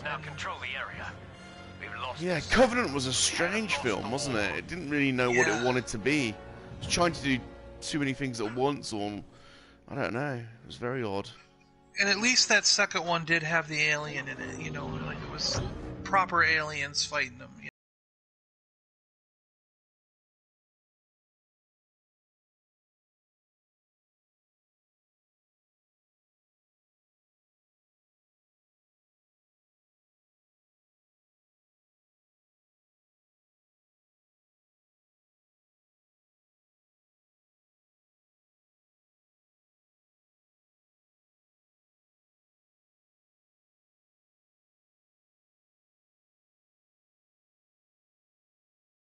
Understand, but I'm like, because, like, for me, like, when you establish the alien looking a certain way, the alien's got to look that way in every future film. And it's kind of like, for me, you know, yeah, people bring up Star Trek, they're like, yeah, but they changed them from the classic series to the Next Generation, they changed the Klingons, so it's okay to keep changing the Klingons, but I'm like, but Next Generation and on established the Klingons as looking that way, and Romulans looking that way, and Andorians and all these other things. Like, and the Andorians pretty much stayed a lot the same from the classic show, the blue skin with the little tentacle things on their head. Yeah. And it's like, but you know, you can sort of modernize the look to give it, you know, because you got better techniques and better makeup and everything, but you essentially keep them the same once they're established. And, like, Discovery and stuff like that, doing what they did with the Klingons just really bothered me. And I guess that's what I mean with Prometheus or whatever, when the alien looked so much different and was all smooth and weird. And even the alien in Alien 4, when they gave birth to that weird white creature that was like... I was like, no, that's not an alien. You know, that's good. They killed him right away because it's not an alien. You know, and so, because I always tell people, I go, well, think about it. If someday down the road they just said we're going to reboot Star Wars or we're going to make a new Star Wars film, and we don't really think it's a good idea that the Wookiees are hairy. We're going to make them reptiles. So now the Wookiees are reptiles. Chewbacca's a reptile. He's a lizard man instead of a hairy thing. Like, people would freak out, you know? And I'm like, why would you be okay freaking out over that? But you're perfectly fine with them changing the alien, or you're perfectly fine with them changing the Klingons. You know, it's like, no, you should have the same feeling for anything. Once it's established, it's established, and it has to be that way for all time. You know, you can't change someone's race or the way they look just because you're a new writer, you know? I'm very much, like, opinionated on that point. Josh says he likes the engineers in Prometheus, and have we heard of the Klerksdorp spheres? They are 3 billion-year-old spheres found in South Africa that look very similar to the container the engineer used to start life on Earth. I'm not familiar. I know what he's talking about, yes. I don't know this. I don't know this. No. It's fascinating stuff, yeah.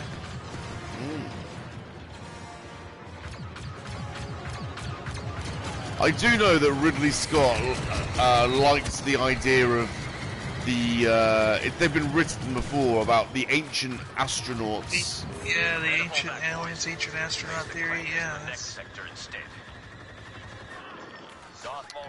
But I don't know if it really fits Alien because a lot of people a lot of fans of the expanded universe always liked the idea that the aliens were from an alien planet, you know, from a not genetically engineered. Yes, not a creation. Yeah, I get what you mean. Yeah. Not a creation by a robot, you know, but an actual alien, you know, something unearthly, unworldly, you know. Those two new movies definitely did erase a lot of the what you could call dark horse canon. Yeah. Because those comics, man, there was some really good stuff in those comics and those novels. They had some novels they wrote, you know, and all that's gone. You're right. It's all been erased by this new trilogy.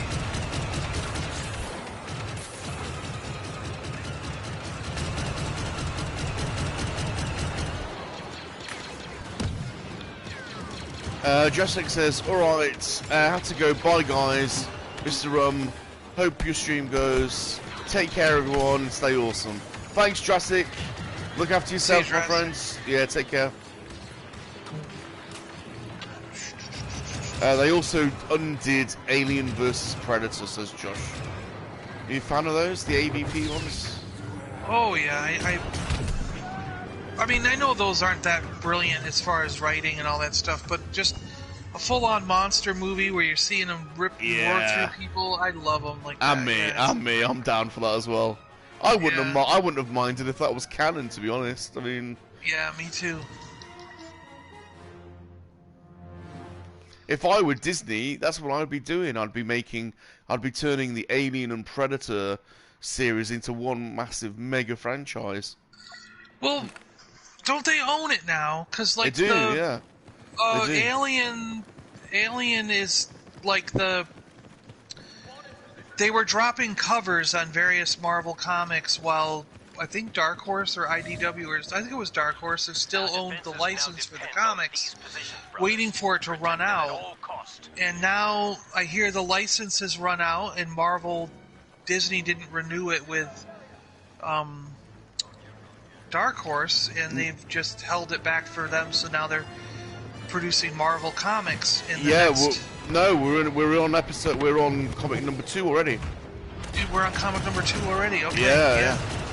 I wasn't sure if they had actually hit yet or not. So, yeah. So what's really curious to me is, will they show up in the MCU? Yeah, that's right. That would be cool, man. That would be cool. I mean, like they're gonna have them fighting Wolverine and have them fighting Captain America and stuff. So yeah, it's gonna be. I mean, in the comics, they're gonna do that stuff. For sure. But you know, are they gonna take it as far as intermixing some of these movies? You know, I don't know. 1000 Ghost says the new Alien Marvel comic is great. And the other thing I'm curious about is, did that also mean that they got the Predator? They have got the Predator, but there is a court case going on at the moment because the writers of the original Predator film are suing Disney because they believe that they should own the rights. So I've been reading about this court case about how the result of the case could have a big impact on ensuring that writers get more credit and rights for the material that they produce for film studios. Oh, I see. But there is a Predator film in the works apparently called Predator Skulls that's in pre-production. Predator Skulls, I think. I might be wrong there, but I do follow the AVP Galaxy podcast where they talk about it sometimes. So because I've always enjoyed those Predator films, and yeah, I mean, I loved the AVP comic books, and the first 2 or 3 comics of Aliens versus Predator, I really enjoyed, and I really liked that girl. The girl that was in it, and the Predator gives her, like, the Predator cuts the head off an alien. Yeah. And he hollows out the head and gives her the shell of the alien's head. Yeah, and she uses it like a shield on her arm. And I thought that was the coolest thing. And I remember when the first AVP movie came out, I'm like, oh, we're going to see this. Like, they're going to adapt the comic, and that girl's going to be in it. This is going to be so cool. And nope, they didn't do it at all. I was like, so I've still been waiting for them to, and now I don't think they would, because that was a Dark Horse story. I thought they did do that in the film. I'm sure they did do that in the film, because she uses the Xeno head as the shield, and then he cuts the tail off and gives her the tail to use as a spear. Oh, on a spear. Yeah, and what was that? That was in AVP. And then, was that really? Yeah, and then the Predator gives her a scar tattoo. So he's known as Scar. So she has a scar. When was that one in? That was in the first AVP movie. So it's exactly as you described it. What the hell was I thinking? Maybe I got it mixed up. I don't know. Maybe I'm just, my brain is totally screwing up right now. Yeah, because at the end it's just her and Scar left. Maybe you're right. Fighting. So they did adapt some of that, because I think in the comics she had the spear also. So maybe you're right. Maybe they did adapt some of that for the thing, but it was just a different girl. So I was always like weirded out. But I don't know. Maybe I don't know. I'm gonna have to go back and watch those again. Now you got me all thinking. Yeah.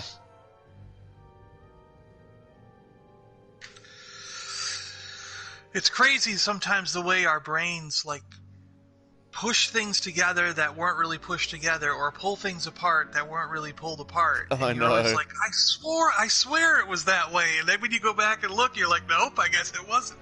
I know. It's just so strange how sometimes our brains operate, you know? That happens to me all the time. Yeah. I remember some things and I forget other things, and sometimes I can remember the most complicated thing, but I forget the simplest, and sometimes I feel really smart that I've been able to recall something really complicated, and then I can't remember the most basic thing, like Blue telling me about a charity stream. Like, I just cannot remember at all. Yeah. A lot of times I check with my brother, because I swear my brother's got almost a photographic memory. So yeah, I sometimes check with him. There's a really good story about my brother's memory, just so that, because people, when we were growing up, they used to try and test my brother, because we would always talk about his incredible memory. And one day we were at a party and everyone was talking about it, and my brother was drunk. It was like he was wiped out, and people were like, let's test him now. And they said something like the wheelbase or the width between the wheels of a Lamborghini, blah, blah, blah, something or other. And my brother turned to them and they said, do you need the turbo or the whatever version or something? And they went, I don't know, turbo, whatever. And he goes over to the stack of he says, first he gives us the dimensions, okay? He says the dimensions down to like something point something blah blah blah centimeters or whatever, so he has it right down to like 2 decimal points, and someone's like, bull crap, no way, we got to look this up. And he walks over to this stack of magazines that he had in the corner of the room in his place, and he scans down the stack of magazines and pulls out one magazine, flips it to the middle of the thing, and goes, there you go. And sure enough, it was exactly what he said. The dimensions were exactly what he said. So not only did he know the exact dimensions of this Lamborghini, but he also knew which magazine and what article it was in. From a stack, and it just blew everybody's mind. They were like, how the crap do you... and it's like... everything.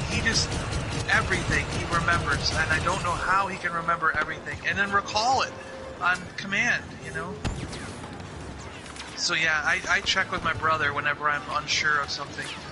Even things that I said, I'm like, did I say this or did I do that? You know, like, 'cause I don't remember what I did, and he'll be like, "This is what you did." Okay.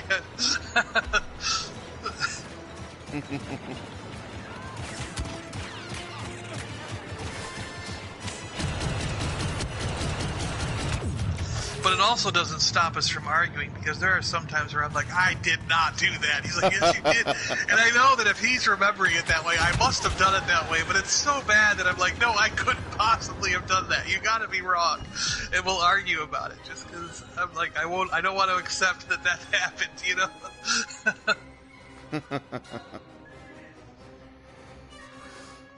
Oh, 1,000 Ghosts says the new comic is set 75 or so years after Alien, and it catches up on another lost soul. It catches up on things from another lost soul like Ripley. Huh. You know, when I saw that fourth film there, where they were on the spaceship, and they were...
In America, it's going to be on Hulu. It's being made by FX, the FX channel, and the series is called Alien. And Noah Hawley is the showrunner. But the thing that's curious about it, that no one really understands, is it's set before Alien, and it's on Earth. So, if it's going to follow canon, how can it have xenomorphs in it? That is a really weird thing, yeah. Unless they are going to retcon the canon and say that Prometheus and Covenant, you know. Well, I mean, if you do it based on AVP,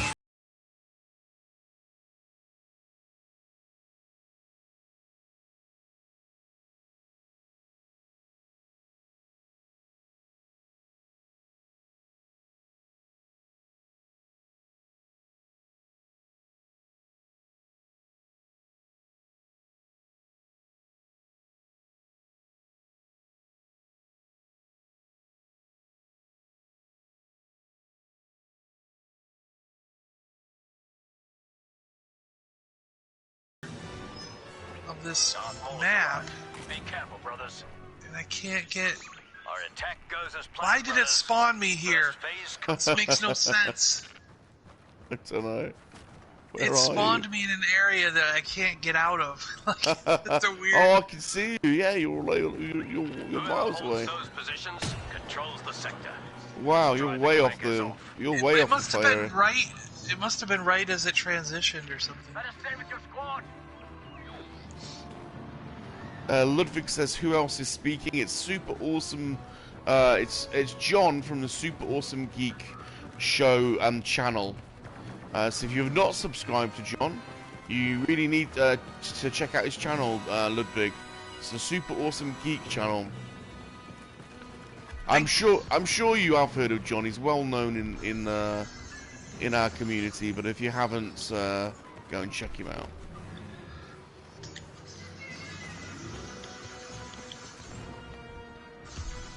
Oh, okay. Is John on Discord or something? No, it's a party chat on PlayStation 4, Ludwig. Where am I going? I don't know what I'm doing now. Hey, Rum, I'm okay. Raphael's moody. Oh, bless him. And I had to take YouTube away from him. Well, bless him. You have to do that sometimes, don't you, when they're a bit naughty, so... I have to do the same with little Salacious sometimes. Can't get his way all the time. Tina says, too many streams, not enough screens today. Hey, Tina. Where am I? Josh, We gotta. Go ahead. on. No, go for it. Sorry, John. I was saying we gotta make this one count because this is the last. I'm really gonna have to go after this. Sure. This will be my last one as well. I'm gonna get some food after this. I'm miles away now. Josh says, I've got to hop off Rum. Going to get my first vaccine shot today. Yay. Oh, well done, Josh. Yeah, good luck with that, my friends. Take it easy. Go steady with it. It affects some people. It can affect, you know, I don't know which one you're having, but some people, it tires them out, gives them headaches, so go steady. Go steady.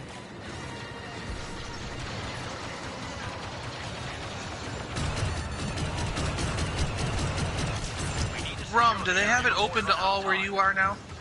Because they pretty much just opened it now to everyone 16 years and older.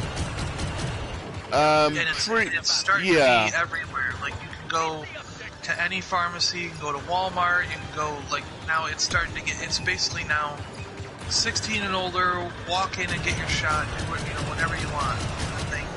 Yeah, I've already had my first shot, and I'm gonna get my second one next week. So that's one thing they have done very well over here. They've vaccinated most of a big chunk of the country pretty quickly. So yeah, things are starting to look up over here now. Lockdowns being eased and all that. So feels like we're finally, you know, potentially coming to an end. As long as, I don't know if you've seen the news, but in India they're really struggling. There's been 400,000 deaths in India, or I don't know, just crazy numbers in India. So the bit of a concern is, because there's a big Indian population in the UK, they're a little slightly concerned that we'll get another variant. But so far, we seem to be okay. I do think that this is a disease that's similar to the flu in that it can mutate and have a variant pretty quickly. But what I think that's going to end up meaning is that, just like the flu, where every year we get another vaccine, We'll have to leave the planet to the clankers for now. I just have a feeling that the same thing's going to happen. You're going to go in every year, get your flu shot, and get your COVID shot. Yeah. And there'll be an update for both, you know, because the flu changes almost every year, and I just have a feeling that if it's not every year, it'll be every 2 years, but I just have a feeling that the COVID's going to change the same way that the flu does. Only in the aspect of there's going to be variations that we have to deal with down the road. So I just have a feeling that every year, every 2 years, You're going to go in, you're going to get a flu shot, and you're going to get a COVID shot. And that's just what we're going to be living with from now on, you know? I think so. Because we live with getting a flu shot every year. Most people do. I mean, there are a few people who don't, but most people go in and get a flu shot every year. So it's no different. You're just going to go in and get flu shot and COVID shot now, you know? So I think you're right.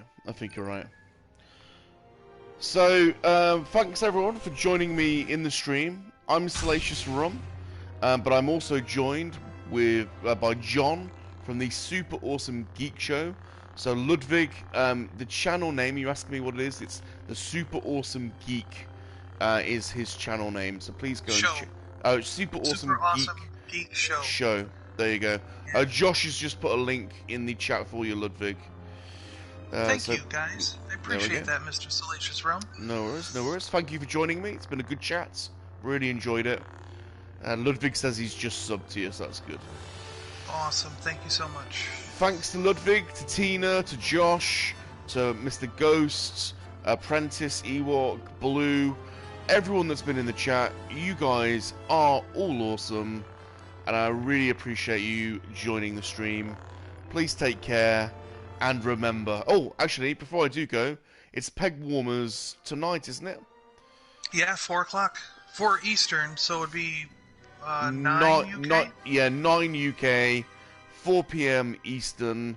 Check out the Peg Warmers. Whose channel is it on tonight? It's going to be on my channel. It's on the Super Awesome Geek Show channel. We'll all be tuned in because you've got a good guest talking, a comic book writer, so that should be an interesting one. And don't forget, Sai was playing the game with us. He just wasn't in the chat. Damn. Sorry, Sai. Damn, I don't know if he's even listening, so... I don't know if he can even hear us, yeah. Sorry, Sai, I'm leaving now to get some food. But thanks for joining us, Sai. Sorry, dude. Oh, gosh. Rozaf, everyone, you guys have been awesome. Tina, thanks, everyone. It leaves me to end by saying one final thing. Remember, monkey lizards, they're for life, not for spit roasting. Goodbye, everyone.